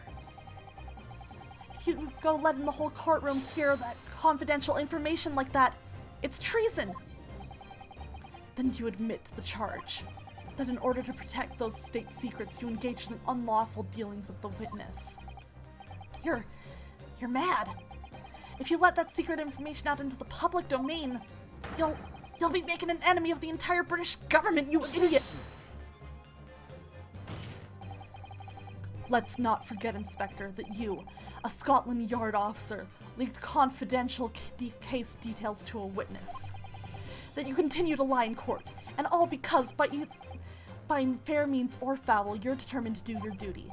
Well, by fair means or foul, I'm prepared to do mine. Don't you dare. I will stop at nothing to protect my client. I don't care who I make an enemy of.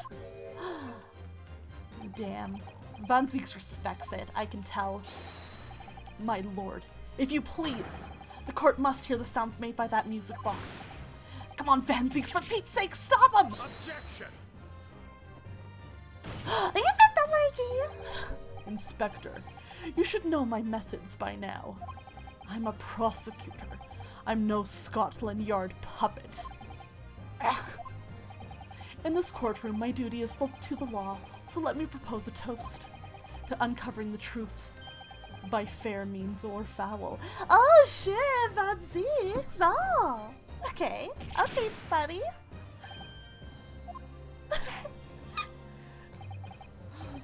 Very well. The defense's stance here and that of the prosecution have been made very clear, I feel. Rogue, my main man.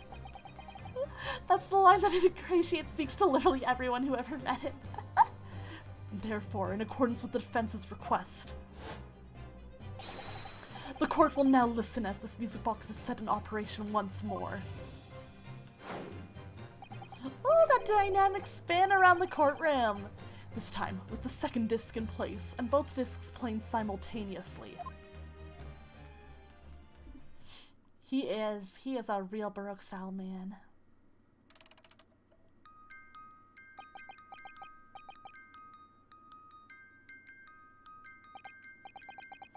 Oh, listen to that.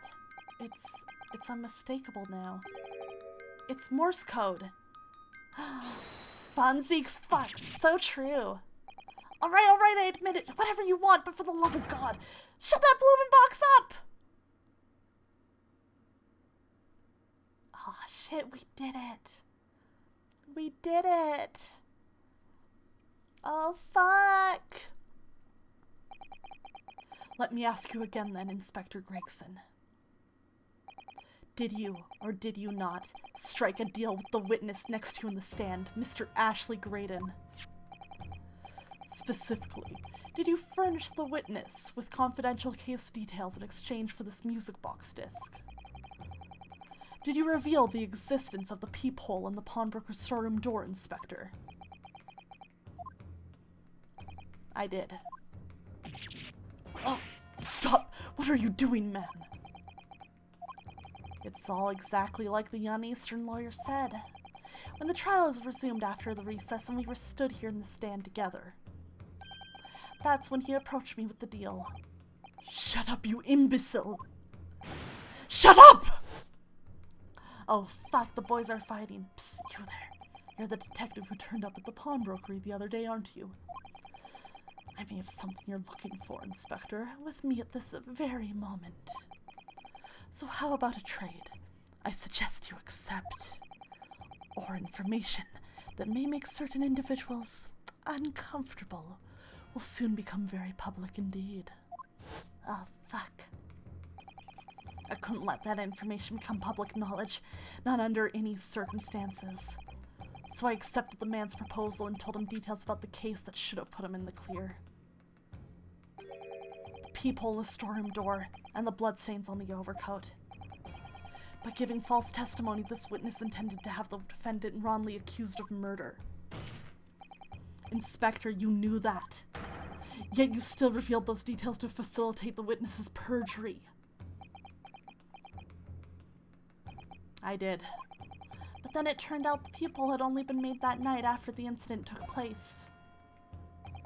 Scotland Yard wasn't aware of that, if I'm perfectly honest. Well, Mr. Graydon, what do you have to say for yourself?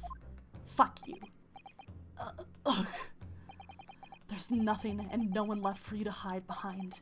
You struck a deal with the inspector in order to escape conviction of a very serious crime, namely this. You are the third intruder who broke into the pawnbrokery on the night in question. And you perpetrated the murder of the proprietor, Mr. Pop Windbank. Ugh, you. Oh, fuck! Traitor! Oh, shit! Someone stop them! Oh my god, he's gonna kill him! What the fuck? Bailiff, restrain that man! At once! Yo, what the fuck? This court's getting wild! That's it then. It's all over. Oh my god, what a way for it to end. Rayson copped up the details and the chip. Oh, holy shit. I despised my life growing up. Those slums are vile places. I was cursed from birth, born into poverty, the son of a penniless artisan. My parents did nothing but quarrel all day long. What little money they had was never spent on me.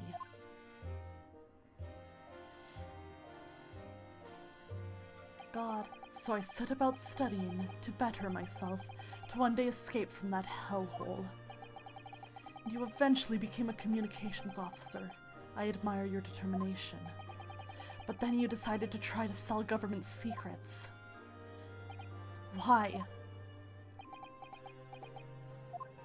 Man, isn't it obvious? Because I wanted money. Even now, years later, the nightmares of my life in the slums wake me in the small hours. Was it really worth all this, dude? I wanted to drown them out, with more money than anyone who lived in that squalor could ever imagine. Then one day, I met him. Mr. Magnus McGilded. God, fuck this guy. You're a fiend with a quaint talent, so you are. Have money to throw your way if you're interested. All you need to do is go along with me little plan now. Fuck McGilded. I was to steal the ministry's telegraphic message logs and McGilded would buy them for a handsome sum. As I was responsible for inspections of the ministry's communications office, it was a simple enough task. The lure of the devil's offerings. How easy it is to succumb. But you must surely have realized the seriousness of the crime you were committing. And for that reason, I took great lengths to ensure that my actions were untraceable. By using the music box. My father was a brickmaker, though my mother divorced him when I was still a child. Yes, Mr. Mason Milverton.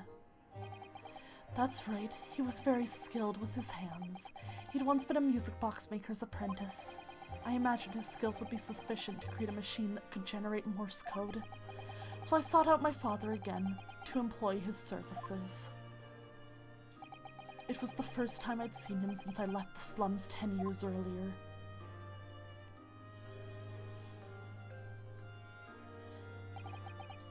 Look at you, Ashley. What a fine gent you've become, eh? He was a different man to the one in my memory.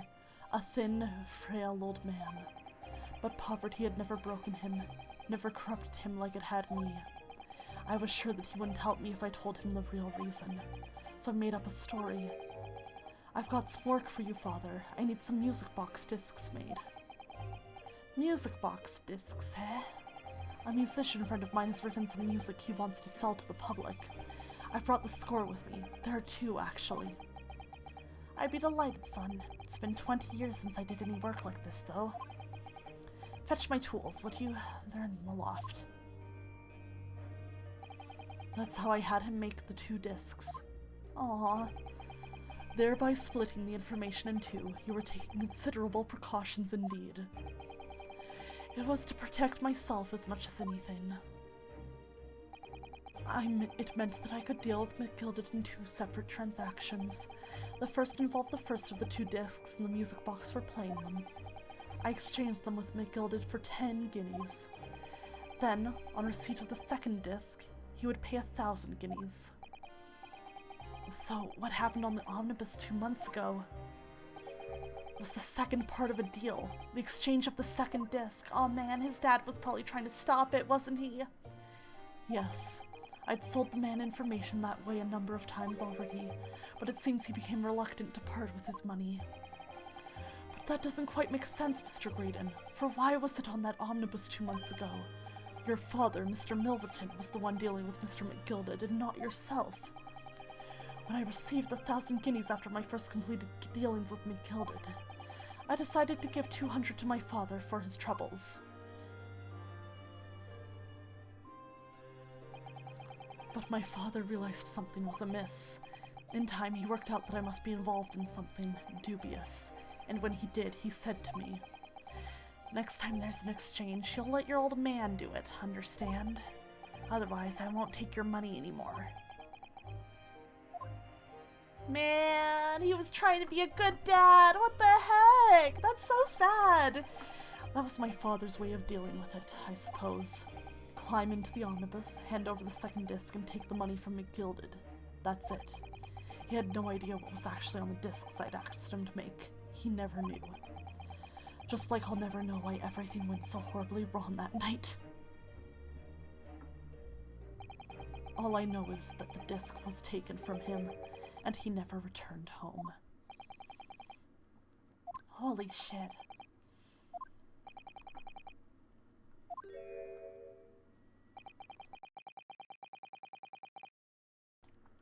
It was only then that I found out what sort of a monster McGilded really was. So after 10 years of not once uttering it, I swore on my father's name.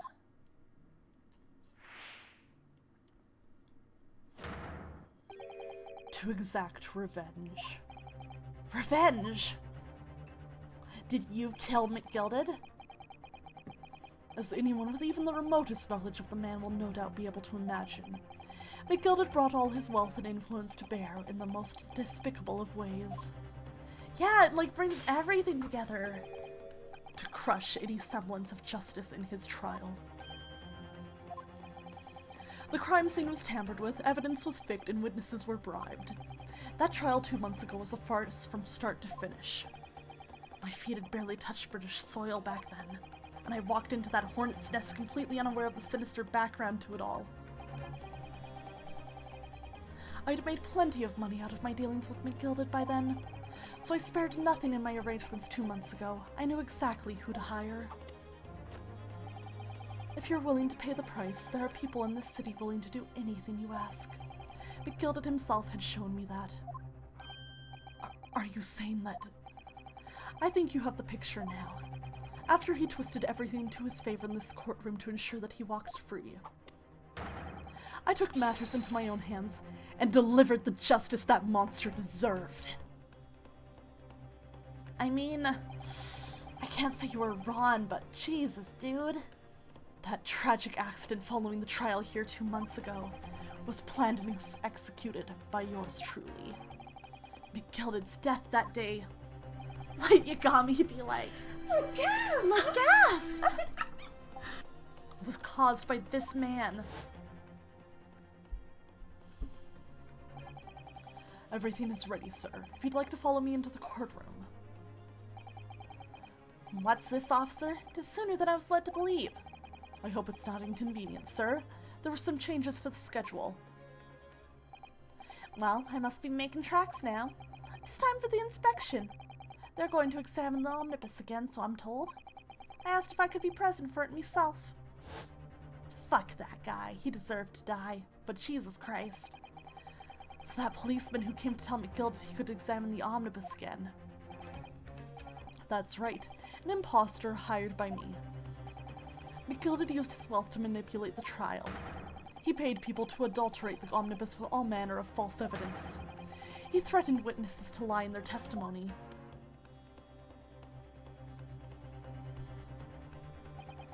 So I gave the man a taste of his own medicine. Once the omnibus was doused in paraffin, one of my sham policemen ushered McGilded inside and sent him on a one-way journey to hell. That is raw as fuck, dude. That is raw as fuck. An eye for an eye. That's how I avenged my father's death. Even the judge is like, holy shit. A spine-chilling account indeed. But that wasn't the end of it for me. There was a loose end, you see. A loose end. Yes, I should think it's obvious. The second disc, which my father had taken to exchange with McGilded. Ah, yes. There's indeed no mention of it in the man's trial 2 months ago. Clearly because it had been removed from the scene of the crime. When I realized it was missing, I remembered something. Karama, hello, how are you? It's good to see you. What's up? Something from the first time I dealt with McGilded.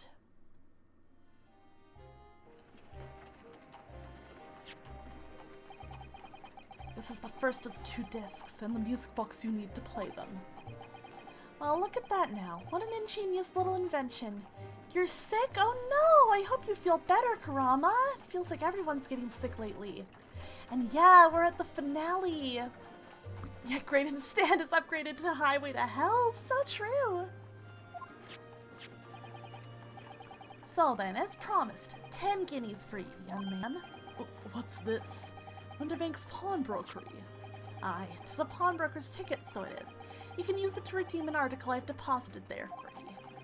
There's no need to give a name, just hand over the ticket and tell the fiend the watchword. I put a jewel in pawn for ye. It'll fetch a good 10 guineas if you sell it, so it will. I've never heard of a pawnbrokery being used in quite that way before. Have you not, Mr. Graydon? London's pawnbrokeries are very useful places, you know. Each one is like an extremely secure vault.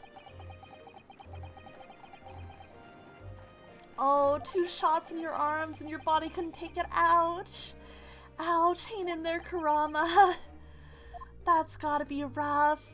I mean, it's good to get your shots, but ouch, your poor body. I hope you feel better soon. So if he knew I knew that if he'd taken steps to hide the disc, it would be in that pawnbrokery somewhere. And on the night he killed my father, he must have entrusted the ticket to someone. Yes, to Gina. I remember now that when we first met you at Windibanks that afternoon 2 days ago. Me too, I'm so afraid of needles. They're the worst. You had a description of Miss Lestrade written down. How did you know who you were looking for? From the trial, that pickpocket's testimony was clearly peculiar. Here, anyone could see that. I realized immediately that she was another of McGilded's pawns, that he must have threatened her somehow.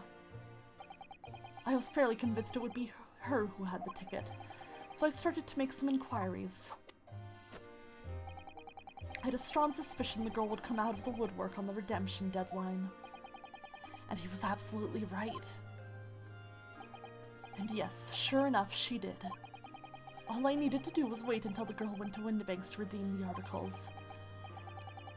Essie, hello! How are you doing? Good to see you, Essie! Oh no, you think the nurse was a bit inexperienced? Ooh, that's rough, Karama, I'm sorry. Yay, I know most people here already follow Essie, but let me give a shout out to my good friend Essie Opal, who is another Prismaria streamer, and she deserves all of your attention and love always. She does wonderful streams. She is so funny and talented. Please check her content out. The all-important music box with the second disc inside was missing, because it had already been forfeited 2 days earlier. But I was unaware of that fact. Had I not been, I could have avoided my nighttime excursion. Essie who? SEO pal. You know, the one and only. Emote only mode, Essie! Meanwhile, as our investigation into the stolen government secrets was progressing, we picked up on the fact that McGilded was involved. Inspector, you've recovered fast. Aw, poor Kurama and Emote jail. My orders were to recover the stolen information as quickly as possible. So we started gathering the Fel's possessions and examining whatever we could lay our hands on. We had a full-scale investigation going on at the yard, but we had to keep it as quiet as we could. Then, when the inspector here took the disc from me in the pawnbrokery that day, I became nervous. I was sure the music box and the second disc were there in the shop somewhere. Oh my god, Rights Out, I love this Kermit emote. That's so good. So I knew that it was a race against time. I had to find those articles before the police did. So that's what prompted you to break into the place that same night. With the help of your old friends, the Skulkin brothers. Essie demands her emote toll. And she needs to be paid or else... When that happened that night in the pawnbrokery, I can only describe as a nightmare. While Nash and Ringo were searching the counter, I'd located the music box I'd sold to McGilded on the shelves of forfeited articles. And the second disc was inside. Yes, I slipped it into my pocket with a very deep sigh of relief. But then something entirely unexpected happened. What are you doing in my shop? Bane! Oh, fuck. So it wasn't even supposed to go that way to begin with. Fuck. Yeah, Kermit in your life is so worth it, Rights Out. I feel that. A gunshot rang out in the shop and I felt a sharp pain in my left arm. The broker fired his gun and the bullet pierced your limb. Yes, exactly. But unfortunately, I decided to bring my own gun with me that night, just in case. Bang! Bam! Boom! Kabooey! Before I knew what was happening, I'd fired back. The man had already turned to flee. I hadn't intended to fire in his direction, much less kill him, but unfortunately for both of us, the bullet hit home. It struck him in the middle of his back as he fled through the storeroom door for refuge. Fuck. A sorry, sorry tale. It all took place in the blink of an eye. I don't imagine Nash and Ringo even realized what had happened at first. I was terrified, so I fled. And that's the whole story. That's everything that happened at Windibanks on that wretched night. Man, I don't even feel good about sending this guy to jail anymore. I'm like, shit, fuck. God damn it. Why does this game gotta do this to me? Yeah, the power of a sob story. I'm weak to them. Except high treason.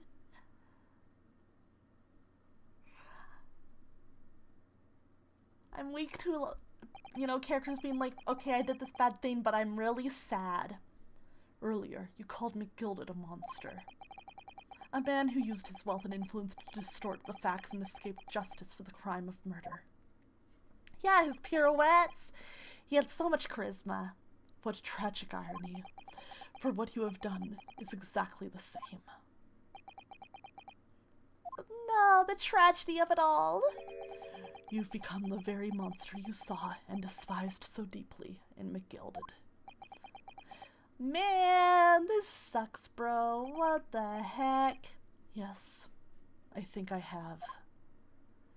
Bro, what the heck? This is so sad. Well, this has been a long and exhausting trial.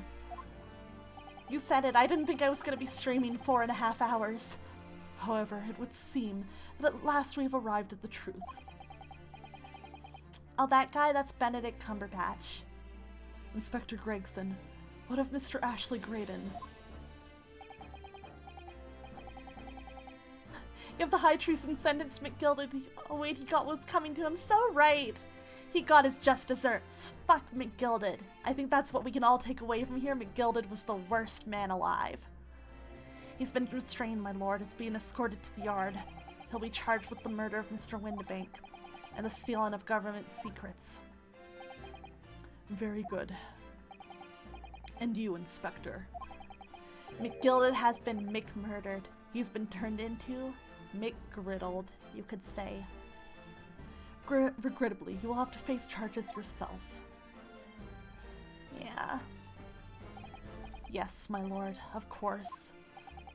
It transpires that you were complicit in helping a criminal escape justice. Dash it all, you could have used that joke. I got it first. The fact remains whether or not you were doing so in the line of duty. The crime is a serious one, Inspector, and inexcusable. Damn, like nobody's getting away scot-free with this case. Now to the defendant, Miss Gina Lestrade. Yeah. It is time for the final adjudication. Is the jury ready, Mr. Foreman? Yes, sir. Guard up squadron standing by, sir. This really is it now. The last push, the final call, the finishing whistle. My men are ready to deliver their verdicts. Thank you, Mr. Foreman. Very well, ladies and gentlemen of the jury. You will now declare your final decisions to the court. Not I request a summation examination. guilty. No! Not guilty. Not guilty. Not guilty. Not guilty. Yay! We did it!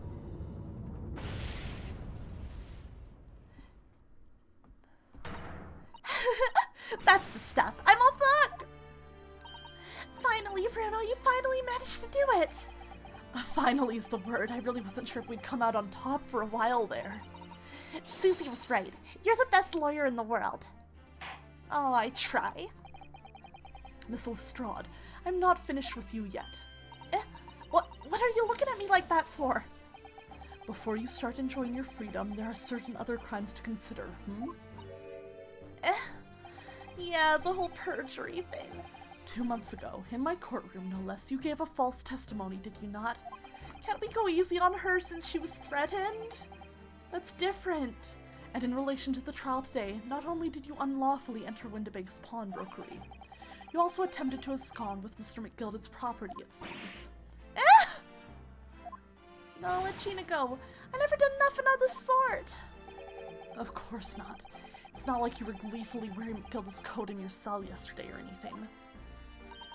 Aw, and just when I was getting excited about throwing a party for Ginny this evening.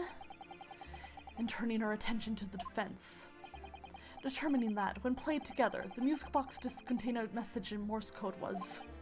Well, it was certainly a most unexpected revelation, counsel. He needs his post-trial wine. Quite so, my lord. The prosecution was caught entirely off guard. In fact, I think we should applaud my learned friend's courage here today. I propose a toast to demanding that government secrets be disseminated before the entire courtroom. Oh, God, Van Zeeks.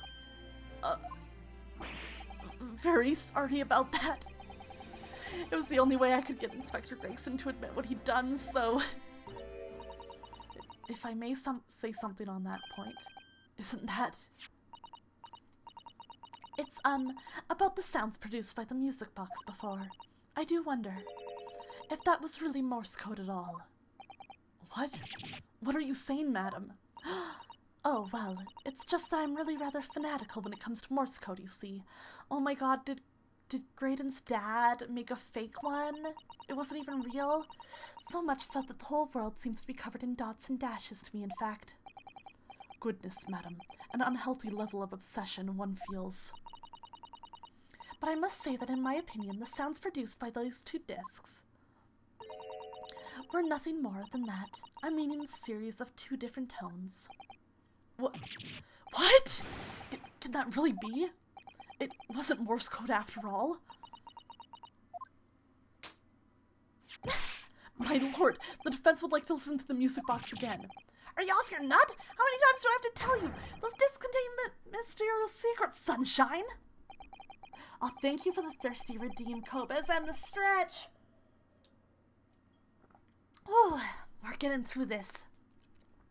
This courtroom is not an appropriate forum to discuss the nature of government communications. We know McGilded conspired to trade national secrets with our enemies, secrets acquired from Mr. Graydon. Now that the man has admitted to his crimes, we have no need to pursue the matter further. Ugh, but it's really going to bother me. Miss Lestrade. Yeah, my lord? That which you have seen today here in this courtroom has been extremely disturbing. Yeah, you kind of got away with a lie ourselves, not on purpose. Falsified evidence, intimidation, perjury, a grim catalogue of depravity. An appalling experience to befall any child.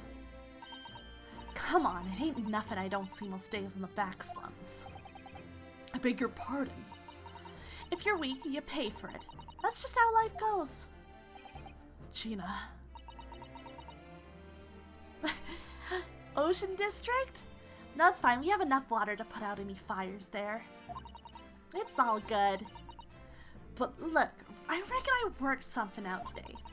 The world ain't fair, but if you want it to change, you've got to start at Adam. You got to change how you are yourself.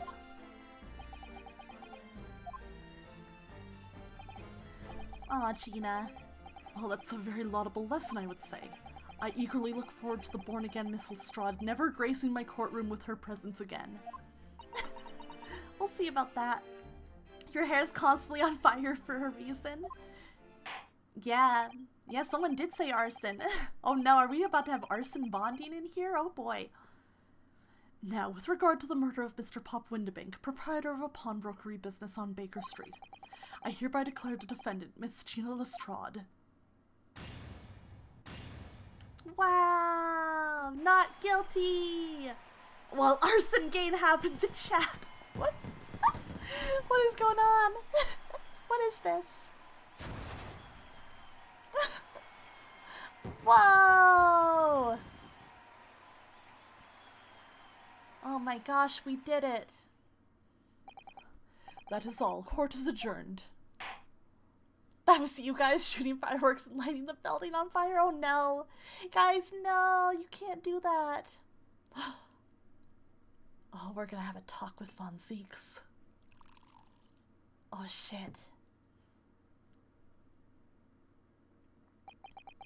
On a personal note, I must say you've surprised me, my Far Eastern friend. Oh! Despite being a Nipponese, you saw through the pretense to the malice that festered within that Englishman. Can you, like, say that without being racist about it, though? And at the same time, saw through the grime to the surprising heart of your English client. You have a curious talent for judging character, especially considering our very different cultures. I don't think there's anything curious about it.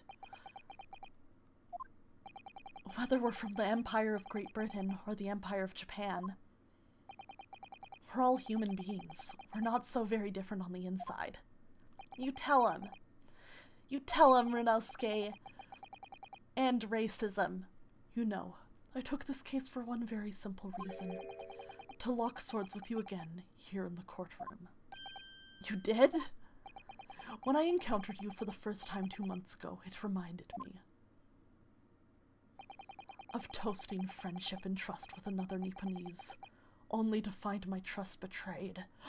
What happened, Von Zeeks?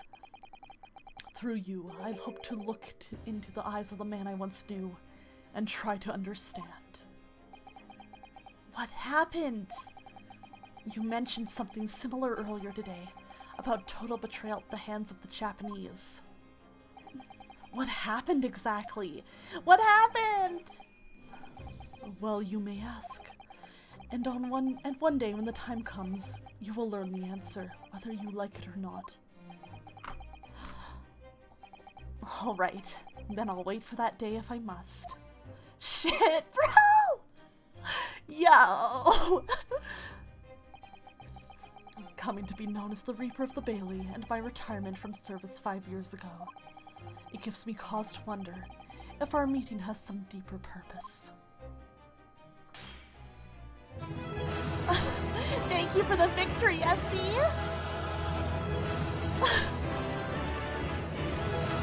Oh my god.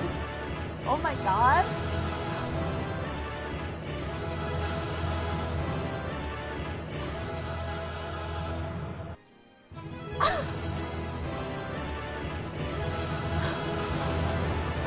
Oh my god.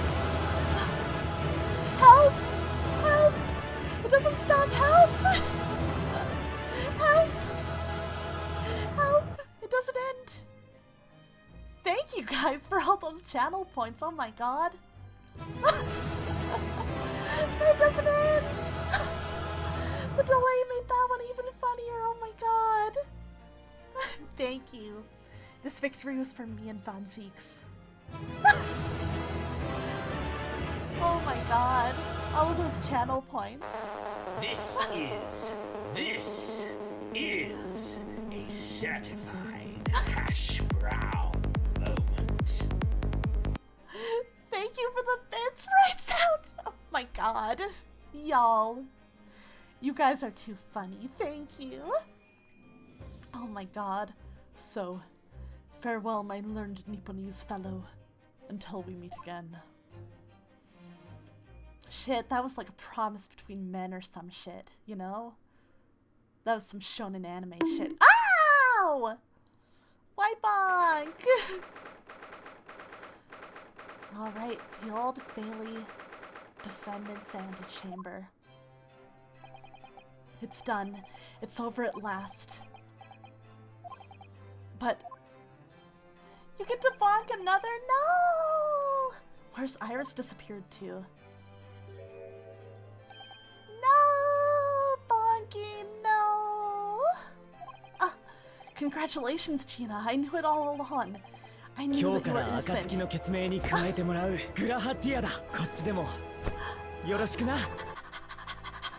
see, thank you for the bits! Yoroshiku-na! Listen, I love him. He's so cute. No bonking! No! No, I don't deserve it. This is just me with pure love. No! Kobes, why? My god. Listen, I would do anything for Grahatia Kobes. Anything. Ah! Why bonking? It's not deserved. It's pure love. You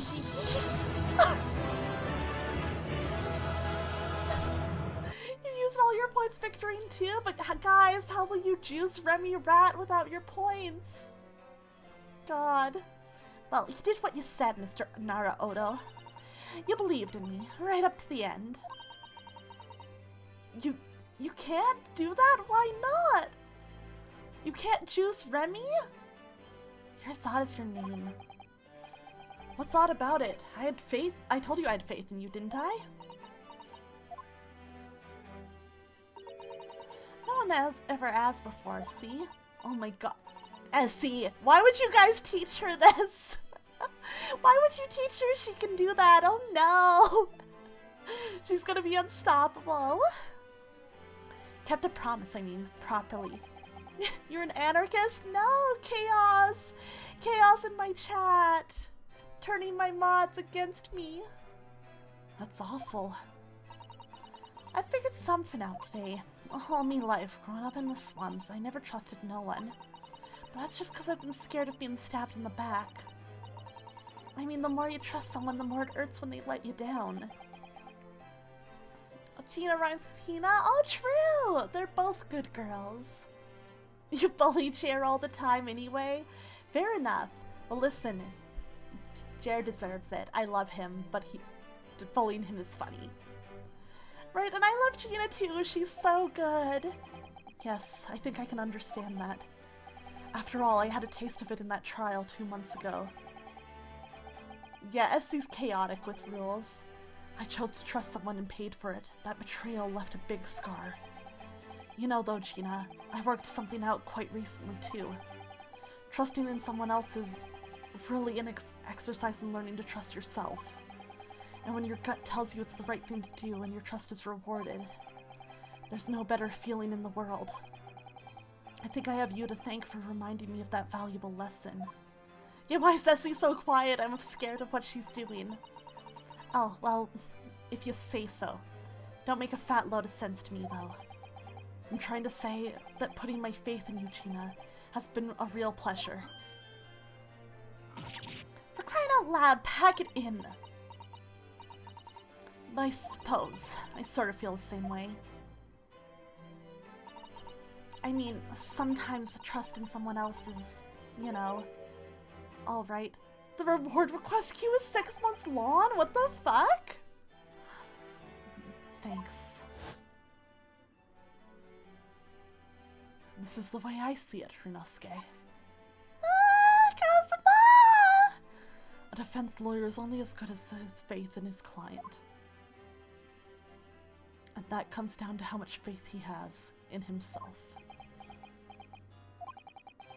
After this experience, I'm starting to feel like I understand what you mean. Kazuma, am I living up to your expectations? Am I turning out to be the lawyer you believed I could be? Pardon the interruption. Hums. But what the deuce does a man have to do to be noticed around here, my dear fellow? Oh, Shums. That voice. It's too late for that voice now, Mr. Naruhodo. I've been standing here patiently in the corner of the room for an eternity. God fucking Shums. Ah, yes, it was me all along, I would have said when you finally noticed me. Please mention pulling a scalpel out of yourself, Shums, I beg you. Same, please.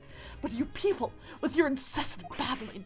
Ah, Mr. Shums. Ah, yes, it was me all along. You see? God fucking Shums. I love this guy.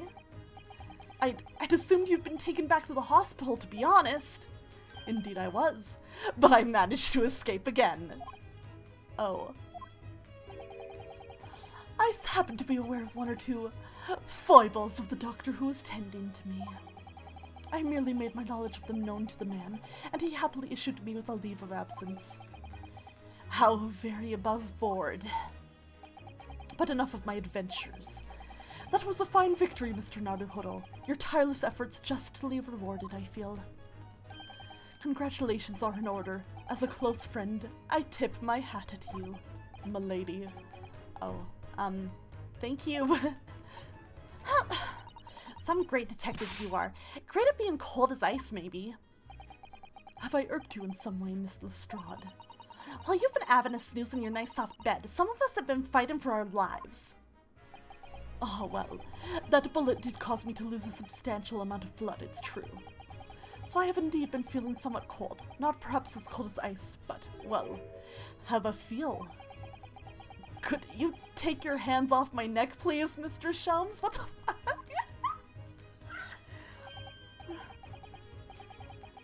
You bet Mr. Milverton left a message for Graydon? Aw, that would be so sweet but sad.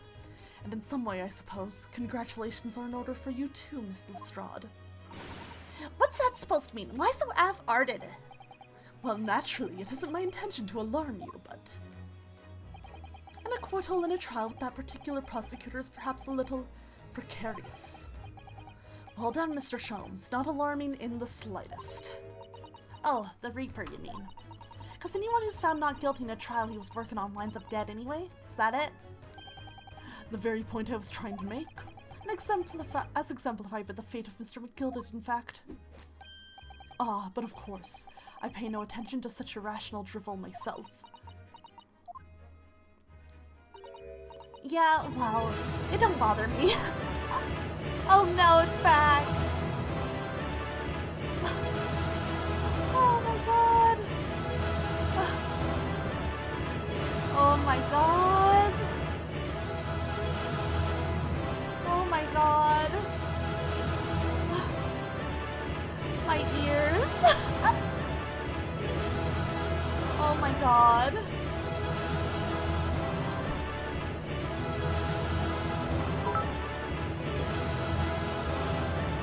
I don't like this one bit. Me too, writes out! Oh my god. Holy shit. Why did you all teach her this? Why did you all teach her this? Oh my god. God, how am I supposed to get back into the game like this? Holy shit. Yeah, making that stupid joke with the equivalent of 1 penny. It is good. No! It doesn't end! It never ends! I have so much victory now. Oh my gosh. Of course not. The way I see it, the Reaper's a bit like him upstairs. Him upstairs? You mean like God? Grahatiada! Yoroshiku. I love him. Yeah, him upstairs knows what's what, right? He knows what people are like on the inside. He won't have got the run end of the stick. There's some coves like that bog trotter what are rotten to the core. At the end of the day, him upstairs makes sure they get what they deserve. And that's funny, I would not have taken Gina for the religious type. I suppose that's one way of looking at it. Divine justice is one thing though, the Reaper taking matters into his own hands and claiming lives is another. Well, I ain't like the McGildeds of this world. Well, I ain't like the McGildeds of this world, so I ain't scared. I got principles, see? Yes, you do, Gina. You're a good girl. A trait in you which is to be admired, Miss Lestrade. Oi, just give out a rest, alright? As I was saying, congratulations are in order. The news of your acquittal was very welcome news to me indeed. Let me express my heartfelt congratulations, Gina. Well, there you are, Hurley! How long have you been here? Honestly, I went to the main entrance especially to meet you there. Aw, Iris. I can't believe you left her waiting, chums. Aw, Iris, my dear, I do apologize. But wait until I tell you what happened.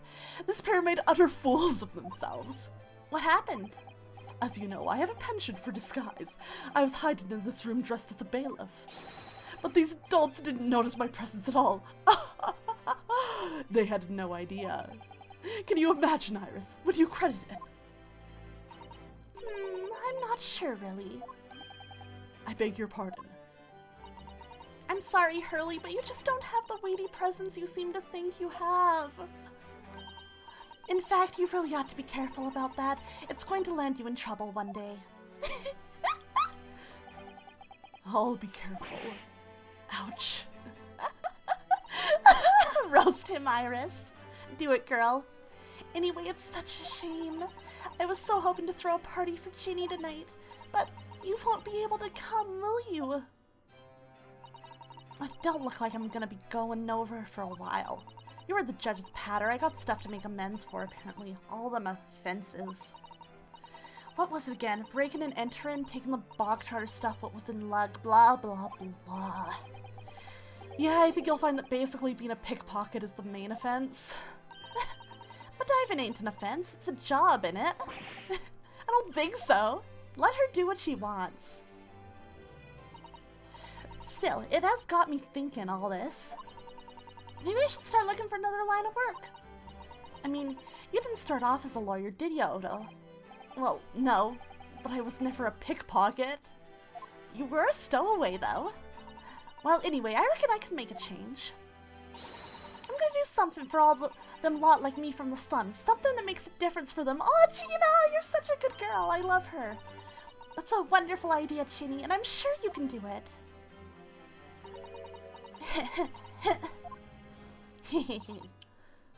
What is it? Oh, Gina! I love her. Nothing. Miss Gina Lestrade. The prison carriage has arrived, ma'am. Come with me to the rear gate at once. Man, Gina. Right, well, looks like I'm off then. Yes. Goodbye, Gina, and good luck. Oh, I don't want to say bye to her. Odo? Yes?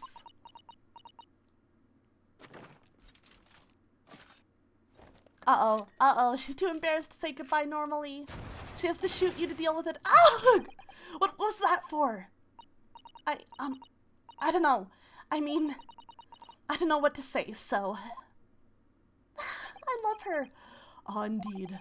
Perhaps the situation calls for a phrase hitherto missing from your vocabulary, Miss Lestrade. Eh? On occasions such as this, I would recommend a simple thank you. Oh. Oh, yes. It's good advice, Ginny. Right, I see. Well... You can do it, Gina. Oh, without her hat on. Thanks. Add Odo. butter. Add butter. Add butter. Add butter. Add My butter. God. Add butter. Add butter. Add butter. Add butter. Add butter. Thanks for the bits, Essie, during this emotional moment. And for the thirsty redeem, thank you. Thanks, Odo. Oh, Gina! Thank you for everything what you've done, for believing in me.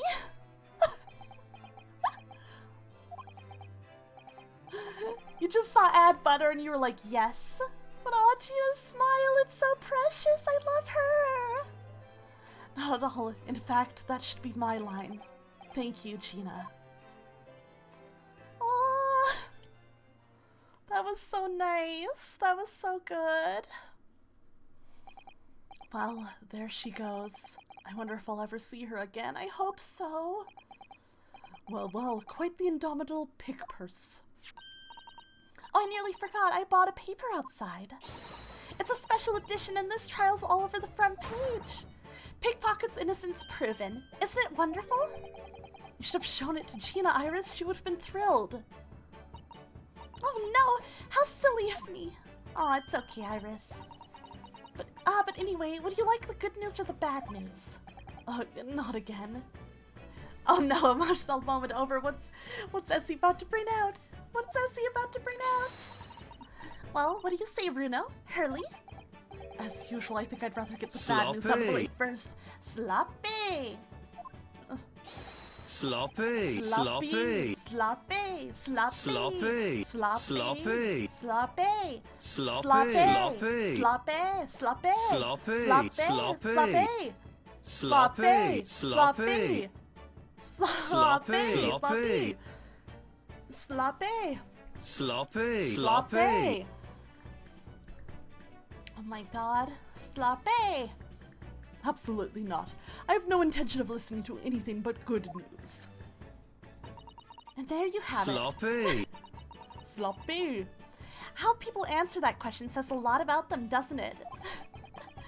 I love that you just started Essie and then writes out an Autumn joined in too. I think that's so funny.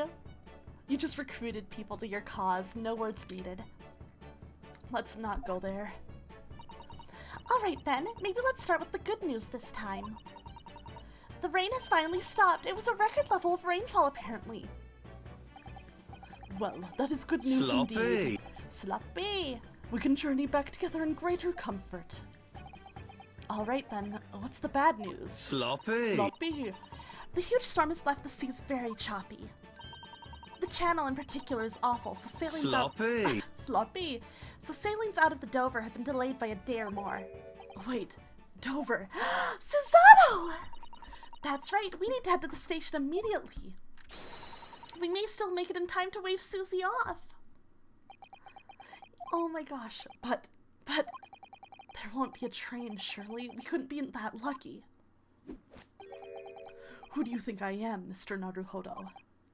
Mr. Shelms? Oh no. God. God. Thank you, Karama. And thank you for the bits, Essie. No, you didn't do that. That was you, Essie. We all know it was you.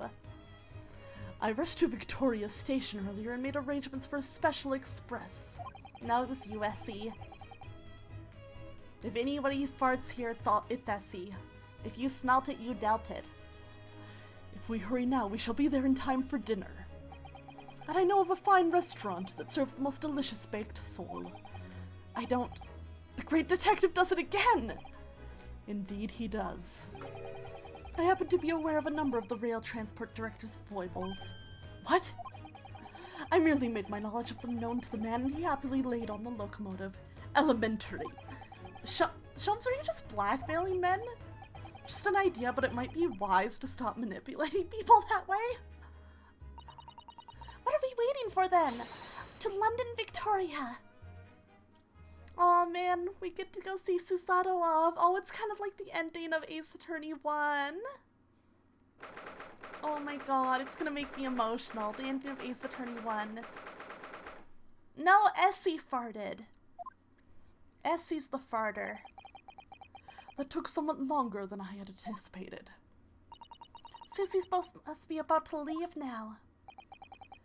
Miss Susato, where are you? Over there, look! It looks like she's reading something. Hold it! Miss Susato, wait! What are you doing? Was she about to throw it? Oh, Essie would fart, I promise you. Mr. Naruhodo, what are you doing here? We came as soon as we could after the trial. I mean, we heard that sailings were being delayed due to the bad weather you see. And besides, Sholmes wouldn't fart. I know that man is constipated as hell. Nothing is coming out. That's just the energy I get from him, you know? Oh, I see. Then tell me, how did Gina's trial go? It went well. She was acquitted.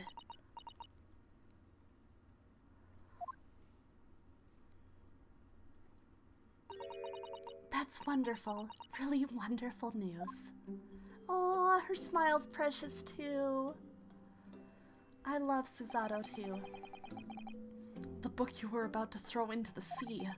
It was in your Encyclopedia of British Law, wasn't it? Oh dear. I was hoping you hadn't seen that. Why, girl?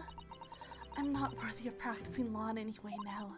So, I was saying my final farewell. You were saying goodbye to law? You, Susato-san? Would I be correct in assuming it's because of the peephole, Miss Susato? I deliberately altered the scene of a crime, and then I tried to hide the fact.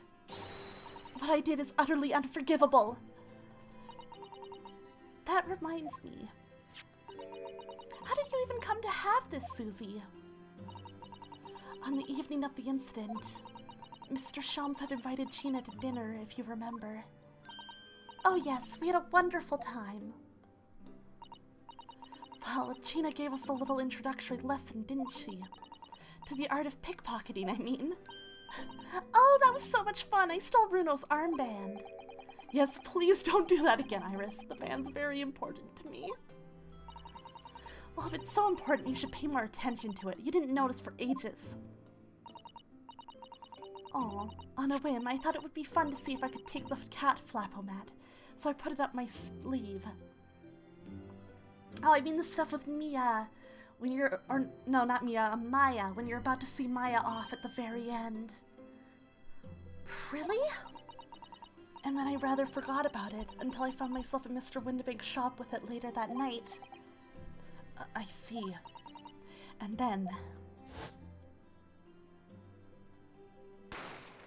Bang! Ah! Mr. Sholmes! Mr. Sholmes! Leave me, Mr. Naruhodo. Right.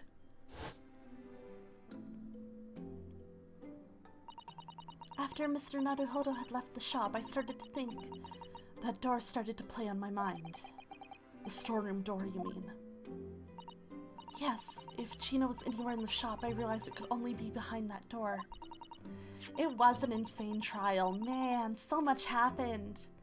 And at that moment, the little device that I had up my sleeve sprang to mind. I was so worried about China, I simply had to know.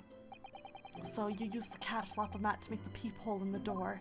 Essie, I'm sad you missed some good cat content earlier. And we also learned that Iris would commit crimes for cats. And I said that was a very Essie thing to say. As captured in a photographic print of the shop by one of Hurley's red-handed recorders. Indeed, it was of the first importance, that point. Wait, Essie, I have a question, if you're still here. I have a very important question for you. Let me know if you're here, so I can ask you it. Precisely when the peephole was made, that information would prove to be Mr. Naruhodo's greatest weapon. Though naturally, without proof, it would have amounted to nothing. But when I looked through the hole in the door, the sight that met my eyes made my blood run cold. Thoughts started to run through my mind. I remembered that trial 2 months earlier. The trial of Magnus McGilded. I thought about how he had manipulated the evidence and arranged false testimony to secure his freedom. It made the British justice system feel very dark and sinister to me. And then, a terrible thought occurred to me. What if some wicked criminal was planning to do the same thing now? Because from the appearance of the crime scene, it looked exactly as though China had shot Mr. Windibank. Even though I was sure she would never have done such a thing. You were worried that the true culprit would try to frame her for the crime. That's right, but then I realized it would be very difficult for anyone to give false testimony in this case. What do you mean?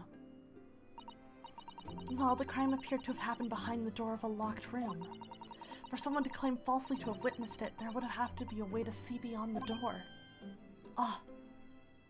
So she set it up to catch them in a trap. I knew it. For which a peephole would be the very thing. Only the peephole I had made wasn't actually there until after the crime had been committed, of course. And the criminal would know that, so it wouldn't make any difference. But the possibility of a rather ingenious trap was there, was it not? A trap? Is that why she did it? So, is that why you kept it a secret, Susie? You never mentioned that you made the peephole to anyone, not even to the police. I know, and I knew at the time that what I was doing was wrong, a criminal offense even. That's why I decided to confide in Mr. Shelms. If Mr. Naruhodo was completely backed into a corner with no other possible means of escape, the truth about the peephole could save him. That was my plan. She really does think of everything. She's so smart. But then, why didn't you just tell me everything before the trial began? My dear fellow, you're not thinking straight. If she had done that, it would have rendered you complicit in the whole escapade. Aw, she was protecting you too. You could have been disbarred if you had been seen to have knowingly tampered with a crime scene. So Miss Susato decided to shoulder the burden of responsibility alone. For your sake and Miss Lestrade's. Miss Susato. The truth is, when it happened, I did it because I'd lost a little of my faith in the law. I was worried that the right person wouldn't be convicted of the crime. But the moment I allowed myself to think that is the moment I lost my right to call myself a judicial assistant. Man, what you did isn't comparable to what he did. Graydon is the one who lied in the witness stand, using that peephole as a way to implicate Gina. And besides, if the peephole inconsistency hadn't existed, I'm not at all sure that she would have been acquitted in the end. Miss Susato, what you did saved Gina's life. It did. Well, with your kind words, Mr. Naruhodo, you've saved me too from my regrets. Aww. Oh man, that hits. Aww. Well, we must all be thankful that Miss Lestrande's freedom has been assured. Yes, exactly. Although some of the loose ends in that trial will continue to play on my mind, I'm sure. But the revelation that the music box disc contains secret messages in Mr. Naruhodo. What a triumph to work that out. I'm full of admiration. Well, actually, that argument wasn't quite as compelling as I thought it was. Oh, it wasn't? There was a communications officer amongst the jury members, you see, a telegraph operator. And she said that the majority of the sounds on the disc were just meaningless tones. As one would expect. After all, we are talking about secret government communications. No doubt they were written in cipher to avoid being readily understood should they have been intercepted. In cipher? I see. So then we could never have hoped to understand the message anyway. Nonsense, my dear fellow. It's quite a zero-pipe problem, I assure you. Don't tell me you just translated it.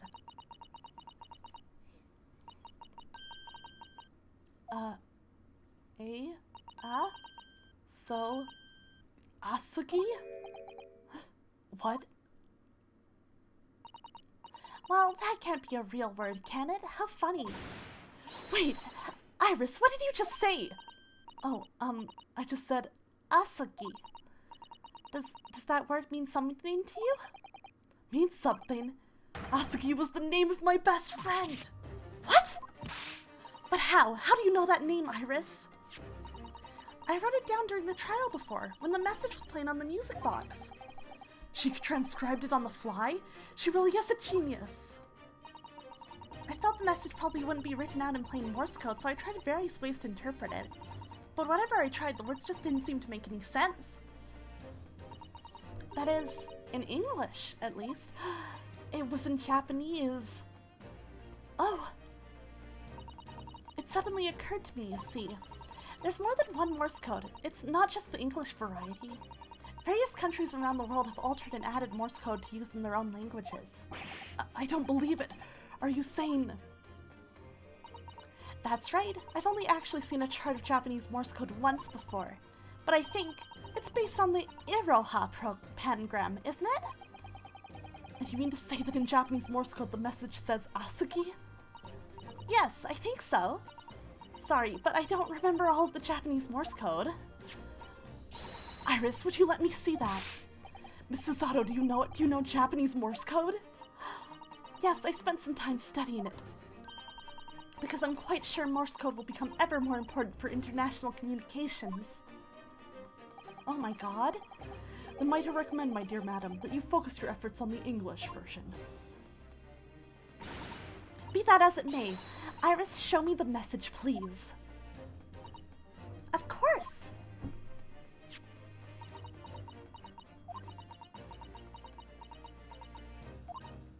But what can this possibly mean? Whatever's that long sequence of supposedly meaningless dots and dashes, it's made the color drain from Susato-san's face.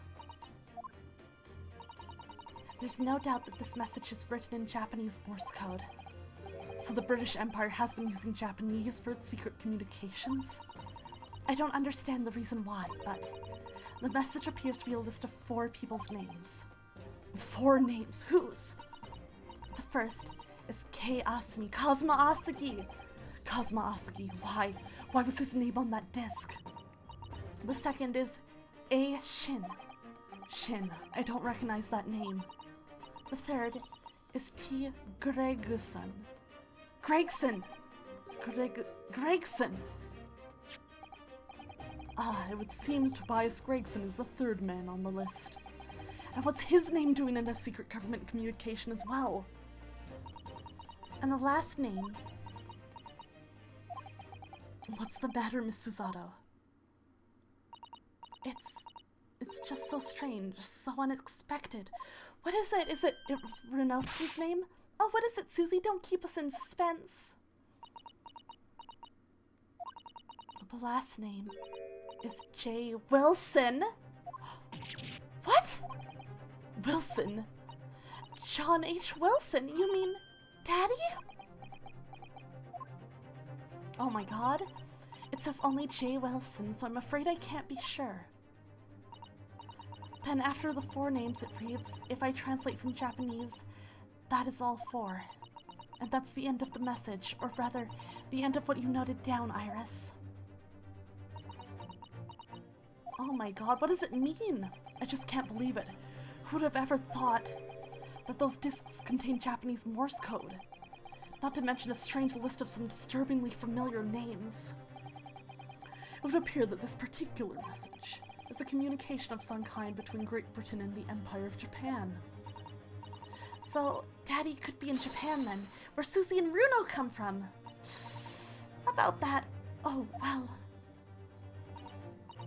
No, it's not very likely really, is it?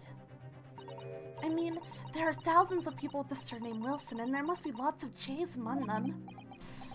Yeah, let's stick with that for now. Oh no, when she finds out it's gonna be awful. Professor John H. Wilson, visiting professor of medicine at the Imperial Yume University. But we can't tell Iris about that now. We just can't. Oh god, fuck. This is so strange. Somehow in solving the case of Mr. Windibank's murder today, I feel like I've rolled back a boulder at the mouth of a very dark cave. I do wonder if perhaps it's a dark cave that we shouldn't go wandering inside. Honk.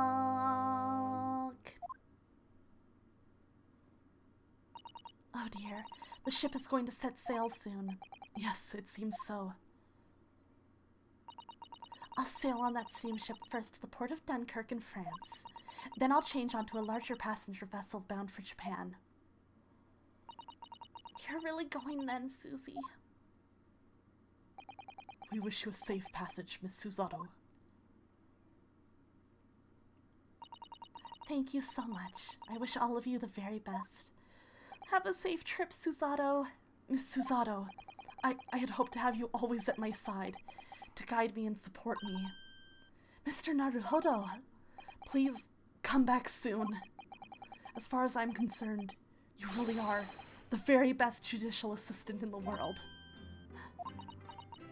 Oh, I'm quite sure I'll be back before you know it. Really, Susie? Oh, now don't forget, Iris. I made you a promise I've yet to fulfill.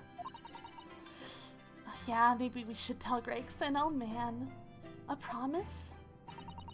About your manuscript. Oh yes, the Hound of the Baskervilles. Well, we'll be waiting for you then, Susie. A promise is a promise. Definitely, Iris. Aww. Mr. Naruhodo. Yes? Do you remember the first time we met? Yes, of course. On the SS Puria, when I was dragged out from that wardrobe still half asleep. If I remember rightly, you threw me halfway across the cabin with the Susato takedown. You know very well that I'm talking about after that. It's strange, but being thrown together as we were in that case, I somehow felt straight away that you were the perfect person to continue Kazuma-sama's great legacy, Miss Susato. And my instincts were right. I really want to believe. No, I'm sure that I'll be back soon. Farewell until then. Aww. Oh, Susato. Animated cutscene.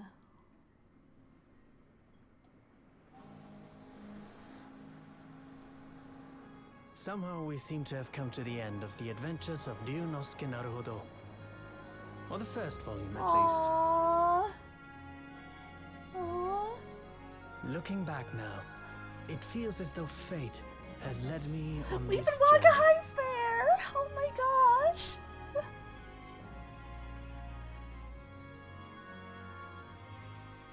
Fate led me to Cute. becoming a lawyer, to traveling halfway around the world, to meeting the great detective. I'm sure there'll be trials and tribulations ahead. Oh, Of course there I'm will. gonna cry. But whatever happens, I know I'll be able to turn my fortunes around. Oh my god, he's on his fucking violin. Stop it. After all, I have the greatest friends in the world on my side. Aww.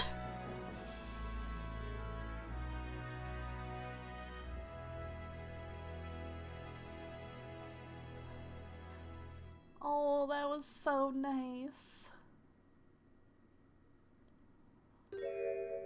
Oh. Ah, yes, Mr. Naruhodo. Yes, Mr. Shams? I have some rather awkward news. What is it?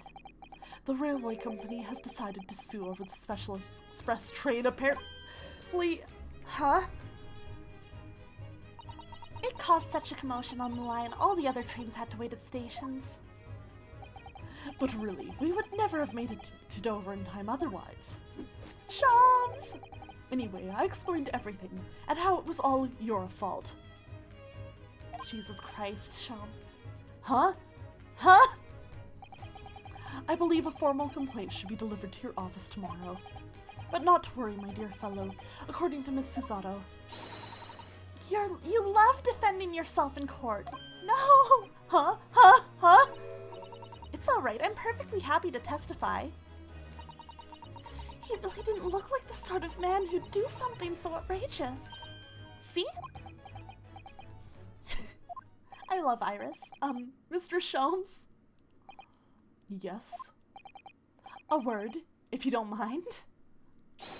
Why, certainly. Any word you like. Bellow it out, my dear fellow. Oh yes, I love Runo's words, and I know just the one he'll use here. Then, I really must say... Objection! Objection!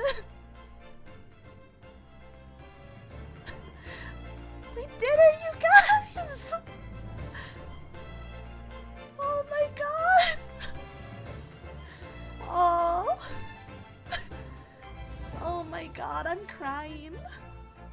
I love this game. This was so good. In the following weeks, hundreds of music boxes arrived at Baker Street from all over Europe. Something was afoot, though it transpired I had ordered them all myself. So I advertised them for sale with "used by Mr. Sholmes to solve an important case." And the money I've earned, consulting detective work pays a pittance by comparison.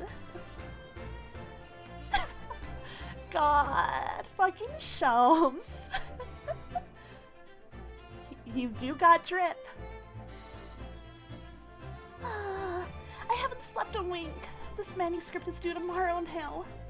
When I'm this busy, Hurley usually cooks me breakfast. Well, cooks is an overstatement, for some dry toast and insipid coffee. I do miss Susie and her lovely Japanese breakfasts. Aww. Aw, Iris, I love her. Oh man. Oh, fucking ouchie. Witness, your testimony is riddled with contradictions. Exactly, rarely do cold-button coins hide under rare stakes themselves. Well, I don't know if son knows his father's an innocent man, or are you calling my son a liar? Witnesses, my courtroom is no place for your petty arguments. I love that Ace Attorney games always do this at the end. I love seeing everybody. Having delivered the Russian dancer to shore to Shanghai, I laid low on a steamship for a while. Yay, victory! But last night I apprehended an extremely suspicious Japanese national pickpocket. I've done nothing wrong! All I did was give Wakai's offspring refuge in my pocket! A man brings some kittens on board and suddenly he's a hardened criminal. It's not fair! Aww, so Seki. He just wanted to bring the cats. Oh my god, Wakahai had kittens though, that's so cute. Aww. Oh, you. Scientific investigation will be the gold standard for policing in the new age. I dream of a world governed by the tenets of order and discipline. Like a great clock, in fact, whose hundreds of parts mesh together in perfect unison. Oh, you are totally gonna be a villain in the next game. Now, if you'll excuse me, I have but 2 minutes and 30 seconds until my next appointment. Yeah, even just from finishing this first game, this was so fucking good, you guys. This was so good. I love Ace Attorney, and this is like probably one of my favorite games in the entire series. Well, Ace Rants magazine is out, and I'm in it again. Whenever I say that one line she wrote now, I get a standing ovation. Wanna hear it? Not bad, I suppose, for an amateur. God, Gregson. Glug, glug. Riri, hello! Thank you for the raid! Let me give you a shout out. How are you doing? How was your stream? Riri raid! Riri is wonderful and a great friend, and you should absolutely check her out. Let's see, you were playing Resident Evil 2. How was it, Riri? Been visiting the old girl on a daily basis, of course, and showing my old jailbird. Must say, battling those valley stairs every day has done wonders for the dicky peg. Managing rather well with the housework, too. Got this maid business taped up, I'd say. Hope the gossiping neighbors don't realize the man of the house is his own maid. Oh. Thank you so much for the raid. And yeah, more detective games is always fun. I love detective games so much. You beat Claire's Route 2 in less than 4 hours and got an S rank? That's amazing! My Rolly is back on the beat again, all thanks to the Reaper. There's nothing I enjoy more these days than hunting out small change in the gutter. I'm a better Bobby now, looking out for Londoners, their dropped halfpennies, and my lovely wife. I'm glad it was a good time, I'm glad you had fun. It's good to see you. Oh, Pat. Oh, Rolly.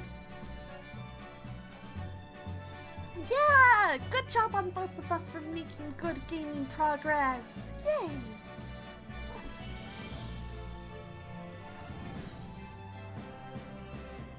Oh, Gina. Looks like I'm gonna be doing time for a bit now. But Iris comes every day for a natter, so it ain't too boring. Aw. She has always going on about all them cases what Shelms is looking into. I'm glad Iris visits her. Criminal investigations are kind of interesting when you get into them. Is she gonna become a detective herself? That'd be cute. When she gets out. Let Gina be free. Pickpocketing is fine. She did nothing wrong. Oh, you. Yes. I renounced my upbringing and chose a life of sophisticated crime. But regrets? Please. Give over, bruv. That ain't Ash we used to know. We got time in here to plan the comeback of Milverton and Skulkin's milk run, right? Oh god, these three. Three musket whatsits. Milk in the neighborhood for all it's worth. What the fuck? These guys. Snack! Hello! Hello! How are you doing? Thank you for the raid. Hello, Star Jester. Throwback raid. Oh my gosh, you were just chatting. How did your stream go, Snack? See, can I shout you out yet? Wait, Snack. You guys should follow Snack if you are not already. Painful goodbyes and wonderful encounters. I've come to realize that's what life is all about. Naruhodo-san, I promise. Your assistant will return to you one day. But for now, I leave you with many memories. And a heartfelt wish that life will treat you well. Oh my god, that's gonna make me cry, Susato. But yes, hello everyone. Star Jester, Aravera, and Liz, thank you guys for coming. Good to see you. You were watching toy and gamer commercials. That sounds so fun. Oh my gosh, look at this picture of all of them. Oh my god, this is so cute. Oh my god. So I'm a little emotional because we just finished the first game in the Great Ace Attorney duology, and I really loved it. It was so good. Oh my gosh. But yes, hello, Raiders. For everyone new, my name is Aqua Sereni. I'm a mermaid VTuber who traded her brain cells for legs. Kazuma! Oh my god, Kazuma! I love Kazuma. This is so cute. Oh my god, are the credits gonna be them walking through everything together? Oh my god, my boys! My boys! Oh my god! But I'm glad you guys had a good stream. It's nice to see you. Snek is wonderful. Please check Snek out. They're so funny, so good. Oh my god. And have very excellent taste in games. Oh my god. My boys, look at them go. Oh, this lady, she got away. I hope we see her in next game. Oh my gosh. This is so fun, all of these memories. Oh, there's Susato. I hope she starts walking with us. That would be so cute. Oh. Please, Susato, come join the walking line. Join us, Susato. Aw, I was hoping she would. That would have been so cute if we picked up all of, like, the friends with us, you know?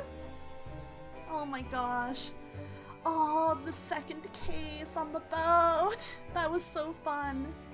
This playthrough was so fun. I would really, really recommend this game, especially if you're a fan of mystery or detective games or even Ace Attorney in general. I feel like this was such a perfection of this, like, of the formula of Ace Attorney games, and I have been promised that the second game in the duology is even better. No, don't leave, Cosma! No, Cosma, come back! No! Oh my gosh. But yeah, I really enjoyed this playthrough. I'm so attached to all of these characters. It was so good, and I can't believe I've only finished, because, you know, the Switch version, or the English release, is a duology. So it's 2 games in 1, and I only have finished the first, so I'm like, oh my gosh, I do have more. So that's good, but I'm so emotional even over just finishing this first one, because it was so good. Oh my gosh. Oh, and Susato had the sword there. Oh, these characters. Oh, and now Rinosuke has the sword. And is he going to be wearing... Yes, he's wearing Kazuma's armband too, because now he's a lawyer. Oh, and they're arriving in London. Yes, it's definitely worth your time. You should definitely pick it up. My joy's so infectious. I'm so glad. I'm just like... I love this. This is making me so nostalgic for the game, like the early parts of the game.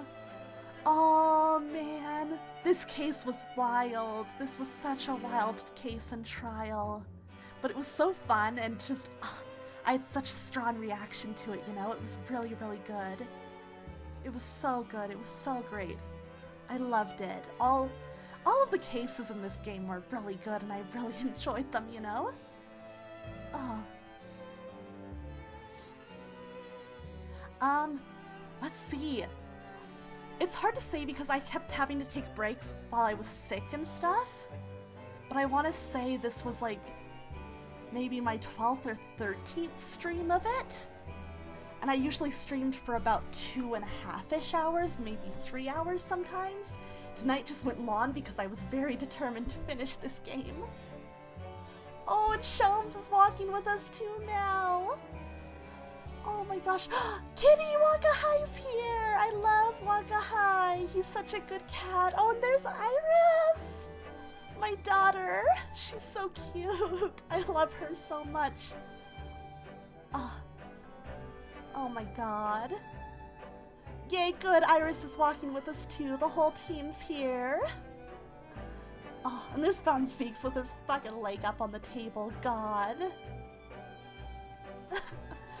Oh man. Yeah, look at her big steppies. I love their different walk animations. It's so cute. Oh, and Gina. I love Gina. She's so sweet. Best girl. Oh, good. She's got her gun out. Oh my gosh. Yeah, the shot of Steve in the background with his leg on the podium. So good. Perfect moments. I loved when he had his leggy out. My favorite case from this first playthrough.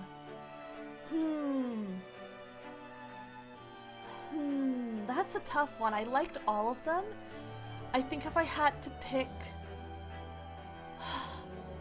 I think just I really like the second case. Dreamy a dude with a parody of 70! Oh my god, thank you for the raid! Hello! Hello, Dreamy! Oh my gosh! Let me give you a shout out! Oh my god! Dreamy, how was your stream? How was Final Fantasy? Dreamy is so wonderful. Please follow her already. She super deserves it. She's so funny and sweet. Oh my gosh, Sniper Bear, hello, hello.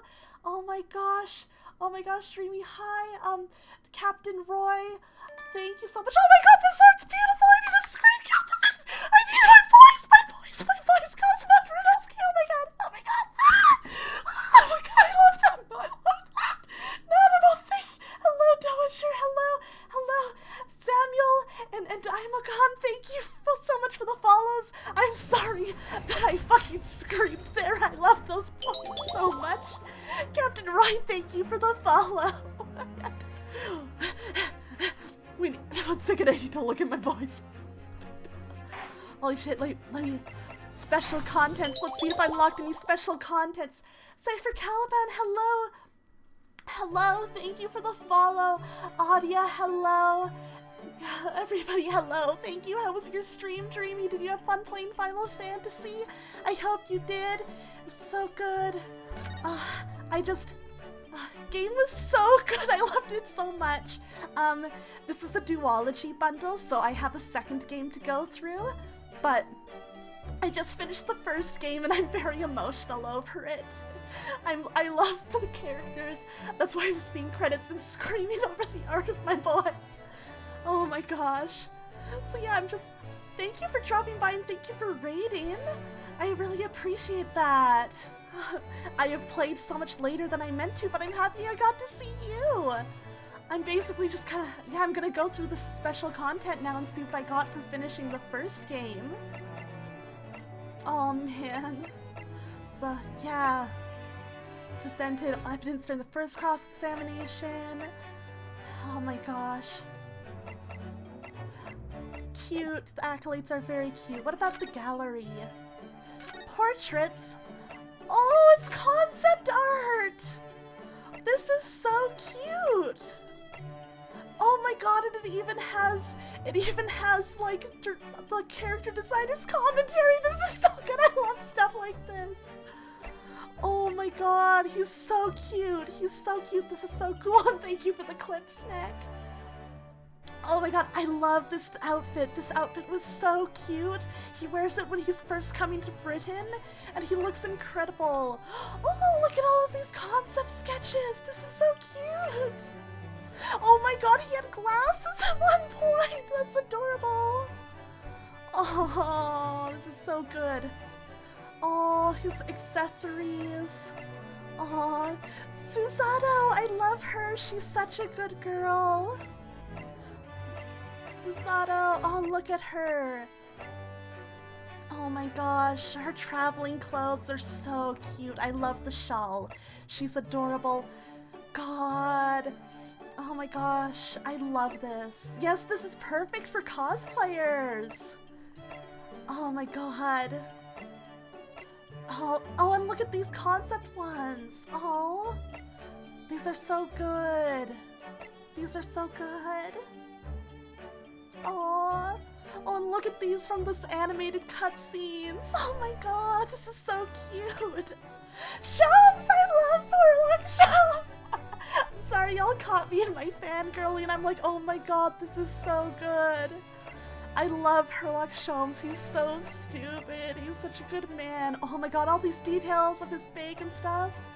This is like, oh my god, this is as if I had bought the art book. This is so good. Oh my god, his stupid goggles. I love them. Oh my god. Oh, his indoor attire is so nice. Right? He's so hot, Dreamy. He's so hot and he's so stupid. Oh my gosh. Oh, look at him. Smoking the pipe. Oh, Rinalski looking at him in the back. Oh, these are fun. See, a himbo is perfect. You get it, Dreamy. You get it. Iris, my daughter. I love her. Oh, I love her so much. She's such a good girl. She's so cute. She's so cute. Oh my god. Oh, they have references for her little gun inventions too. Oh, they even have her little tea thermos with the flower on it and her backpack. This is so cute. Oh, I love her. Oh, and the little charms she has of herself and Sholmes. This is so cute. Okay. Every details here. Oh, this is cute. Oh my gosh. Oh, this is cute. She has a very different air here, but it's very good. Aw. Look at her. Kazuma! I love Kazuma. He's my boyfriend. Oh my god. Oh, I love him. Kazuma's such a good man. Oh my. Oh, look at him with the sword. Oh, he's so cool. He's so cool. Oh my god. Oh my god, he looked like such a dork at first. He looked like such a dork in the concept art. Oh my god. Thank you for the thirsty redeem, Roy. Ooh. Oh my gosh. Now, thank you so much for coming by, Rights Out. Please have a lovely sleep and sweet dreams. Thank you for hanging out. I appreciate it. Good night, Rights Out. Oh my gosh. I love Cosmo. Von Seeks! Add butter. Add butter. Add butter. Add butter. Add butter. Add butter. Add butter. Add butter. Add butter. Add butter. Add butter. I want to add some butter to Von Seeks, if you know what I mean. Thank you for the bits, Essie. But god, for all the Final Fantasy players in the game, this man has the same English voice actor as Estinian. So that's part of my obsession with him. God. He's so, just, oh my god, look at him. Oh, these. My boobies. My massive fucking titties. My super stuffed milkies. My honker bonker doinky boinkies. But yeah, play this game if you want Estinian to yell at you in a courtroom. It's great. Oh my gosh, look at him. Ooh, look at these ones. Oh my Sloppy. gosh. Sloppy. Oh my god, this is so different from what they went with. I prefer what they went with. Oh, you can see them kind of getting more towards like the vampire-y look here. God, this is wild. It's so interesting to see how designs change. Oh yes, here's some good early art. Oh, look at all this. Oh yes, here's Susato's dad. Pain, or Ouchie. Look at it, it even includes all of like the minor characters. Oh, her design was so good. Oh, I loved her design too. Oh my gosh. Yeah, the concepts of him look more like narrow-eyed and calculating characters than a prideful rival. Oh man, and look, they even have concept art of the cat! Oh my gosh. This is so cool. They have every character. Listen, Estinian is so hot. Listen. We love Estinian in this chat. Oh, and China's here. Oh my gosh, this fucking Benedict Cumberbatch, Eggert Benedict. Ah! I love them. That's so cool. I didn't expect the art to be like this. Oh my gosh. These are whole videos? Oh my god, I'm not sure if I have time to watch these now, but I'm gonna have to come back to this. Alternative outfits. Oh, this is so cute! Oh my god! This fucking weed! Oh, I love it! That's so cute. Short extra episodes, oh my god! I'm gonna have to check this out later too. Oh my god! Is this... Oh geez, maybe I should... I think I probably just basically watch this. Listen, Essie! Essie, you and Dreamy need to bond as fellow Estinian fuckers. You need to bond. You know, maybe I'll do just this one. Just my boys. I don't know, just my boys. Listen, being stinky is part of Estinian's appeal. Just look at my priceless treasure now. Myself I have scrubbed and scrubbed, but the repellent odor of meat will never be repelled from its splendid surface again. But you have it in your possession at least. You should be grateful, old man. Oh, remember these two from the first case? How dare you! Excuse me, but I'd just like to get at that Zabuton cushion there if I could. Rest assured, you miserable military malefactor, this is not over.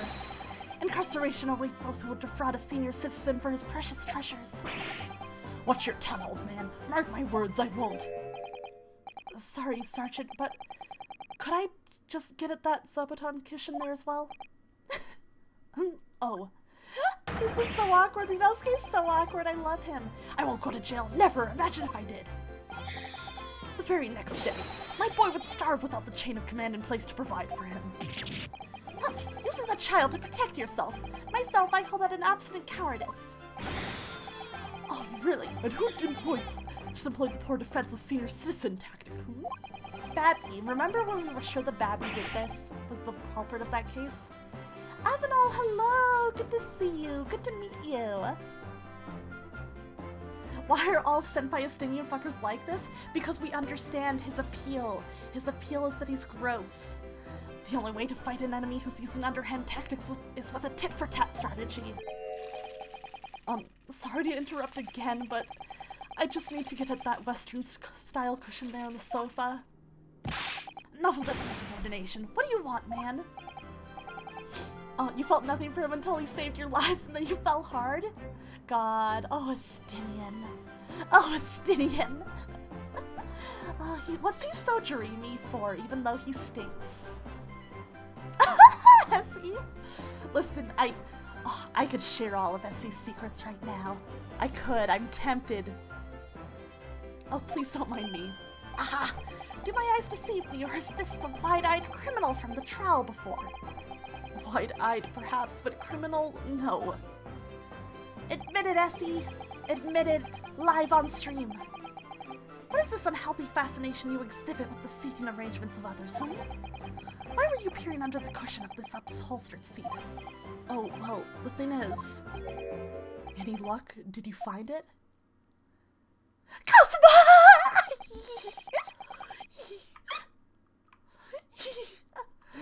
No, sadly not. I don't think it's here, Kazuma. You really are a liability, Rinosuke. Oh my god, they're boyfriends! Report at once. Have you lost something? Is that it? Right, Kazuma's so hot! He's so hot! Yes, we were just on our way to a party to celebrate my friend's victory here when... I realized that my university pin badge was missing. A university pin badge, you say? Yes, from my collar here, you see? Affirmative. Uniforms must be kept in prime condition at all times. A missing badge is unacceptable. I thought if I looked around, it would probably turn up somewhere. Right? He has a perfect personal breeze for his headband. A man to be around in summer, so true. Like the old tale of the Koban coin and the steak. A parable of which I am acutely aware. But I've exhausted my search now, really. The only logical conclusion is that someone must have stolen it. Don't look at me. I don't find any old metal objects irresistible, you know? Imagine what would happen if little Trooper Ido here swallowed something like that. Oh, I need to bring the blush back. I'm afraid we'll have to give up, Rinosuke. Still, if you tell the office your student number, they should be able to issue you with a new one. What's the matter? Don't tell me. Yes, I don't remember my student number. Oh, Rinosuke, I don't believe it. I mean, this is the second time you've lost your badge, isn't it? Third, actually. If you didn't think you could remember it, you should have made a note of it somewhere. I told you that until I was blue in the face last time this happened. The boyfriends are fighting. Yes, I do seem to remember someone telling me something along those lines. Cheryl! What's with all the rates tonight? Hello, Cheryl. How are you? Nice to see you. Oops, Ron shout out. Oh my god. I need to do this properly and not misspell things. Everyone, please go give Cheryl's channel a look. They are super funny, super wonderful. Just definitely worth your time checking out. Definitely a great PNG tuber for your needs. Yes, I do seem to remember someone telling me something along those lines. How was Persona 5, Gerald? Did you have fun? How far did you get? It was you, wasn't it? Yeah, we all had to be here for the big finale. Thank you, I appreciate it so much. Oh my gosh. Y'all are way too sweet. I love all of you. You can't even remember who told you that. You needed to remember it. Well, student numbers are 6 digits, Cosmo. Who could remember 6 whole digits? Yume isn't exactly a long-established university, you know. All of our numbers are still rather low. In fact, they only use the last 3 digits. Dreamy, thank you so much for the gift sub for Gerald. Thank you. Oh my gosh, I appreciate that. And I'm gonna say, my answer is Ryunosuke does not remember the law. Susanoo does. And that's how he gets by. Well, that might help, I suppose. That might help? Ryunosuke, it's only 3 digits you need to remember, just 3. Sorry, my brain is such a disappointment. Oh, he's just like me for real. Yes, well, anyway, young man, myself, I was greatly impressed with you in the courtroom today. Oh, you mean me? A lawyer already before you've even graduated, and such a loyal friend to this one. This one? What's that supposed to mean? Oh no, I still have much to learn. In fact, that was brought to me in no uncertain terms only last year. My Achilles heel was spectacularly exposed by my best friend here. What did you do, Ryunosuke? Indeed. What, by me? This is the first I've heard about it. Yes, by Ryunosuke Naruhodo. You can't have forgotten, surely. It was last summer, at the speech contest. Oh no, what happened? The speech contest? Oh, that. Thank you for the thirsty redeem, Essie. I appreciate that. Contestants had to take the stage and deliver a public address on any subject they chose. We were competing to give the most compelling and powerful speech. And yours was great. It made a huge impression on the audience. Oh, of course, Kazuma's a great public speaker, obviously. Since I was a budding student of law, I was determined to win. And sure enough, one by one, my opposition fell. When I reached the final at last, I came up against you. Yes, so you did. Not being rude, but when I first laid eyes on you, I thought to myself, this cheeky, wide-eyed no-hoper is out of his depth. He's going to be a pushover. That's your version of not being rude, is it? Well, I paid for my complacency, because it brought on that humiliating defeat.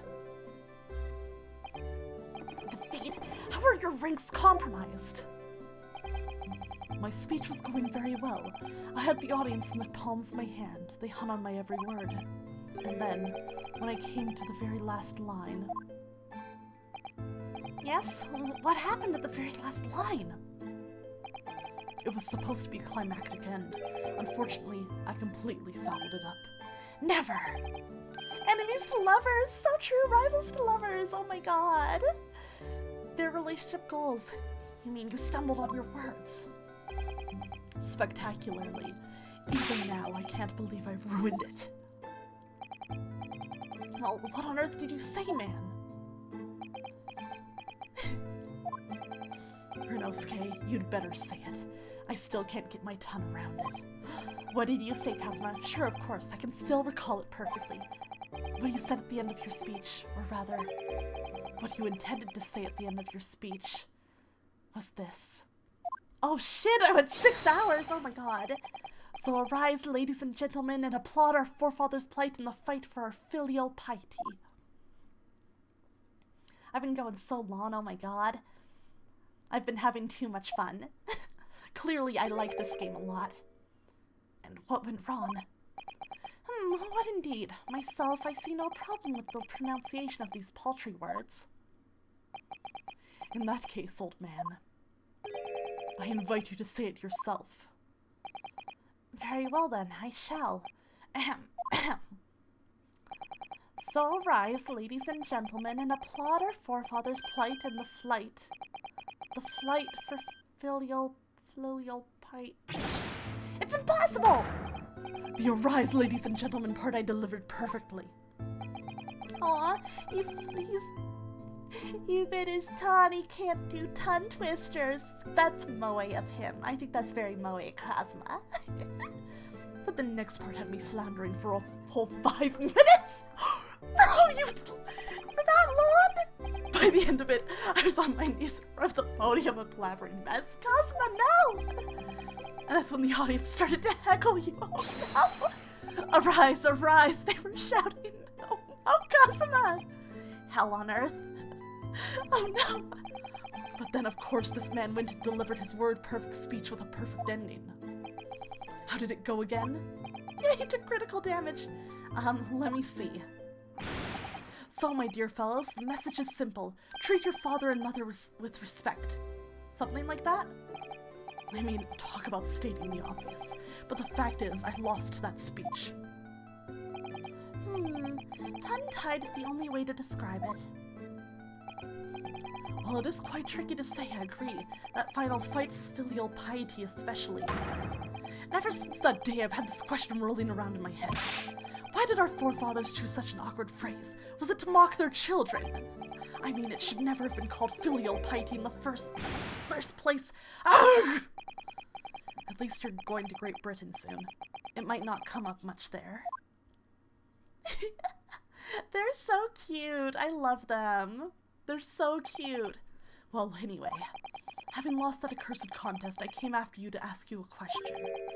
How is it that you never trip up on your words, I inquired. And you just gave me a broad smile and said, speaking fast is my hobby. I mean, really? What kind of hobby is that? Do you think you could take your hand off of your sword? Besides, it's just a way to pass the time. Rinnosuke, why are you such a dork? After that, you started talking at me 10 to the dozen, like you were possessed almost. Honestly, you can't imagine the shock I suffered that day. You really can't. You're right, I really can't. Speaking fast is just the sort of hobby I'd expect a civilian like you to waste his time on. Well, you have to practice, of course. There's some simple things to start with. Like this famous one, for example. Swift samurai swords swipe silently sideways. Oh, that was hard. Ah yes, even a decrepit ton in an alien frame such as mine can find its way around that one. I've no doubt, it's just a bit of fun, really. I can't imagine anybody would struggle to say it. Isn't that right, Cosma? Oh, no, he can't say it. He can't say it. Swift samurai sword. Ugh! A blabbering mess by word, too. It's not just the samurai. Every good soldier needs to be able to handle a sword. That's why I've been busy teaching Ido the finer points of swordplay. None of this wordplay nonsense. Private. Come to think of it, not long after that we started to attend lectures together, didn't we? And we got into that debate about family values at the sukiyaki place on campus, do you remember? Yes, your argument was full of jokes and puns and wordplay as usual. I remember it well. Oh, was it? In any case, I swore that I would never let myself forget the shock you gave me back then. And as a symbol of how seriously I took that oath, I decided to wear this. My red Hachimaki headband. That's the backstory of the stupid headband. Oh my god. I love him so much. He's so smart but so stupid. I love him. Sorry, Cosma. Yes? You've lost me there, I'm afraid. I don't see the link. What does your red headband have to do with your oath? Because it will always remind me of that smug look on your face as you uttered those tantalizing words. What words? You mean another tongue twister? I practiced and practiced until my tongue bled, but in the end I mastered it. Mastered what? Well, I think it's time you heard this, actually. Listen carefully now. Here goes. Red headband, lead headband, dead headband. There. Word perfect. See? Oh my god, and his theme's playing. His theme music. He's so proud of himself. He's so stupid. I love him. He's so proud. I'd actually been meaning to ask you about that. About the story behind your headband, I mean. He's such a nerd. Well, now you know, so that I'll never forget the shock and humiliation of that day. That's why I wear this red headband every single day without fail. Well, I don't know exactly how much of a shock you think you had back then, but it can't be more than the shock you've just given me now. What do you mean? Well, I'm sorry to have to tell you, but the tongue twister I said didn't go the way that you seem to have remembered it. Huh? It's just as famous as Swift Samurai Sword, so I can't believe you don't know it, really. It goes, red bread pan, lead bread pan, dead bread pan. Wait, what? Red pan. Ugh! It seems I've knocked some wind out of that headband of yours. Impossible, it will blow forever. It's not too late, Private. You can always start wearing a red bread pan on your head instead.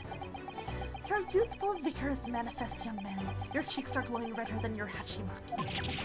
Ah! Why do so many words have to be so similar? This poor guy. So, looking forward to Great Britain then, where you'll have to deliver speeches in court in English. I suppose. I can always shell seashells on the seashore. Oh, Kazuma, I love these boys so much. They're so good. And for what? Oh, that was cute. That was cute. That was super cute and fun. I'll have to go through the rest of these sometime. That was like more than I expected it to be, but that was super cute. But alright. I am going to return to just chatting. And we are going to end stream because I've been going for 6 hours. And we are going to pick somebody to raid. As always, if you guys have any suggestions on a raid message, please feel free to let me know. Otherwise, I will happily come up with one. Oh, thank God a few people are online. Let's see. Let me see. Thank you guys for coming. Thank you for the raids and the subs and chatting and lurking and everything. I appreciate it so much. I had so much fun. I really enjoyed it. Oh, you know what? How about I found somebody I would like to raid. Let's raid Paper Talisman. It looks like they are working on some art. Possible. Looks like they might be working on a VTuber model even. So that would be great. That would be awesome. Rat Juice raid. Oh, and thank you for the stretch, Autumn. Oh, that is nice. Thank you. But yes, let's go raid. Let's raid Paper, who is an artist, a VTuber, doing some commission work, it looks like. So go support them, show them much love. Yeah, we could do a Rat Juice raid. Let me see. Here. How about, okay, for subscribers, we will do if you are a sub, this will be the raid message. Uh-oh.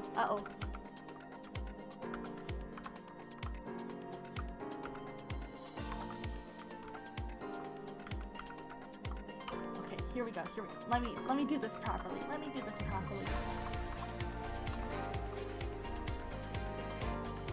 Okay, that will be the sub raid message. Rat Juice raid. And then let me just grab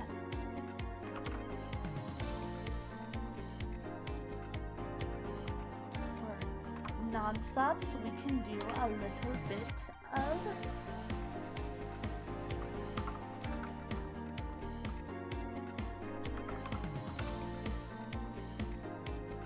it'll be like this. There we go. Sub and non-sub raid message is ready. Please go say hello to Paper Talisman for me and have a wonderful night. Thank you once again, everybody. I had such a good time and I appreciate all of your support so much. So I hope you all have wonderful nights. Thank you, and I will talk to you guys later. Thank you. I love you. So bye-bye. Bye-bye.